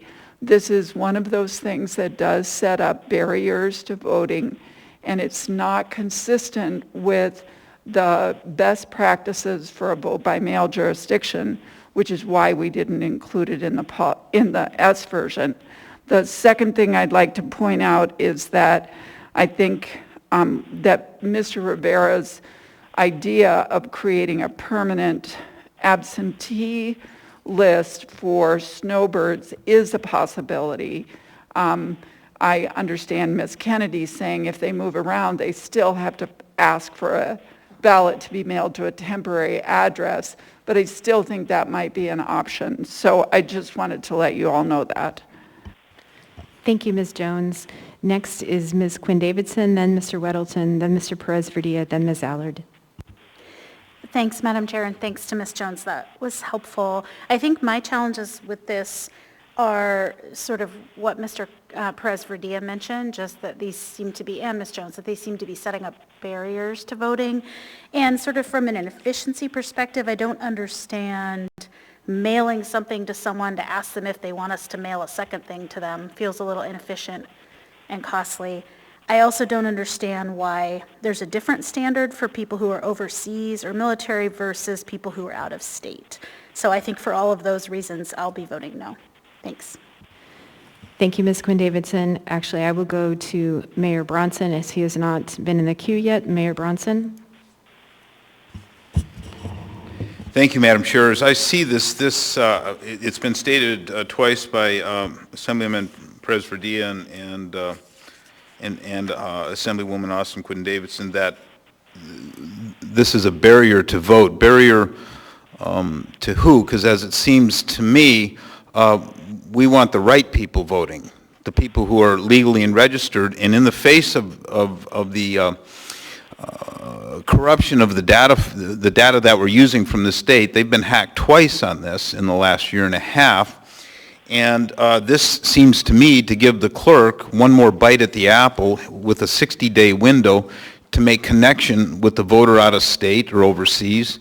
And I would think this enhances the database that, quite frankly, we don't know. The state doesn't even know if they can trust it completely. Certainly, it seems to be pretty reliable, but I think we should give the clerk the leverage to come in and get one more shot at someone who may not otherwise get to vote. Thank you, Madam Chair. Thank you, Mayor Bronson. Mr. Weddleton? Well, thanks. Yeah, I would just want to address some of the concerns. You want me to wait till the end or let the others go again? Or? Your preference? I'll wait till the end. Okay, we'll come back to you. Mr. Perez-Verdia? Thank you, Madam Chair. Just a question to the clerk, please. Can you state why it is considered not best practice to include this? That's the first question. And the second question is, if we were to send something to an out-of-state person and not receive a response, would we just proceed as normal, or would there be something different that would happen if we would not receive a response? If the clerk can address those two questions. Okay, thank you, Mr. Perez-Verdia. I'll see if I can unravel that through the chair. First of all, the municipality's policy is to email ballots to all qualified registered voters. Voters who have an out-of-state mailing address are qualified registered voters in Anchorage. Some of them may be working outside of Anchorage.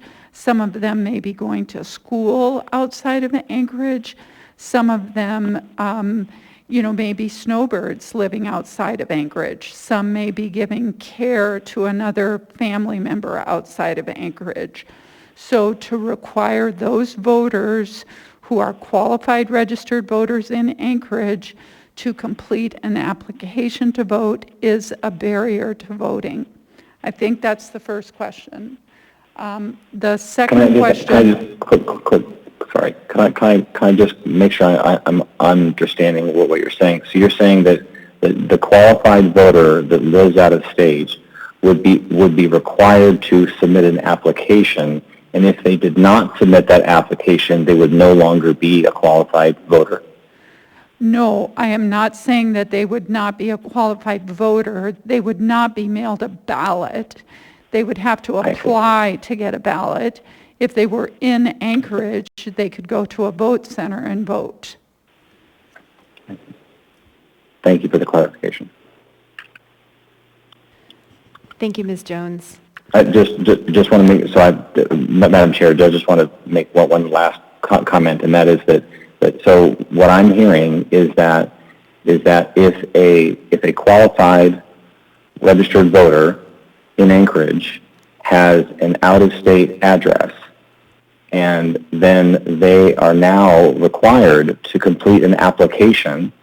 If they do not complete that application, then they are not sent a ballot.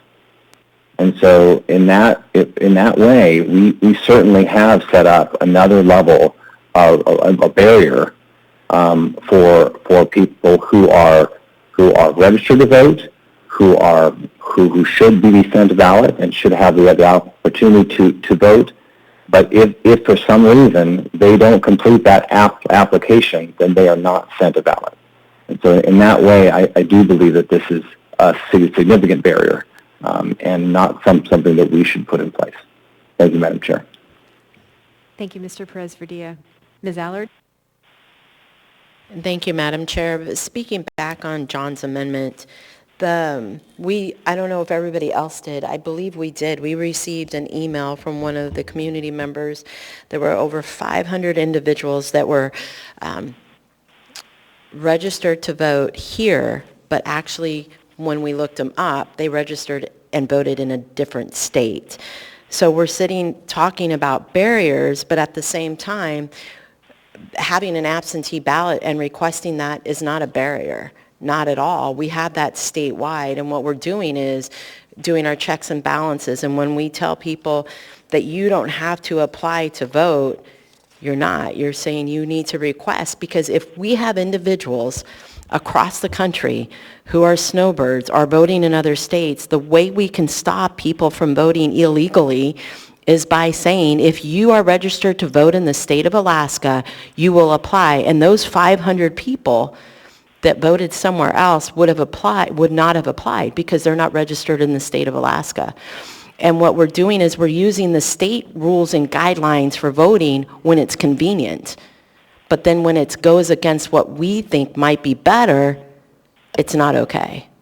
There's a difference there, and we really have to look at this. We are actually making it more difficult for individuals to vote because we're taking the rights of everybody else who actually elected an official legally and sending out ballots just randomly to everybody.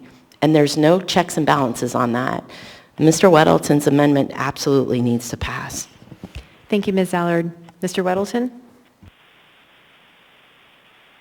Thanks. A couple of points on this. It does raise the bar, and that's very true.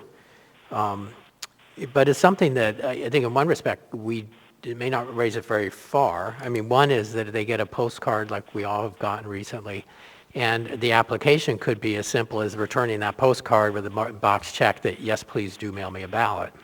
So it's not a very high bar.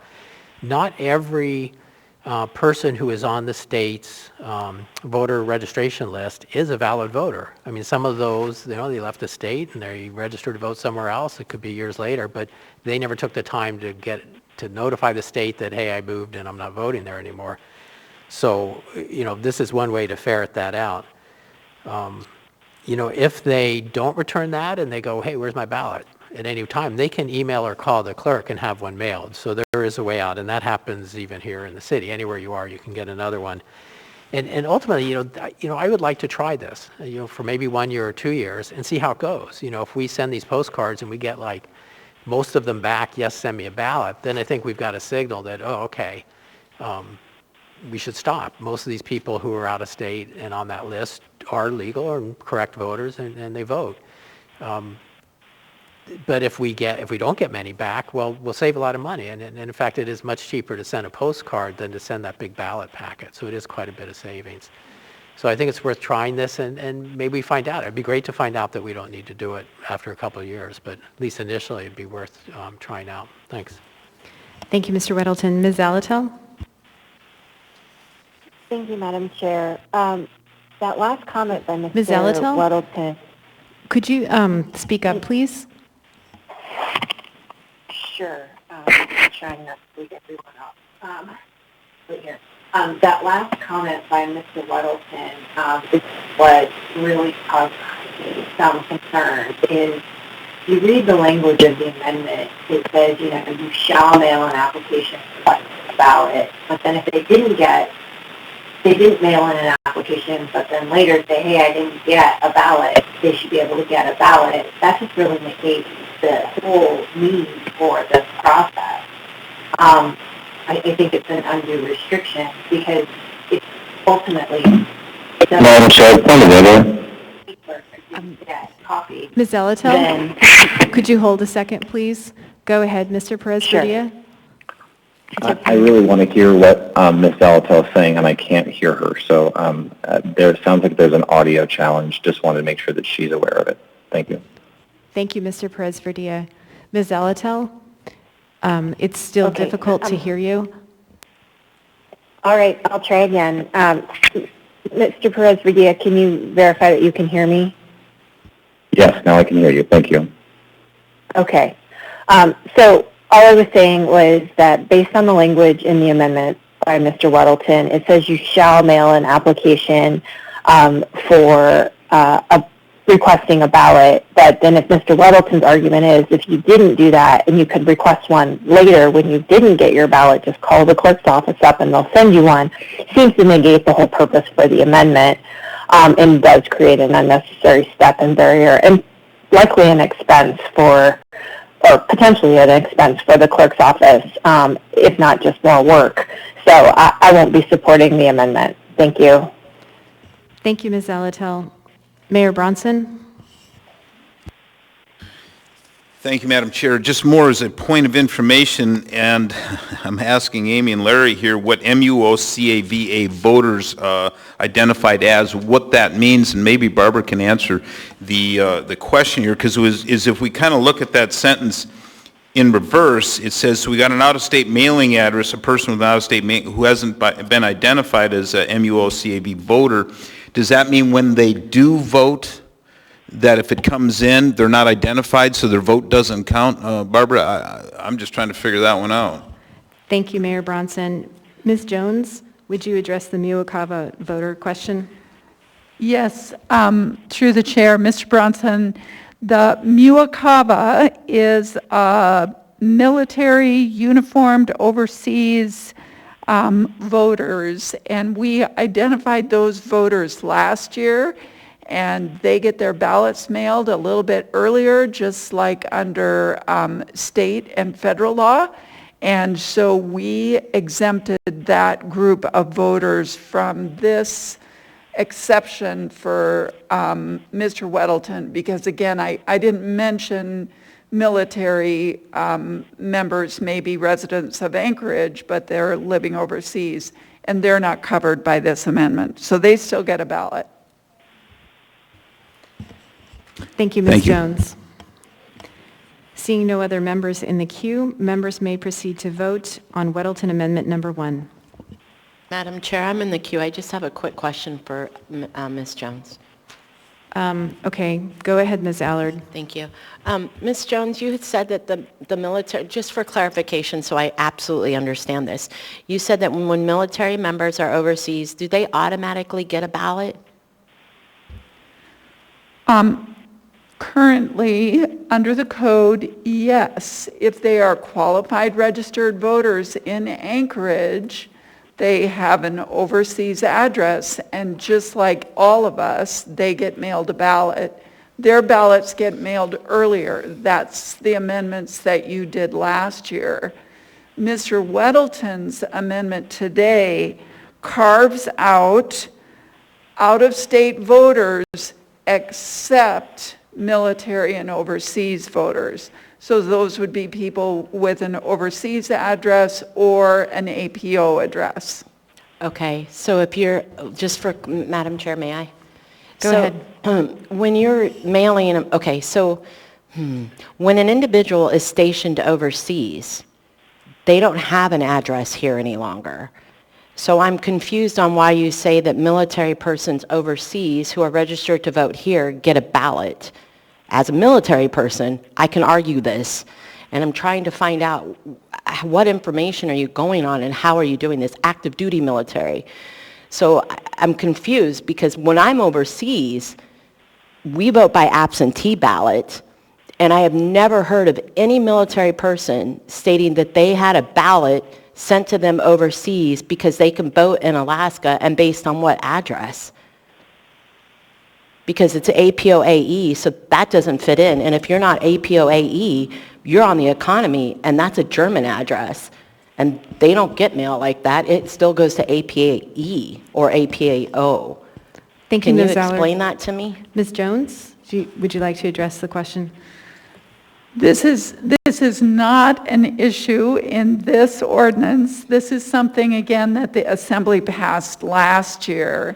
And what the ordinance allows is if a military member, someone in the military, is registered to vote in Alaska, so they've registered in Alaska, but they have an overseas, and registered in Anchorage, and they have an overseas address, they get an Anchorage ballot. They're a qualified registered voter in Anchorage. They sign the voter declaration on the envelope that says, I am a citizen of the United States, I'm a citizen of Alaska, the state of Alaska, I'm a resident of the city of Anchorage, I have not voted otherwise in this election, I'm over 18 years of age, and they sign the declaration. And they automatically get a ballot sent to them. Yes, Ms. Allard, I they would do. challenge the clerk's office to prove that to me, because I absolutely will tell you that's not happening. Thank you, Ms. Allard. 100%. Thank you, Ms. Jones. Seeing no other members in the queue, members may proceed to vote on Weddleton Amendment Number 1.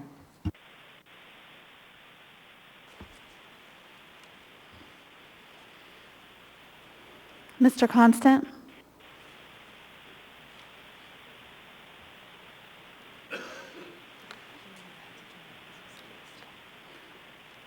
Ms. Zolotel? No. Mr. Perez-Verdia? No.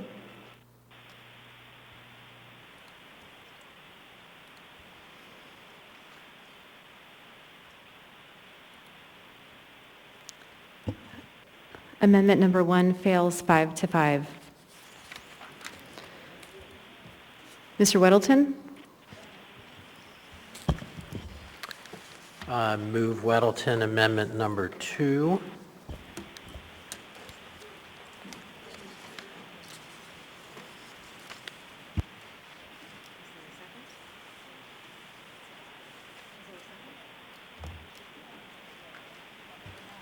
Second. I got a second? I'm told I'm allowed to second. Second.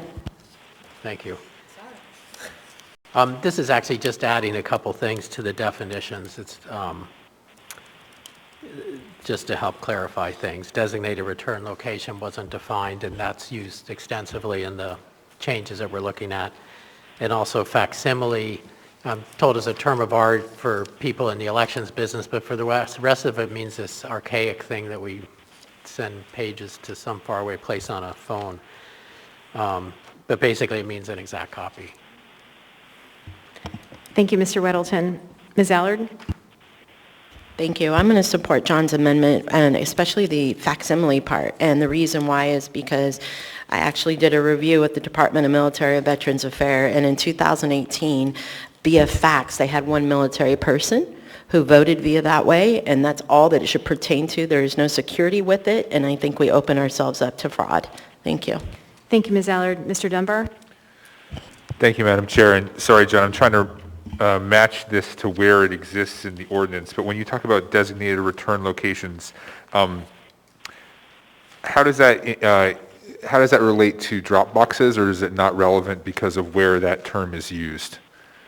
A designated return election or center is what we think of colloquially as the election center. And actually in the handbook it's referred to, I think, more often as the election center. But if you look as we work through this, you'll see the various changes in this code. It's called designated return location, not the election center. Does that Okay. help?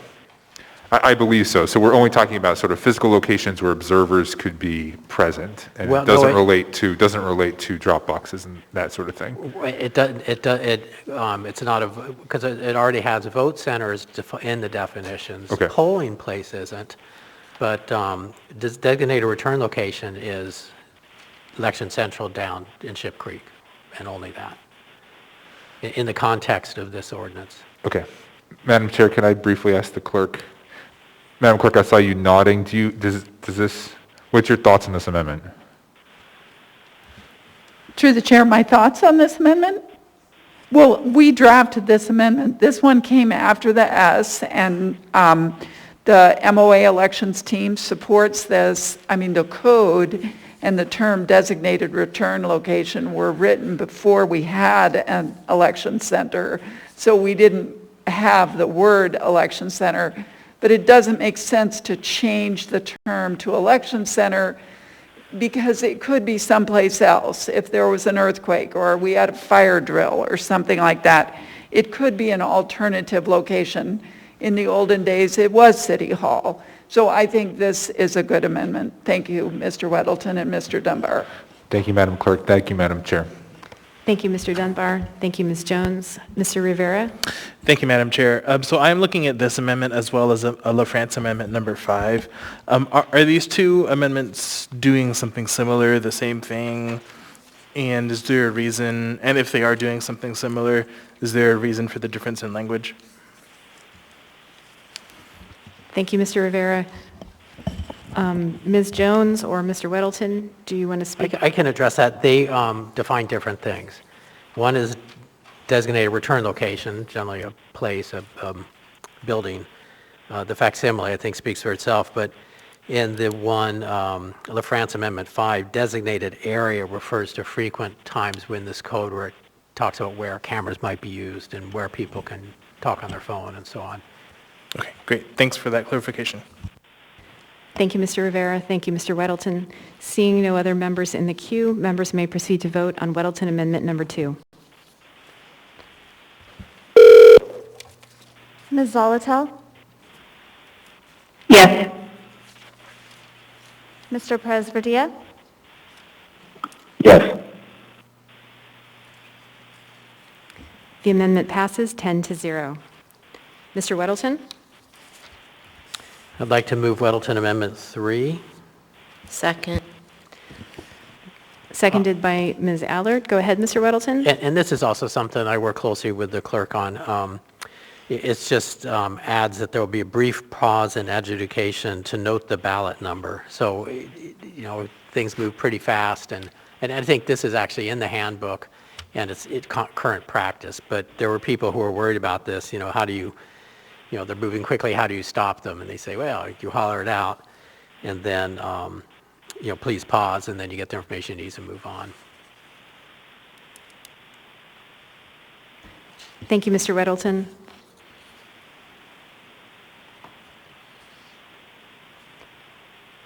Seeing no members in the queue, members may proceed to vote on Weddleton Amendment Number 3.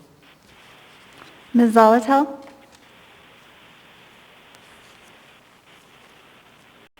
Yes. Mr. Perez-Verdia? Yes. Mr. Weddleton? Sorry, I'm a yes.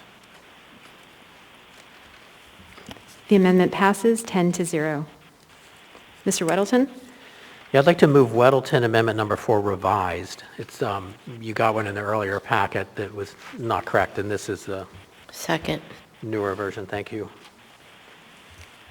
Seconded by Ms. Allard. Go ahead, Mr. Weddleton. This does a small reorganization. We have in there that there's a prohibition on recording confidential information. I just moved that same wording up a little earlier. And then, you know, it addresses the issue that many people have mentioned here. It's on the second page here. So that's now would become the C. And this just says shall not, is this on this? People can see it, okay. Shall not operate any mechanical or electronic device to record images or sound within designated areas where ballot processing occurs and confidential information could be easily recorded. So the intent is to really drill down to the places where using phones would be the most problematic. But it lets people, opens the door more for people to use their phones or whatever recording equipment they might have. We've heard that, people want to see that. And I think, when you allow, the default these days is that you can take pictures. And so prohibiting it makes, as we've heard, people go, well, why would you be prohibiting it? So we should really only do that in the narrowest circumstances. And that's what the intent here is to do, is really narrow that down. Thank you, Mr. Weddleton. Mayor Bronson? Thank you, Madam Chair. Just for Assemblyman Weddleton, as I look at the language here, when we may not sit behind sit in the area behind the table where election officials are working or in between election officials handling voter registers, it seems to me this language is quite similar to the language that you said on page 8 of 16 on the amendment itself that I think it was line 36, which is dealt with sitting too close to signature. Does this apply to the signature verification area at Vote Central? That part 3, the only change recommended in this amendment would be to change the word record to document. Mm-hmm. And that was just, we're telling you can't record it, we're thinking in terms of a camera, so document, they could write it down. So what you're referring to, Mr. Mayor, is I did not intend to change anything in this amendment except for that one word. Right, no, I understand, but the language in and of itself, whether it's a change or not, and it's not, it seems problematic because it deals with the proximity of the observer to the worker. That's the essence of this. And it says if you may not sit behind the table. Well, if it's at the signature verification table, and that's all I'm speaking about. I'm not talking about adjudication because that was addressed elsewhere. If it's behind the signature verification screen at the computer, if you can't sit behind them, how do you verify? And your language may not even apply to that, and that's what I'm actually asking. Does this apply to the signature verification station? I think I would ask that of the clerk, if she could tell us more about that. Ms. Jones? Thank you, Mr. Weddleton and Madam Chair. Mayor Bronson, this language in the first paragraph of the amendment regarding observers at a polling location or vote center, it does not at all concern signature verification at the election center. So I agree with you that observers need to be able to sit behind the workers that are doing signature verification because otherwise you couldn't see it. However, what this is talking about is when this is the vote center and the workers are sitting at this table and voters are coming in to get their materials and then go into the voting booth, that observers may not sit behind or between these workers. Typically, the observer is sitting exactly where the guard is sitting, and then the voter comes in and the voter says the voter's name.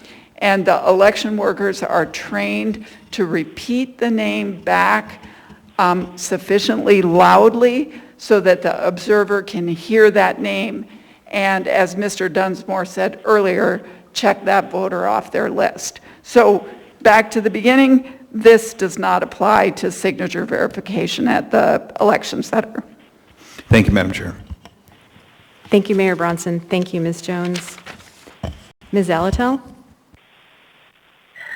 Thank you, Madam Chair. Question for either the chair or Mr. Weddleton.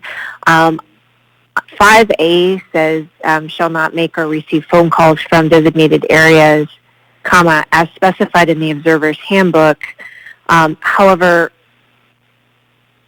I don't know if that conforms with what Ms. LaFrance is intending in her amendment number 5 where it says designated areas are areas identified by the municipal clerk prior to the processing of each election. So the question becomes, is it the intent of Mr. Weddleton that once the area is designated, that then the observer's handbook would be updated by resolution by the body?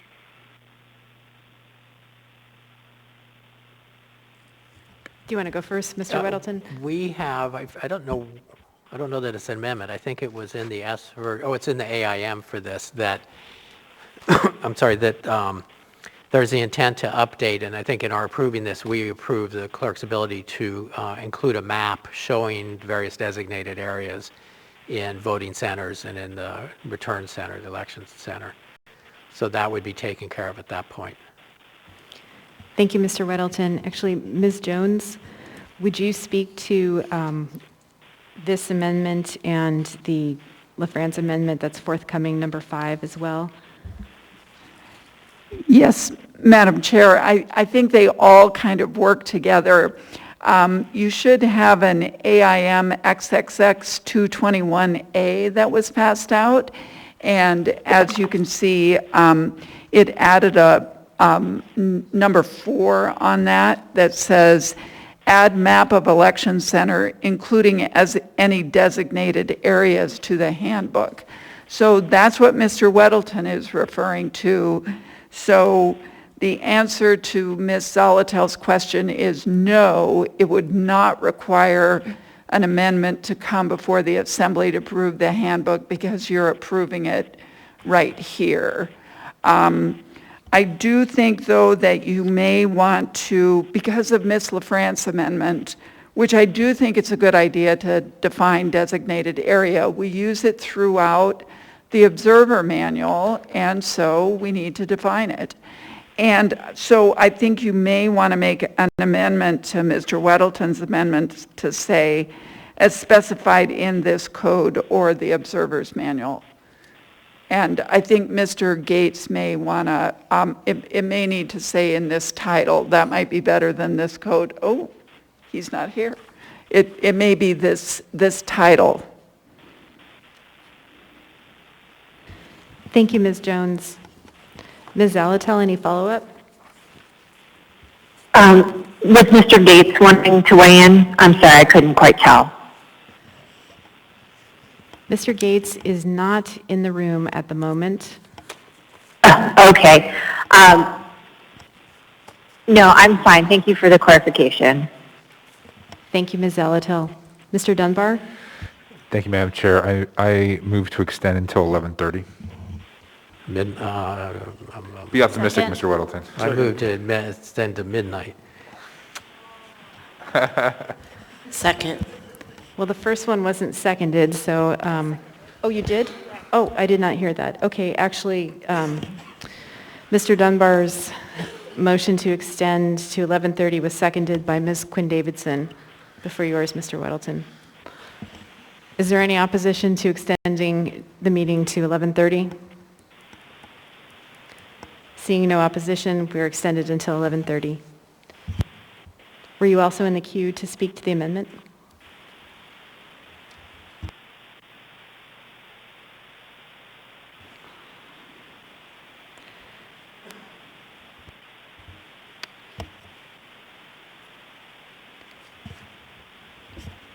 I'm just trying to reach Mr. Gates.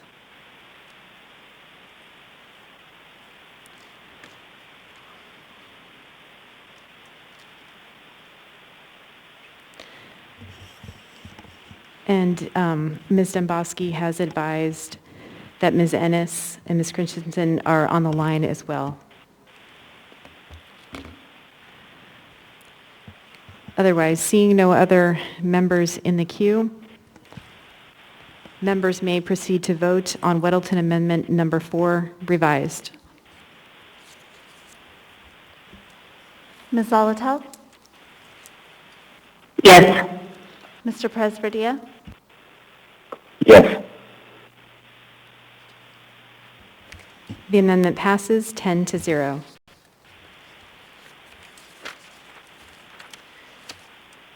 Mr. Peterson? Thank you, Madam Chair. Move LaFrance Amendment number 5. Second. Seconded by Mr. Weddleton. Do you want to speak to this amendment, Mr. Peterson? Sure. Thank you, Madam Chair. This is back on page 1, line 30 again, and it provides a definition of what the designated area means. And we've been talking about designated areas throughout this ordinance, and so it's great that we actually end up with a definition. So, thank you. Thank you, Mr. Peterson. Mr. Weddleton? Thanks. Question for the clerk. So we did not, you would recommended a small amendment to the prior amendment regarding designated area. We did not do that. But because I was looking at this, so you wanted to refer, and that went to the code. So in this designated area, would it be proper to refer to a map that's in the Observer's Handbook?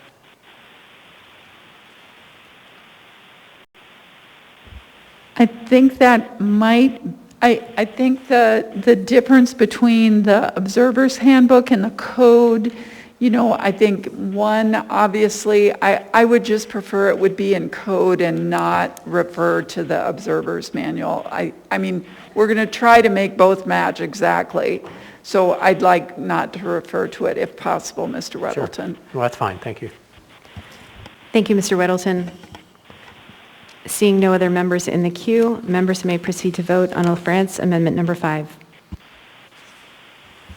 Ms. Zolotel? Yes. Mr. Presberdia?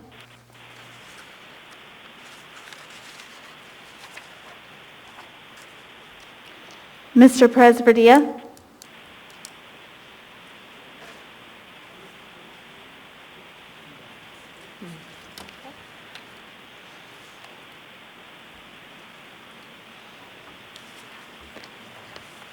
The amendment passes 9-0. Mr. Peterson? Thank you, Madam Chair. Move LaFrance Amendment number 6. Second.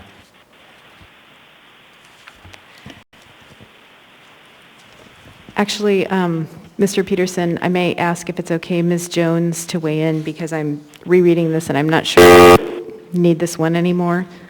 Ms. Okay. Jones?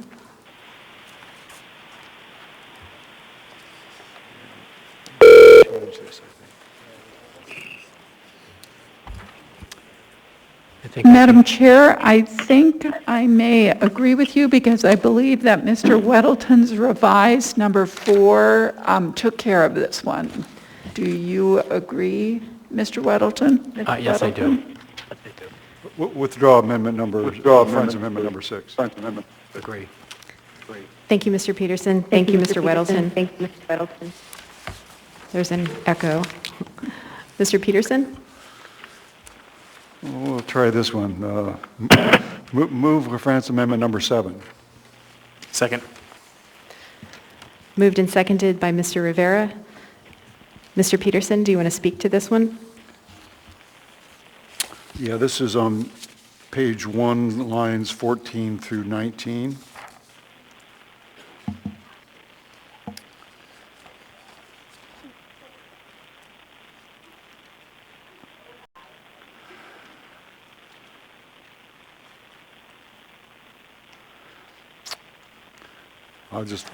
I'll just read this through. Whereas some election processes are not codified but are done at the direction of the Assembly, and the Assembly supports the vision of openness and transparency in municipal elections and the use of the best technology and tools available. And those tools allow streaming of election processes. It is expected that the MOA Election Center will be live streamed 24/7 during an election process. And so people have been talking about wanting to make sure that we've got recording devices on 24/7. Here's the amendment to do it. Thank you, Mr. Peterson. Ms. LaFrance? Thank you. And thank you, Mr. Peterson, for moving this amendment. I just want to add that, yes, this amendment is in response to or acknowledgement of the importance of maintaining that video feed using the best technology. I understand that there are 9 cameras, security cameras, and Ms. Jones, I will ask you to confirm what I've said, but there are 9 security cameras at the election center, and that the footage is saved for a period of time. However, there are issues with the YouTube streaming that need to be worked through, whereas it needs to be reset. And so this whereas is intended to, as Mr. Peterson said, capture that intent to provide streaming. I think it should be streamed 24/7, 365 days a year. I think that's, why not, a great idea. And appreciate the efforts of the clerk and the deputy clerk to work through any of these technical issues. And so thank you. I appreciate your support of this amendment. Ms. Kennedy? Thank you, Madam Chair. I appreciate that you brought this forward. I think it does help answer some of the concerns that we've heard in regard to not having the live feed and access to really what's going on 24/7. So my only question is, why was it decided to put it just in the whereas rather than actually putting it into the language of the code itself? Thank you. Thank you, Ms. Kennedy. Ms. Jones, do you want to address that? Yes, through the chair, Ms. Kennedy. Right now, there's a problem that YouTube will not live stream more than 12 hours. So we are trying to figure that out. And right now, that's the best technology and the tools available. So we're working on those tools. And so that's why we prepared this amendment for Ms. LaFrance at her direction. But we put it in a whereas. You can give me direction to do whatever it is that you want to ask me to do, and I will do it as long as it's not illegal. And so this makes sense to do this way. We're expected to do this. We're going to do it. I am just a little bit concerned, and we don't want to codify it yet because we don't know how to fix that 12-hour break. And we may be coming back to you next year and tell you we figured it out and that you can codify it. Thank you, Ms. Jones. Go ahead, Ms. Kennedy. Thank you, Ms. Jones, for the explanation. So are we just under the impression, though, that the only platform or tool we would have would be YouTube? There's nothing else out there, some kind of, I don't know, closed circuit, our own Muni capability through the Muni website. So anyway, I guess I'm trying to get at, we're stuck on this YouTube thing, and is that basically being a barrier to this? Can we look at other sources, other options? Thank you. Through the chair, Ms. Kennedy, the amendment says the best technology and tools available, and we will do that.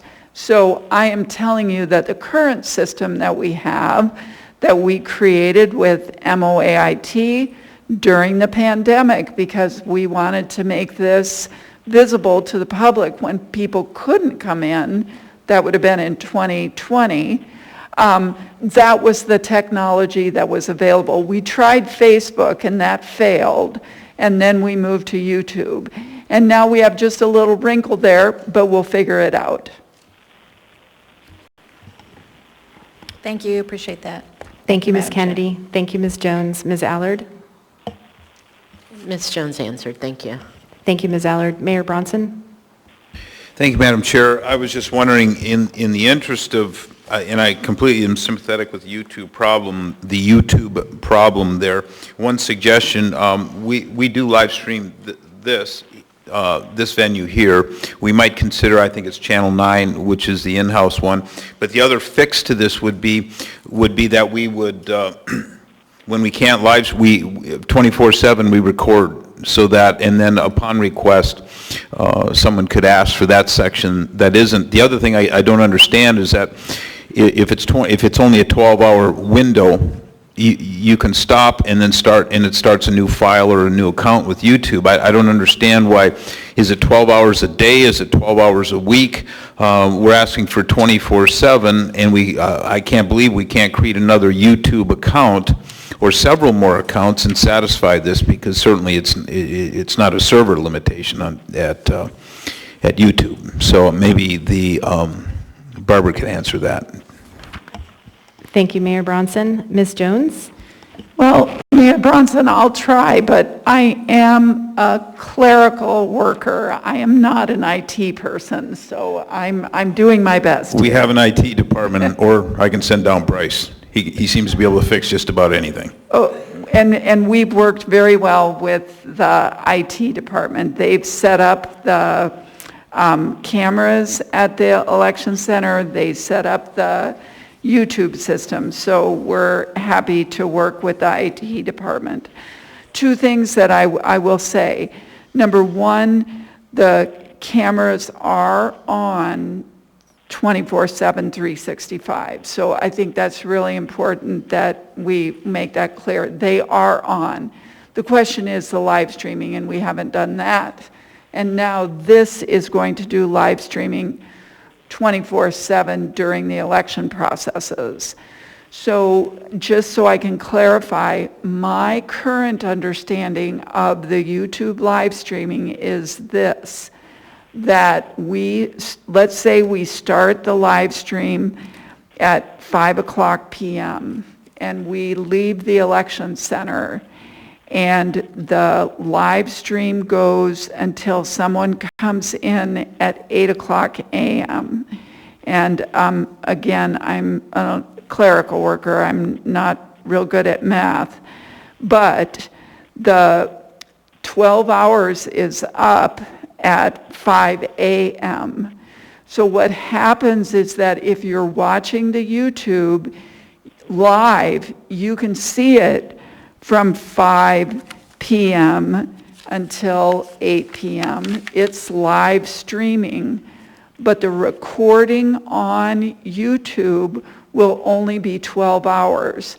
So if we come in and stop it at 8 a.m., that means it goes from 8 a.m. to 8 p.m. So that time from 5 p.m. to 8 p.m. is just not recorded on YouTube. We still have it on our servers, but it's just not going to be, and it's going to be live streamed. It's just not going to be saved on the recording on YouTube. So we just need to figure that little glitch out. Okay? Thank you, Barbara. Appreciate that. And I'll task IT department to give you a call tomorrow. Thanks. Thank you. Thank you, Madam Chair. Thank you, Mayor Bronson. Thank you, Ms. Jones. Next is Ms. Zelatel. Thank you, Madam Chair. Just a quick comment that I appreciate the whereas clause, but I don't agree with the premise that there's a problem that has to be solved here. I'm all for transparency, but I have full faith in the security and the integrity of the election process as it is now, and this is an update to tweak and optimize that process, but I do not agree with the premise that there's an existing flaw. Thank you. Thank you, Ms. Zelatel. Ms. Allard? Thank you, Madam Chair. I'm still concerned that it's in a whereas instead of it actually being in code, so, or as part of this. So I'm trying to figure out, I don't know where Dean is, but I would like it to change and not be in a whereas, because if I'm not mistaken, the whereas doesn't mean we have to do it. And I don't know where Dean is, so that we could get this taken care of. Thank you, Ms. Allard. Can we pause until legal comes back? We need to keep moving because we have almost hit our Madam 1 hour Chair, for debate. This is an issue, and we have no legal, and I can't ask him any questions. I And yet understand you want that, us Ms. to make a Allard. decision on something that I absolutely don't agree with right now. But we have to keep moving forward? That's need why to- people question election integrity.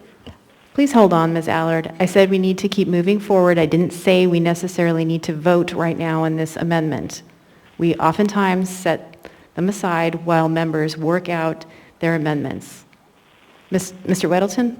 Actually, to address Ms. Allard's point, Ms. Allard could support this, it would go in the whereas, and then also add it to code.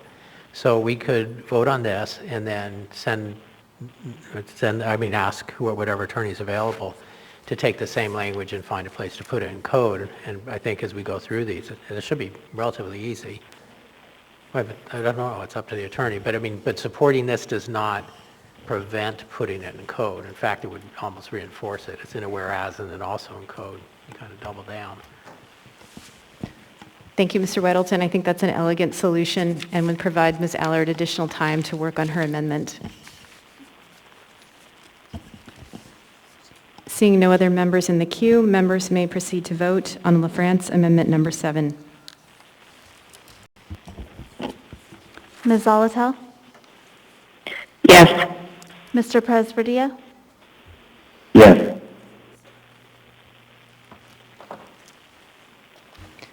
The amendment passes 10-0. Mr. Peterson? Not moving amendment number 8, I move amendment number 9. Peterson, Constant, amendment number 9.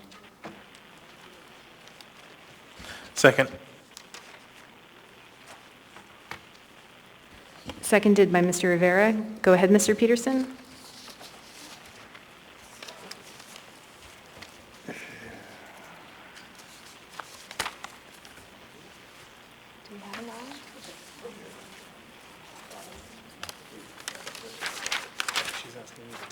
And amendment number 9 is at the bottom of Peterson Constant amendments number 8 to 10. So that's one sheet of paper with 3 amendments. And we have amendment number 9 before us. I'm not finding this, David. Mr. Dunbar? Thank you, Madam Chair. Just because we have a lot of pieces of paper and amendments flying around now, are Amendment 9 and Amendment 10 two of the ones suggested by Mr. Dunsmore? They appear correct. to be so. Okay, just making sure. Thank you, Madam Chair. Well, Thank you, Mr. Dunbar. if David, why don't you come up and talk to what your idea about number 9 is? We didn't talk about this before. And could you turn on the microphone and it's a yellow button? There's a button on the front there. There you go, thanks. All right, thank you, Madam Chair. Through the chair, Mr. Peterson, amendment number 9 is that section of code that I testified how it caused some confusion in the recounts and led to some odd debates about whether something was a strike-through made with a silverish ink or whether it was an attempted erasure with whiteout, and also led to debates about whether something was just an ink smudge, which wouldn't invalidate a vote, or an attempt to erase, which under that section would. This is an unnecessary section because it already establishes elsewhere in code how corrections are supposed to be made. So it just kind of added some unnecessary confusion, and I think along with the language I suggested that's now, it looks like is being proposed in number 10, we're just kind of stopped some cases of weird niche arguments that shouldn't really affect how a voter's vote is counted. Thank you.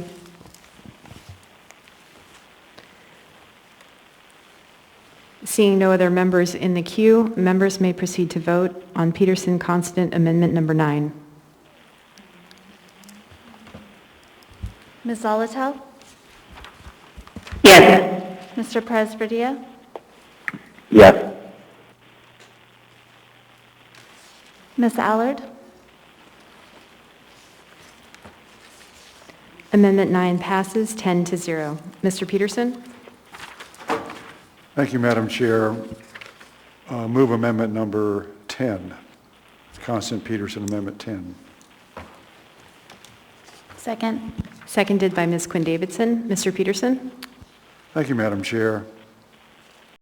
And this is also talking about voter intent when it can clearly and convincingly be determined how the voter intended to vote, the vote should be counted accordingly. And, you know, sometimes voters make mistakes in the spur of the moment, and if they can figure out a way to cross their mistake out and still have their ballot counted, it makes perfect sense that we allow those votes to count. Thank you, Mr. Peterson. Ms. Jones? Thank you, Madam Chair. I wanted to point out to the body that this amendment gives discretion to the chair, to the clerk, and currently the clerk does not exercise this discretion. We look at the rules for correcting your ballot and we apply them, you know, pretty dispassionately. And I just wanted to point this out. This is totally up to the body. I think Mr. Dunsmore and Mr. Rudrick actually did work on this together because they were concerned about what was happening when you're enforcing those rules rigidly. But I want to make sure that you know that it is giving the clerk some discretion. Thank you, Ms. Jones. Before we continue, I need to turn to the Vice Chair for a motion to extend debate as we have exceeded 1 hour. Move to extend debate until 11:30. Second. Seconded by Mr. Peterson. Is there any opposition to extending debate to 11:30? Seeing none, debate is extended until 11:30.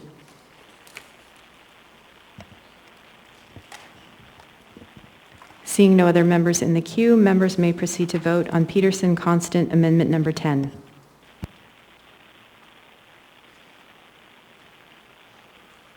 Ms. Zolotel? Yes. Mr. Presverdia? Yes. The amendment passes 9-1.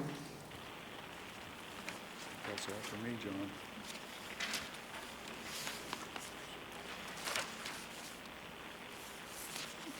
Next, we have Ms. Allard or Ms. Kennedy.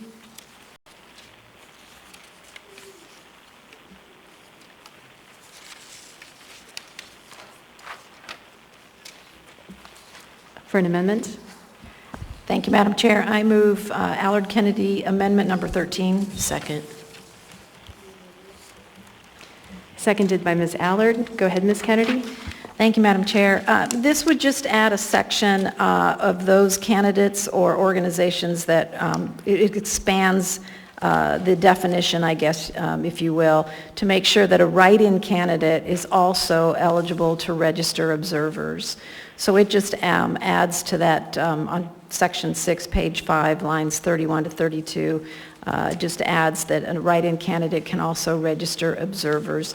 It also allows, we had some testimony in regard to what happens if you have an individual who's not actually affiliated with a campaign or a candidate, that they can also be eligible to register. And we do have people like that. I mean, I think Randy Riedrich is probably one of the people that I can think of that is typically watching a lot of the election processes. And so there are certain people that may not necessarily be involved with a particular campaign, but would also have an interest and actually very helpful, especially having the knowledge and that some of these people who have observed for years might bring to the table. So this just allows for them, and of course they would still be subject to all the other requirements that other observers are in terms of registering and with the availability of space. Thank you, Madam Chair. Thank you, Ms. Kennedy. Mr. Weddleton? Yeah, I think this attempts to do some really good things. I'm a little concerned, well, starting, and I guess this is a question for the clerk, is on the last sentence, an unaffiliated observer may be present. So how would an unaffiliated observer become registered? Because you have a process which is, the candidate has to sign something. There's no candidate because they're unaffiliated. So this really has repercussions elsewhere. Through the chair, thank you for the question, Mr. Weddleton. I would agree with that. Mr. Rudrick, as Ms. Kennedy brings up, was present at the election center. However, he was a registered observer, and the privileges that an observer is given to view confidential information are specific to observers. This would give that privilege to unaffiliated people, which is just members of the public. And I think what we're asking here is that observers get special privileges. And remember, it's observers for candidates, it's observers for propositions or initiatives, whatever it is. But we did a little bit of math, and I think if we had 15 mayoral candidates and 5 school board candidates and a prop or two, with 4 observers at the election center, that's 155 observers. And we didn't have that many, and I doubt we'll ever have that many, but we can't add unaffiliated people. Those are members of the public. They have specific privileges, and we give those privileges. We give tours to them. So although I don't disagree with the write-in candidate, I checked to see if a write-in candidate could be an observer, and it's true that they couldn't, but remember, Mickey Mouse could be a write-in candidate, and so could Donald Duck, and so that does complicate things for us. We already had 15 mayoral candidates, so keep that in mind. There isn't a provision in the code for write-ins, but I think that if there was a valid write-in, we would probably acknowledge that.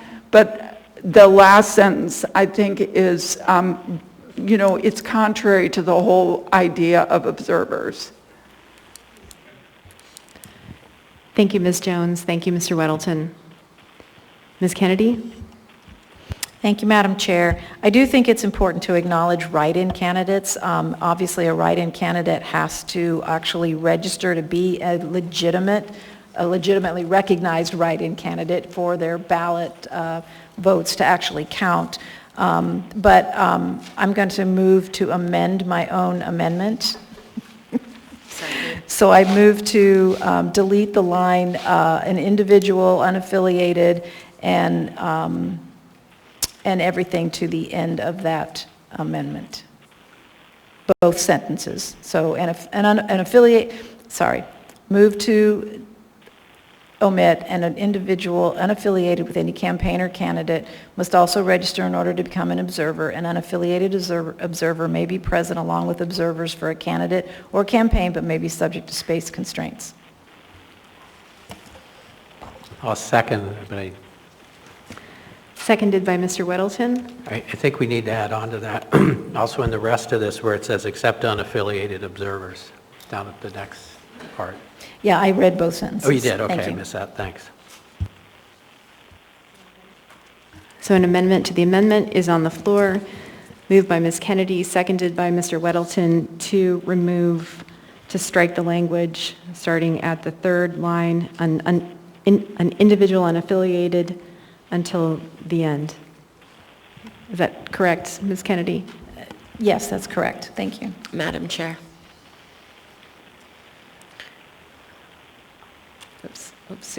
Sorry, I had actually Ms. Quinn Davidson in the queue and I accidentally took you out. Ms. Quinn Davidson?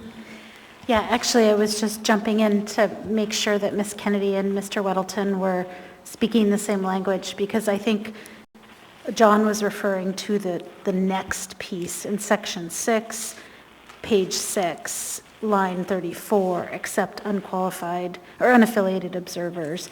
But Crystal, I think, was responding to the other piece, so. Thank you, Ms. Quinn Davidson. Mr. Weddleton, was that your question then referring, as Ms. Quinn Davidson suggested, to section 6, page 6 at the bottom of the amendment? That is what I was referring to, but what's this second? I thought that was the second sentence that Ms. Kennedy was referring to, because the other deletion is just that one sentence. Right. Oh, I'm sorry, I missed it. Oh, okay, because it's also up higher. Okay, yeah, so we need to do both. But we can't amend an amendment to an amendment. Do we withdraw and restate it? I think it's fine if you want to go ahead and restate your amendment, Ms. Kennedy, and it sounds like Mr. Weddleton will agree. So let me withdraw the amendment and restate. Thank you. Okay, so I withdraw the original amendment, And I approve. and the second agrees. Thank you. Okay, so I move partial amendment number 13 to state, a candidate or organization must register their observers with the municipal clerk for each election, except as specifically noted in this section, a write-in candidate may register observers. Thank you, Ms. Kennedy. Madam Vice Chair, before we continue. Very hesitantly move to extend till midnight. Second. And extend debate, can you combine it, or? Yes, please. Thank you, Mr. Weddleton. So the motion is on the floor to extend the meeting until midnight and to extend the debate to midnight, seconded by Mr. Weddleton. Any opposition? Seeing none, we are extended in debate and for the meeting until midnight. Ms. Allard? Thank you. I want to amend the amendment to the amendment. Am I on the third one already? Second amendment? Okay. I'd like to amend the amendment. Well, you already amended it once, Actually, though. we've got an amendment to the amendment I thought so. on the floor. So then, okay. She amended her amendment. So your intent, I see, was not to simply withdraw the amendment to the amendment, but to withdraw the entire amendment and put forward that amendment. Okay. Can we do that, Madam Clerk? We'll give the clerk and the system a moment to catch up, and then we'll go back to you, Ms. Allard.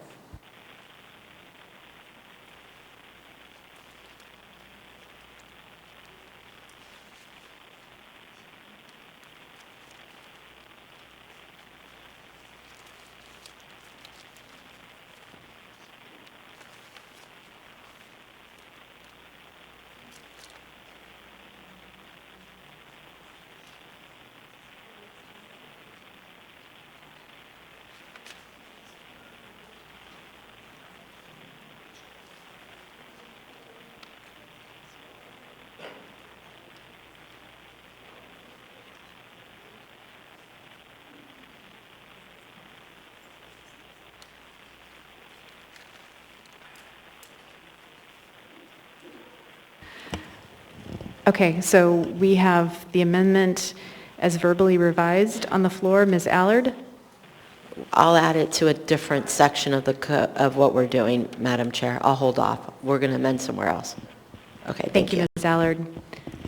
Seeing no other members in the queue, members may proceed to vote on Allard-Kennedy Amendment number 13.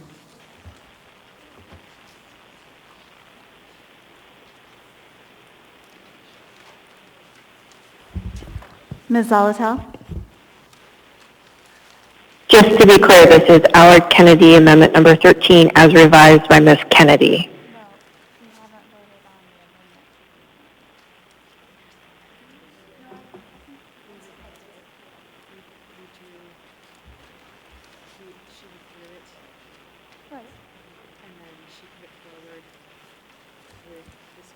Ms. Salatel, there's some conversation with the chair and the clerk going on, so that's why you're not hearing back right away. Thank you.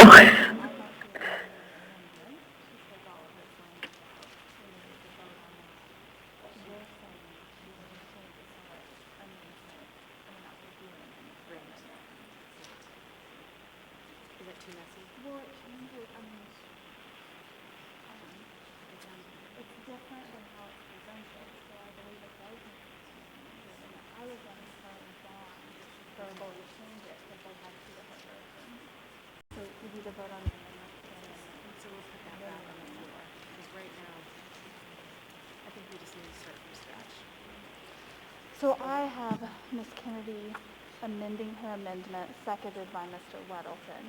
That's what I thought we were voting on. So we need to take a couple steps back, and just so everything is aligned with what's in the system. And so we'll go back to where we have the original version of Ms. Kennedy Allard's amendment number 13 with an amendment to the amendment on the floor, and the amendment to the amendment striking on the third line from an individual unaffiliated with any campaign until the end of that paragraph, and then also striking section 6, page 6, lines 34. Does that conform to your intent, Ms. Kennedy? Yeah, I think it's a little bit of the long way around, but it will work. Thank you. Thank you. Okay, so members may proceed to vote on the amendment to Allard Kennedy Amendment number 13.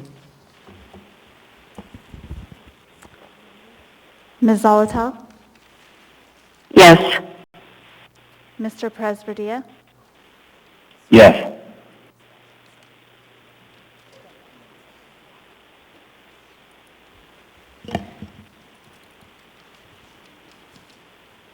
The amendment to the amendment passes 10-0. We now have the amendment as amended on the floor.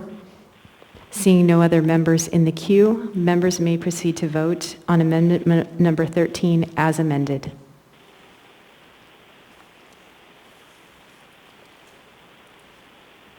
Ms. Zolotel? Yes. Mr. Presverdia? Yes.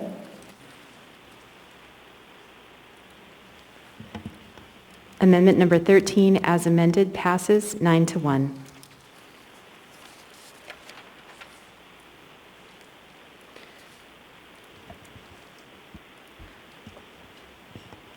Ms. Allard or Ms. Kennedy? Can I don't want to move this one, Ms. Kennedy. I think we should follow up with, no, we're going to do it. So you will not be moving amendment number 14, is that correct? Okay. That brings us to Weddleton Amendment number 15. All right, I'd like to move Weddleton Amendment number 15. Second. Moved and seconded by Ms. Allard. Mr. Weddleton? Sorry, gravity took over for a moment. You know, what I attempted to do here was simply restate this section. It's section 6, page 5, and then it flows over into 6. So at the very bottom of 5, line 50. And this is the section that deals with, you know, everybody gets one, or may have one, up to 4. And it was just the way it's currently worded is very confusing, and I think that's caused a lot of the trouble that we've heard. So in this rewrite, my intent is to retain the meaning of what's in there, but make it a little more understandable.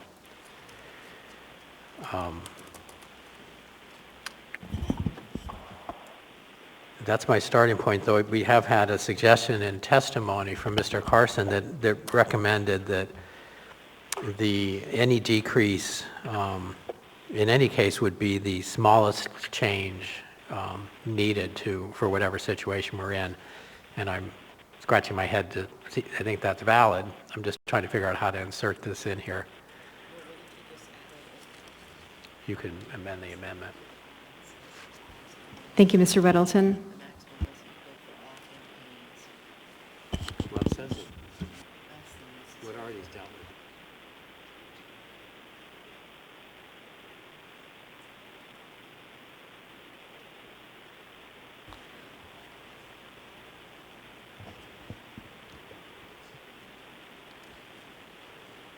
Mr. Weddleton, are you intending to propose an amendment to an amendment?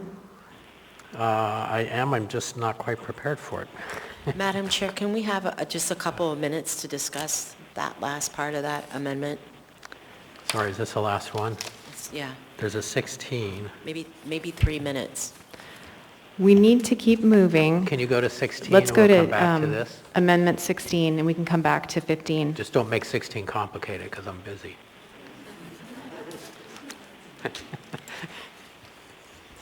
Madam Chair. Go ahead, Ms. Kennedy. Thank you. I'd like to move Allard Kennedy Amendment number 16. Second. Seconded by Ms. Allard. Ms. Kennedy? Thank you, Madam Chair. The whole purpose behind this would be to put into code, in this particular election code, a requirement to hire an additional official to be known as the, well, we could call it, I guess, whatever we want, but it would be an observer liaison.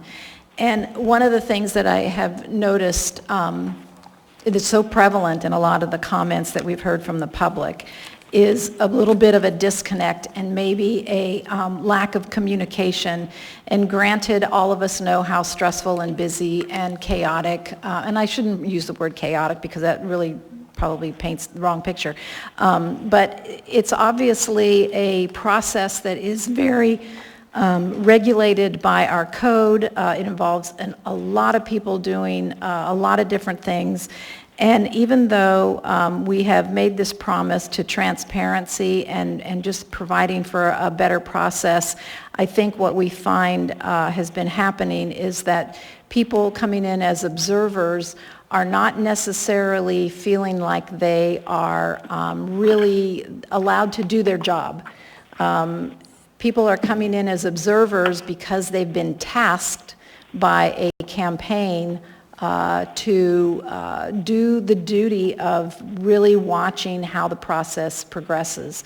So having an observer liaison to basically be that contact for those observers, kind of being that go-to person to answer questions, to help them understand where they should be, shouldn't be, what's going on, maybe make the contacts to say, hey, we're going to start adjudicating these or we're going to run these ballots, you know, keeping them abreast of the schedule of the whole election process, and then even being that go-between between the observers and the clerk so that the clerk is not having to deal specifically with the issues that observers might be having. So it just seems to me that this could solve an awful lot of the problems to make sure that the observer the observer group has somebody that's really dedicated to really help respond to their questions, you know, and the whole process in general. So I just think that this would be something really valuable to both the integrity of the election itself and would actually help to ease some of the trust issues, if you will, of observers. To a certain extent, you have to realize that observers are there to represent a campaign, and there could actually be a bit of a distrust. They're looking for things. They're trying to make sure everything's being done on the up and up.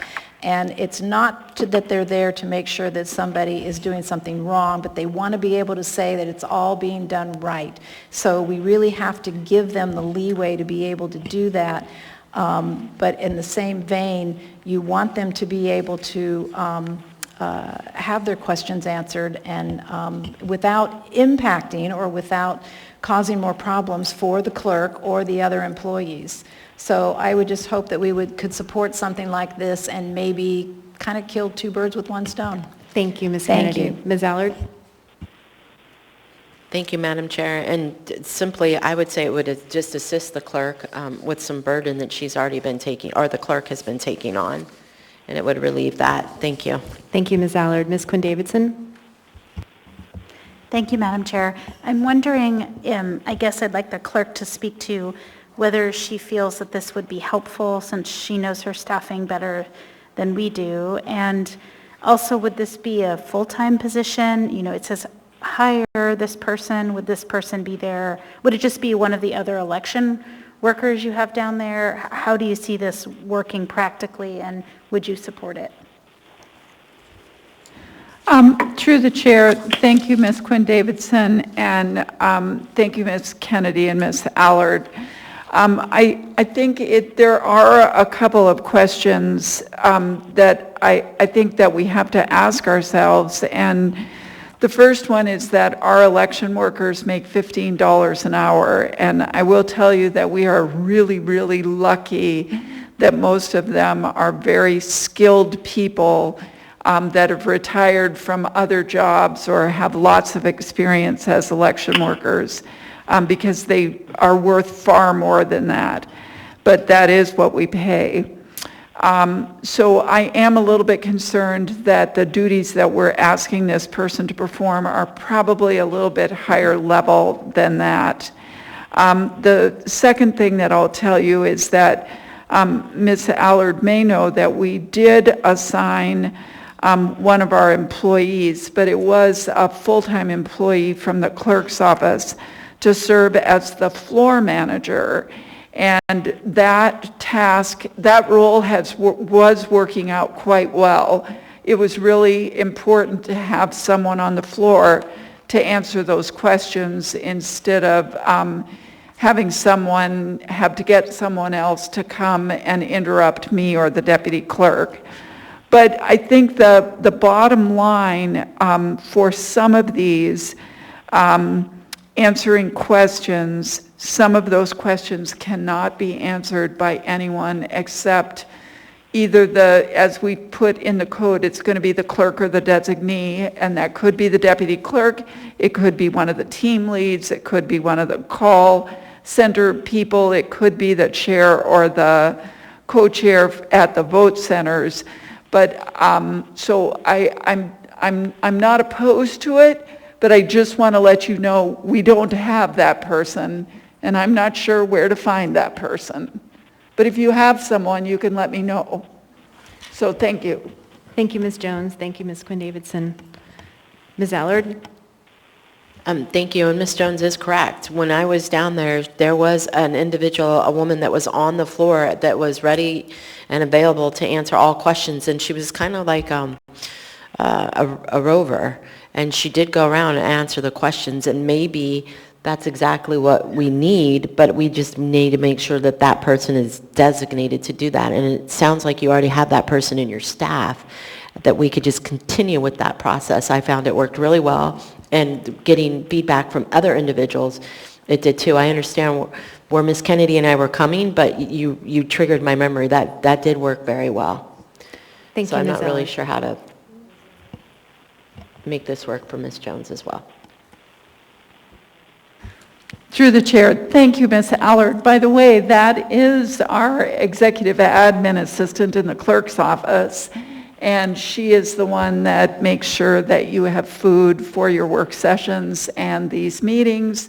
She does our records requests. She supports the Board of Ethics. She handles all of our deposits and pays our bills. And I can let you know that the clerk's office staff will not allow me to have her working full-time during the elections as the floor manager. She's a great person, super knowledgeable, but she already has another full-time job. So I will be looking for someone. I just can't use her, Ms. Allard. Thank you, Madam Thank Chair. you, Ms. Can I Jones. respond? Very quickly, please. Okay, We are thank you. almost out of time. Then I would definitely want and encourage everybody to vote yes for this amendment, so that we could bring that forward and that we can find someone for Ms. Jones. Thank you. Thank you, Ms. Allard. Seeing no other members in the queue, members may proceed to vote on Allard-Kennedy Amendment Number 16. Ms. Zolotel? No. Mr. Presverdia? No.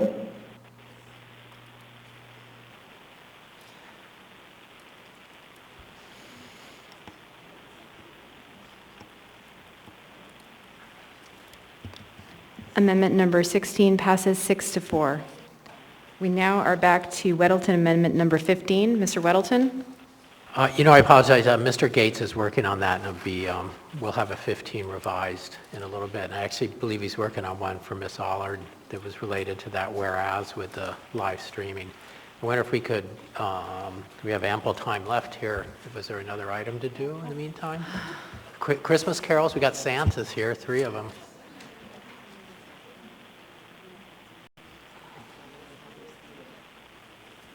I'd say don't bug him.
For folks on the phone, you have not lost audio. We have 15 minutes left, and the Vice Chair and I are discussing how to address the other items that were on this agenda that we clearly will not have time to get to, and if we can, which ones, if any, we should move to Tuesday's special meeting.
How is this an open meeting if you guys are on the microphone?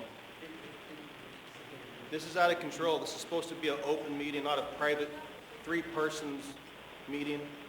Everyone's here to listen, not to have secret meetings, secret deals.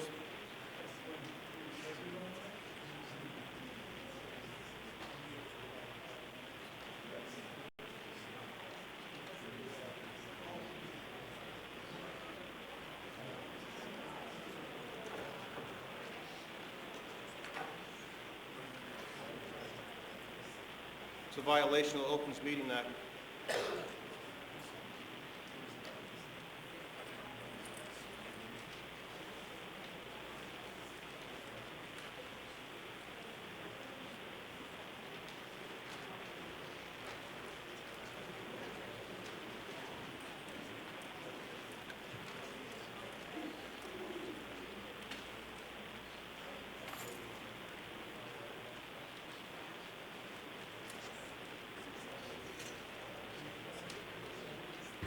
Apologies, folks, we're figuring out the process issue. Whatever we don't get to tonight, we'll roll on to the next regular meeting in January unless we specifically move it on to Tuesday's special meeting agenda. So we are sorting that out.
Move to change the order of the day to take up 14E. Second. A motion to change the order of the day has been made by Ms. Quinn Davidson, seconded by Mr. Rivera to take up 14E. Yeah, and thanks everyone for bearing with us. We're working with the administration to get any must-pass items done, so we're going to try to do that in the next 15 minutes. It's pretty clear that we're not going to finish 14A entirely today. Is there any opposition to changing the order of the day?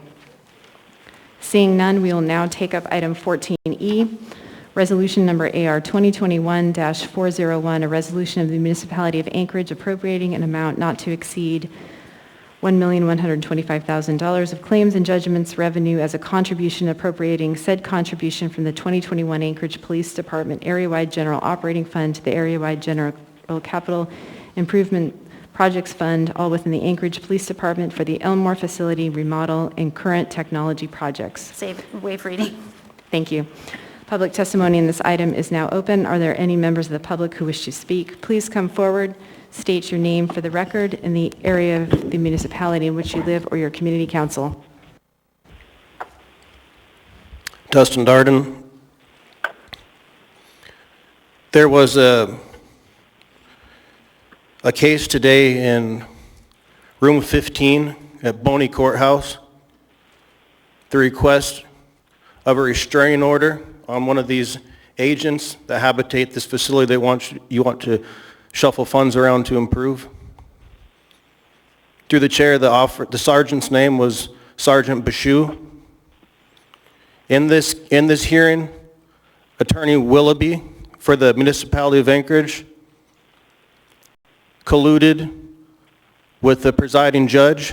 Madam Chair, point of order. Thank you, Mr. Dunbar. Go ahead. This testimony is not relevant to this resolution. I agree, Mr.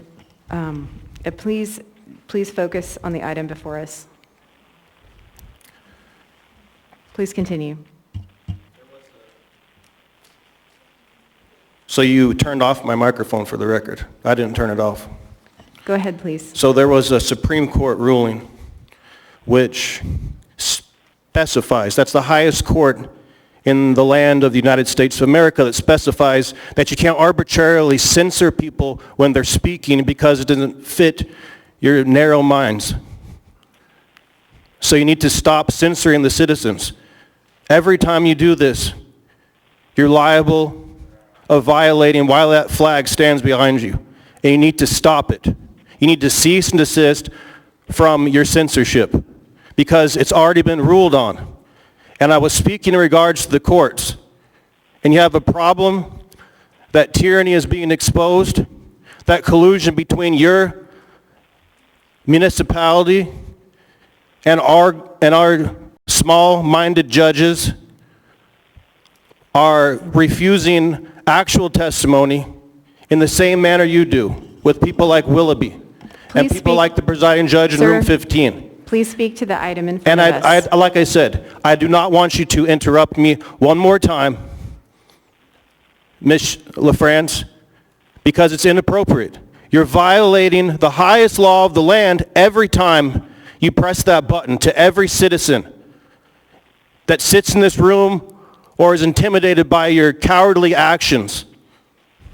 And you need to cease and desist from this illegitimate tyranny that you perpetrate on the people that don't speak to your gross, disgusting perversions of what you Point of order, Madam call... Chair, this is completely inappropriate and off topic. You're off topic, and I have 23 seconds, and because you can't handle the First Amendment doesn't mean that I'm going to stop talking.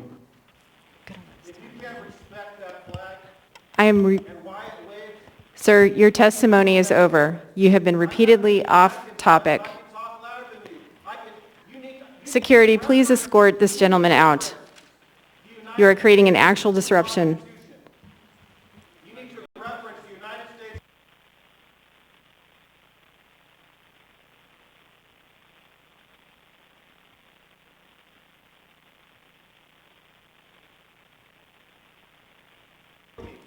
You have no authority. I have 4 seconds left on the clock, and U.S. versus Sullivan. Get your body off of me. U.S. versus Sullivan clearly states. It clearly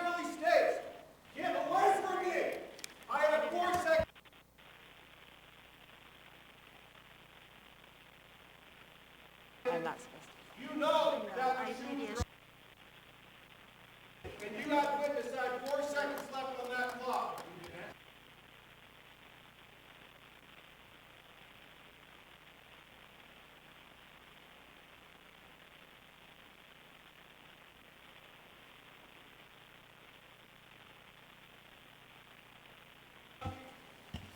Are there any other members of the public who wish to testify? Seeing and hearing no one, public testimony on this item is closed. What is the will of the body? Move to approve. Second. Moved and seconded. Is there any discussion? I was just wondering if Ms. Demboski could give us a really quick update on this project. I know it's been going for, we're probably all curious where we are. Thank you, Ms. Quinn-Davidson. Go ahead, Ms. Demboski. Thank you. I do believe Chief McCoy is online. I'm hoping he's stuck with us. I did text him. Chief, are you there? I'm sure he's very busy. Can I give you an update tomorrow? Thank you. Thank you, Ms. Demboski. Thank you, Ms. Quinn-Davidson. Seeing no other members in the queue, members may proceed to vote on the motion to approve AR 2021-401. Ms. Zolotel? Yes. Mr. Perez-Vardilla? Yes. Item 14E passes 10-0. Ms. Quinn-Davidson? I'd like to move to reconsider 14E and urge a no vote so that the administration can move forward with this tomorrow. Second. A motion for immediate reconsideration of item 14E has been made by Ms. Quinn-Davidson and seconded by Mr. Rivera with a no vote urged. Members may proceed to vote on the motion to reconsider. Ms. Zolotel? No. Mr. Perez-Vardilla? No. Mr. Weddleton?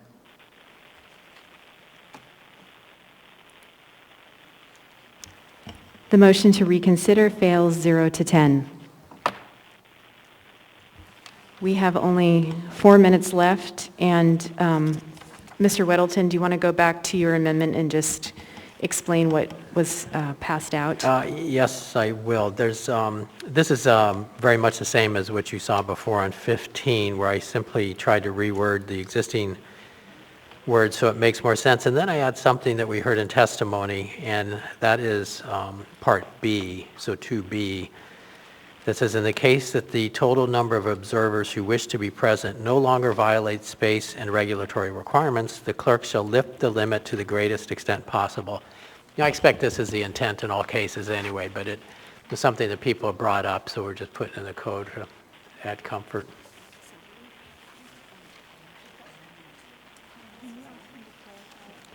I wonder if I could try to tell a story on this in a few minutes. Mr. Weddleton, just a clarification. There's a motion to approve Amendment 15 on the floor. Oh, I'm sorry. Oh, 15. Let's not do that one. Thank you. And you wish to move 15 revised. instead. Thanks. And who was the seconder? Ms. Allard? And you're still seconding that? Yes, ma'am. Thank you.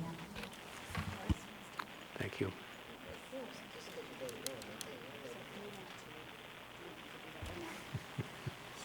One, though. Ms. Quinn-Davidson?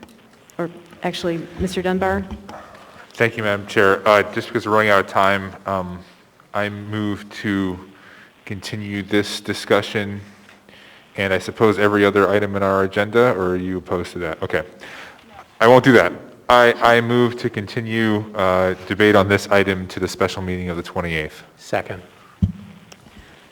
A motion has been made to continue this item 14A to the meeting on December 28th. It has been, the special meeting, it has been seconded by Mr. Weddleton. Is there any opposition?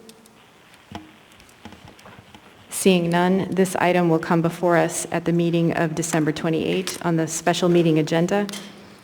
Mr. Weddleton, there's 2 minutes left. If you wish to continue to speak to your revised amendment. Do we have time to vote on this today, or the intent is to extend this? I would just encourage people to read this. My intent is really not to change what was in there. I just found the wording that was in there very hard to follow. And I think many of the speakers have indicated that as well. So in the next week, read this. I'm certainly open to even better wording. Thanks. Thank you, Mr. Weddleton. So when we come back to this item next Tuesday, there is a motion to approve amendment number 15 as revised on the floor. Madam Chair, I move to adjourn. Second. We are adjourned.